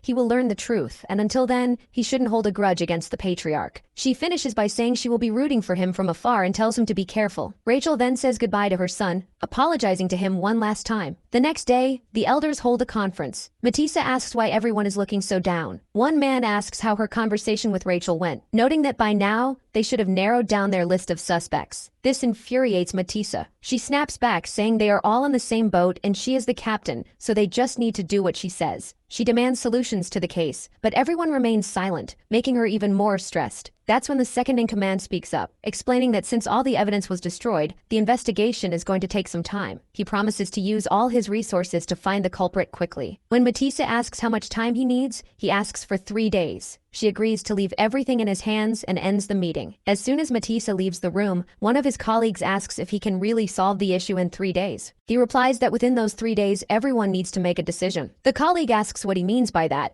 and the second-in-command explains that sometimes it's better to jump ship than to stay on a drifting vessel. Back at her estate, Matisa takes a bath, thinking it's only a matter of time before Zad gets caught. She mocks the situation, believing the seventh heir could never have pulled this off. Suddenly, she notices the water has gone cold and calls out, asking if anyone is outside. Matisa gets out of the bath and goes looking for her servants. But when she finds them, she's hit with a shocking sight. Every single one of them is dead. Before she can even process it, she notices a massive wave of blue energy heading right for her. It turns out Krang is the one behind the attack, and after burning her entire estate to the ground, he takes off. Sometime later, Matisa is wandering aimlessly until she ends up back in her village. Walking in, she notices that all the properties under her name have been shut down, and she wonders if Zad is behind this. But she quickly brushes it off because she's starving. Spotting a line, she walks right up and cuts in front of everyone. A man immediately calls her out on her attitude. Matisa asks if he knows who she is, but the guy doesn't care and tells her to get to the back of the line. As a scene starts to break out, one of the staff members asks her to step back. She instantly slaps him and barks at him not to touch her. Right then, a former employee of hers steps in and reveals to everyone that Matisa is an Arahan elder. Everyone gasps in shock and immediately bows down to her. Matisa warns them that she won't forget what happened, and the former employee asks for permission to escort her to a restaurant. She agrees and asks for his name so she can reward him later,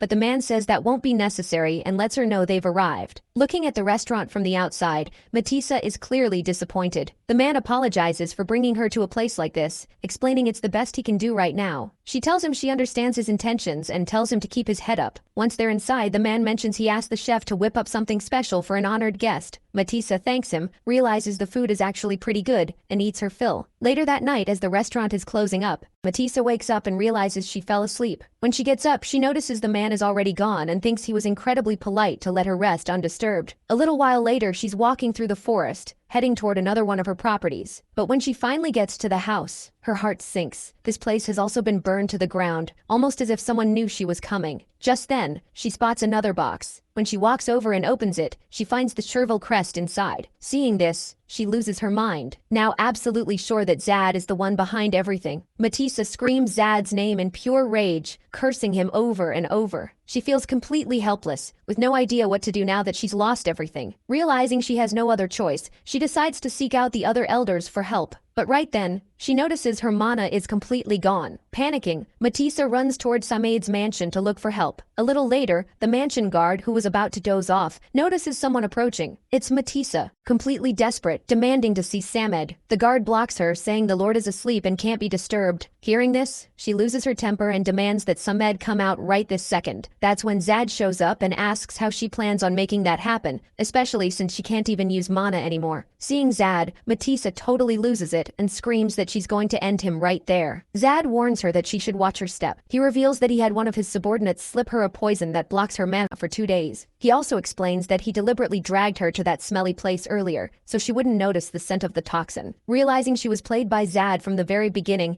Matisa collapses to the ground. Next, Zad walks up to the door and says he wants to speak with Samed, but the guard refuses. So Zad tells the guard to go let Samed know that the person responsible for the attack on Matisa is here, because that will definitely get him to show up. A little while later, Samed wakes up screaming at everyone. As he gets out of bed, he orders them to have everything spotless by the time he gets back. Coming down the stairs, Samed is greeted by Zad. Realizing the young man is an Arahan, Sam calms down, thinking to himself that he would have killed anyone else on the spot. Zad compliments the mansion, saying it's as clean as a hospital, where they eat on a strict schedule and keep everything perfect. Then, he drops a cup right onto the floor. Seeing the broken cup, Samed completely flips out. Zad mentions he heard about Samed's severe mysophobia. He warns him that he's only doing this to make sure Samed fully understands his situation, since there's absolutely nothing he can do to him right now. Then, Zad pulls out a scroll containing several sealed black snakes. He explains these are the exact same snakes that destroyed the house, and the seal is set to go off in 5 minutes. Zad taunts him, saying things are about to get interesting once the snakes are released, especially since the mage who sealed them is stronger than Samed, making them incredibly hard to destroy. Samed asks what Zad wants, and Zad simply tells him to take a seat. Sitting down, Samed asks if this is going to take long, since the timer on the scroll is ticking. Zad then pulls out a form. The document states that Samed and the elders will not get involved in the succession battle. Zad declares that Samed's mission is to get all the elders to sign the contract within just 1 day, warning him that he'll be in deep trouble if he fails. Finally, Zad lets him know that Matisa, one of the elders, is right outside the mansion, so Samed can go grab her signature first. Samed asks if Zad really thinks he can become the head of the family. Zad fires back asking why not, and says he'll handle his own path. All the old man needs to do is bring him the signatures. Terrified by the threat, Samed agrees to do the job and asks Zad to put the document away. Sighing, Samed asks if Zad really blew Matisa up, which Zad confirms. Looking at the boy, Samed thinks to himself that Kranggutra must really be his master. The old man realizes the tide is turning. Rachel had already strengthened many of the moderates, and with Zad's surprise attack, the radicals wouldn't be able to hold their ground. Samed stands up and declares he will collect the elders' signatures. However, he sets a condition. Zad must guarantee their safety and convince Rachel. Zad reveals that's already taken care of, and Rachel will accept all the elders. Samed asks if he really sorted everything out. Zad confirms it, revealing he already knew what the old men wanted. He asks if being prepared for a negotiation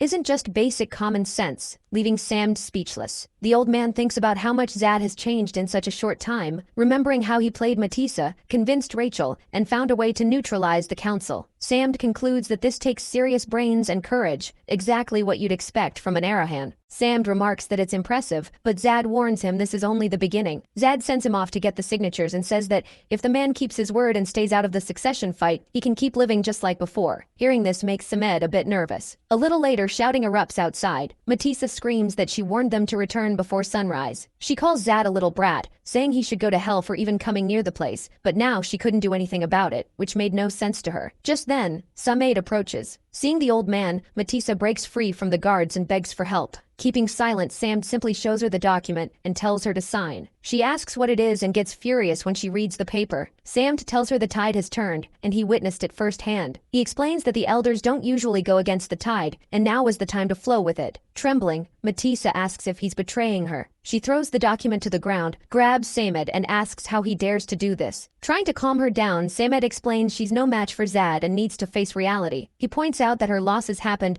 because she attacked without properly reading the situation. Matisa tells him not to underestimate her, and asks if he really thinks she's going to sign that piece of trash. Samed then lays it out for her. She's lost everything, and she can't even use mana anymore. He tells her to just sign it and stay out of the succession war, saying it's the only way they'll be safe. To guarantee his own safety, Samed snaps his fingers, and the guards grab Matisa. Using magic, the old man lifts the paper from the floor, hands it to her, and demands her signature once again. With the document signed, Samed orders the guards to escort Matisa out. As she is leaving, he remembers something and mentions that Zad asked him to give her something. When she turns around, Matisa sees a cloth. The message was that if she held that towel, Zad would forgive her. A moment later, her scream echoes all around. The next afternoon at the Arahan family mansion, Zad is kneeling before the Lord. The leader notes that they've been meeting in private quite often lately. Zad says he's there to deliver a report and hands over the scroll. The Lord reads the contract and congratulates Zad on his work. Surprised, the boy thanks him as the patriarch repeats the compliment. Zad realizes that getting complimented still makes him feel awkward,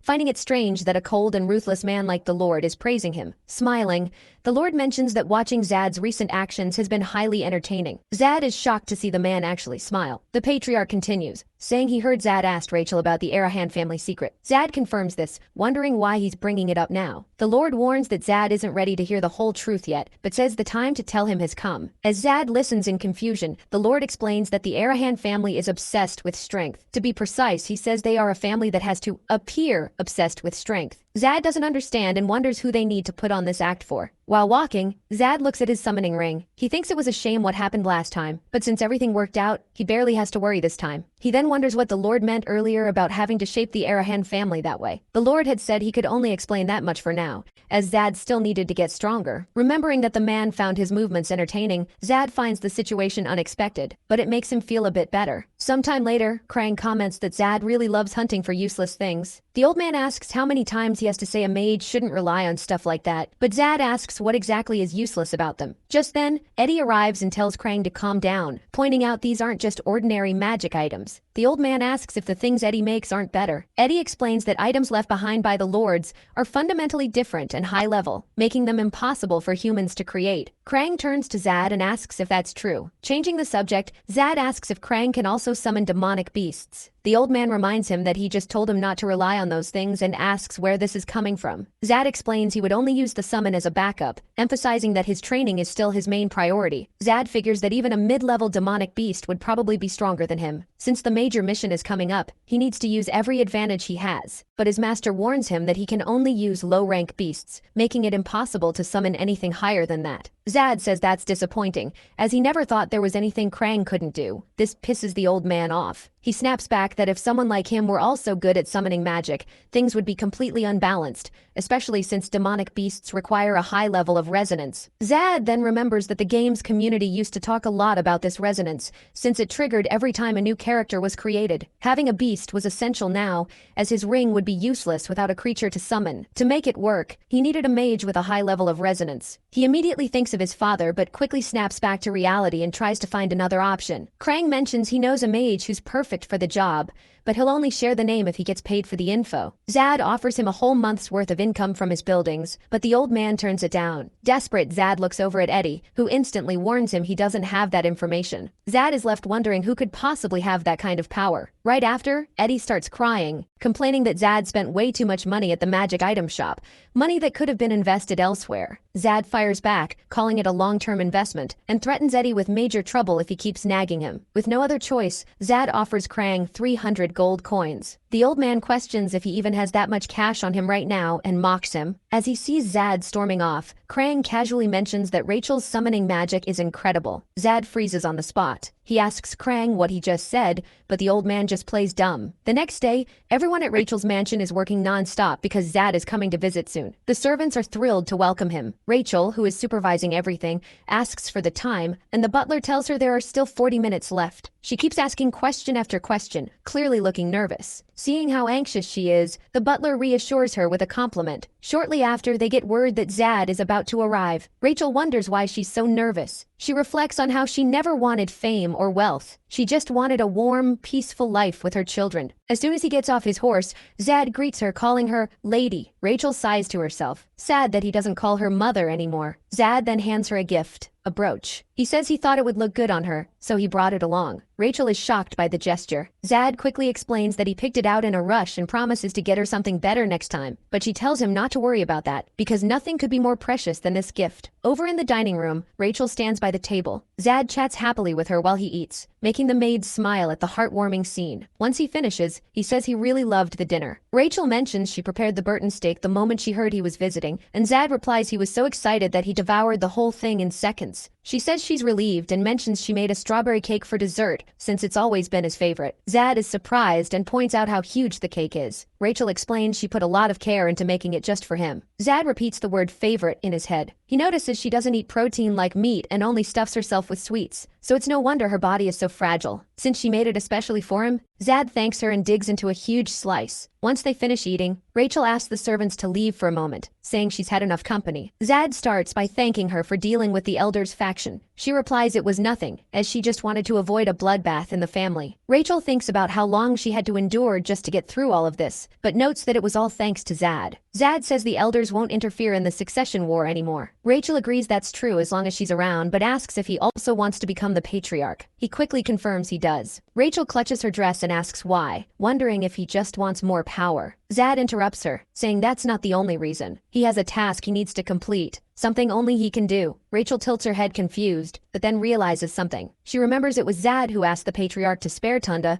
and asks if his reason is related to that. He confirms it is. Zad says he refuses to accept accept killing his siblings as a natural part of life, and that he will become the patriarch without anyone having to die. Rachel stands up in surprise, and he concludes that this is exactly why he has to take the position. She looks at him in utter disbelief, thinking it's a foolish dream. Anyone would think this is impossible in the Arahan family, which is probably why the patriarch didn't explain things to him. Even so, Rachel declares that if it's actually possible, and he's going to pull it off without failing, she will help him no matter what, even if she has to mobilize the entire council of elders. Zad thanks her. She warns him that it will be a difficult path and tells him he can ask her for help with anything. That's when Zad reveals there is something he needs right now, leaving her confused. Later, at Rachel's palace, she mentions she's surprised the patriarch gave him Basil's summoning ring. She asks if he summoned a beast worthy of the ring, and Zad says he did. She also asks if his master told him his resonance power is high, and he laughs and confirms it. Rachel asks him to wait a moment and releases energy from her hand, creating a barrier around them. She explains this will keep out any prying eyes since she wants to keep helping him, but it would be trouble if the other siblings found out. Zad thanks her and thinks about how quick she is to understand things. Rachel draws a magic circle on the floor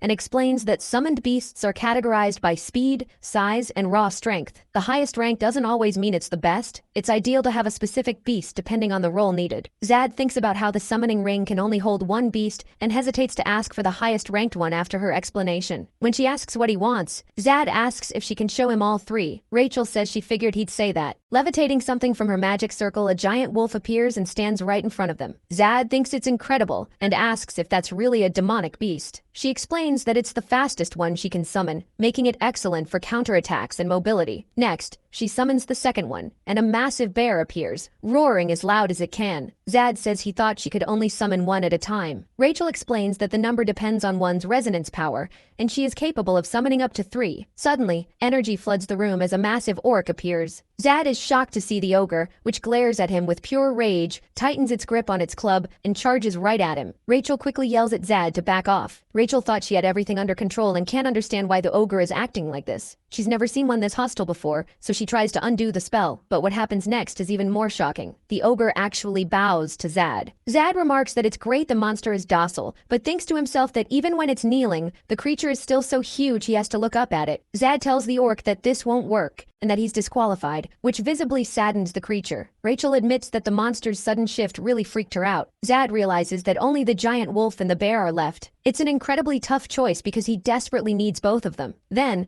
his eyes land on the wolf. He notices that the Jindo dog he used to take care of had those exact same lovable eyes. He asks if he can pet it, and Rachel says yes, adding that the bear can come closer too. Zad starts petting both of them. He mentions he was tense since they're demonic beasts, but notices they are actually pretty gentle. Rachel finds this fascinating because, by nature, these creatures are not friendly at all. She then asks if Zad wants to try giving them belly rubs. He asks if that's a bit too dangerous, but Rachel tells him to just trust her and give it a shot. Zad turns to the two beasts, and they lower their heads. The bear looks at him totally confused, but then the giant wolf suddenly rolls over. Not wanting to lose Zad's attention, the bear rolls over on the floor too. Zad is left wondering what the hell just happened. Rachel walks over and says she expected as much, explaining that Zad's resonance power is actually stronger than hers. She can't even touch their bellies herself because they're too fierce. Zad finds this weird and asks how that's possible since she's their master. Rachel explains that her relationship with them isn't master and servant. It's more accurate to call them partners, which is why she can't do things that they consider taboo. Rachel reaches out her hand, and the wolf does the same. She notices how much the beast already likes Zad. She mentions she had one just like it back in the north when she was a kid, and admits she's getting a little jealous. Zad wonders if his resonance power really is that strong, or if it's because of Temud, considering he dismissed the water dragon with a single word. But these two beasts don't seem to be afraid of him at all. Looking at the spirit of speed and the spirit of brute force, Zad knows both are incredibly good, but if he has to choose just one, he points and says he'll take that one. Rachel says she knew he'd say that, and then channels her resonance power into the ring, binding it to the stone. Later, back on the mountain, Zad's master warns him that he still has a long way to go. He tells him he needs to squeeze out every last drop of his strength and make his body remember this feeling. 2 months pass since then, and since Zad took over this body in another world. It's been an endless cycle of incidents and accidents, but compared to all that, these past few months have actually felt like a normal routine. The repairs on the half-destroyed building are finally finished. With the threat of the elders gone, everyone returns to their usual spots. Zad practically lives there now, spending all his time training and keeping his master company. He looks at his stats with a smile. Reaching level 16 restored his strength, agility, and stamina penalties by 10 points, and boosted his mana by 5. Just thinking about how brutal the training was makes him grit his teeth, but the results speak for themselves. His master walks over and says, Zad's skills have improved tons in a short time, calling his growth rate insanely fast. Zad just says it's all thanks to the training. The old man admits he's never seen anyone as resilient as him. Since they don't have much time left, Zad mentions that everything is set to begin tomorrow. It's January 22nd, and the conduct order is scheduled for early February. Everyone seems worried about it, especially the master, who knows exactly how dangerous this alternative assignment order really is. The old man laments that he still has so much left to teach him. Zad tells him not to worry. He promises to handle everything, get back quickly, and return stronger than ever. The thought of traveling across the empire and fighting countless strong enemies gets Zad so excited he can barely sleep. As the master turns to leave, Zad bows his head and thanks him for everything, promising he'll never forget his kindness. The old man tells him to stop talking like they'll never see each other again. Zad wonders if he hurt his feelings, but the old man just tells him to make sure he comes back alive, promising to teach him his secret magic when he returns. Zad immediately agrees, saying they'll have plenty of time to catch up later. With only 9 days left before his alternative service begins, Zad puts on his cloak. A few days later, Rio calls Zad over to hand him an imperial order that just arrived. When he reads it, there's nothing major written inside. It just tells him to keep waiting for further instructions. Zad finds this sketchy since he expected at least some kind of direction and starts muttering to himself. Rio asks what he's talking about, but he brushes it off, hands back the letter, and asks how long it takes to get to Katura. Rio asks what on earth he did to get sent there. When Zad asks when she visited the place, she explains she went to an area near Katura back when she worked in the market, warning him that it's absolutely freezing. Zad realizes that if his mission is indeed over there, he's in trouble. Katura is located at the northernmost edge of the empire, a harsh region crawling with mana beasts. Luckily, the area has several teleportation gates. Snapping out of his thoughts, he says goodbye to Rio. Zad knows the Emperor is incredibly disappointed in him, and he can feel that resentment through the actions being taken against him. Inside Lacto's workshop, Zad tests out his new gear. The equipment the old man crafted is going to be crucial for facing stronger opponents. Zad thanks Lacto, who then asks if he wants thick or lightweight clothes. Zad answers and asks if that's even possible to make. Lacto says it is, but warns him it'll take 3 days. Zad says that's fine, since he doesn't have to leave for another 5 days. To be safe, he decides to gather as much information as he can in the meantime. As soon as he spots him, Eddie greets him. He mentions hearing about Zad turning down Krang's help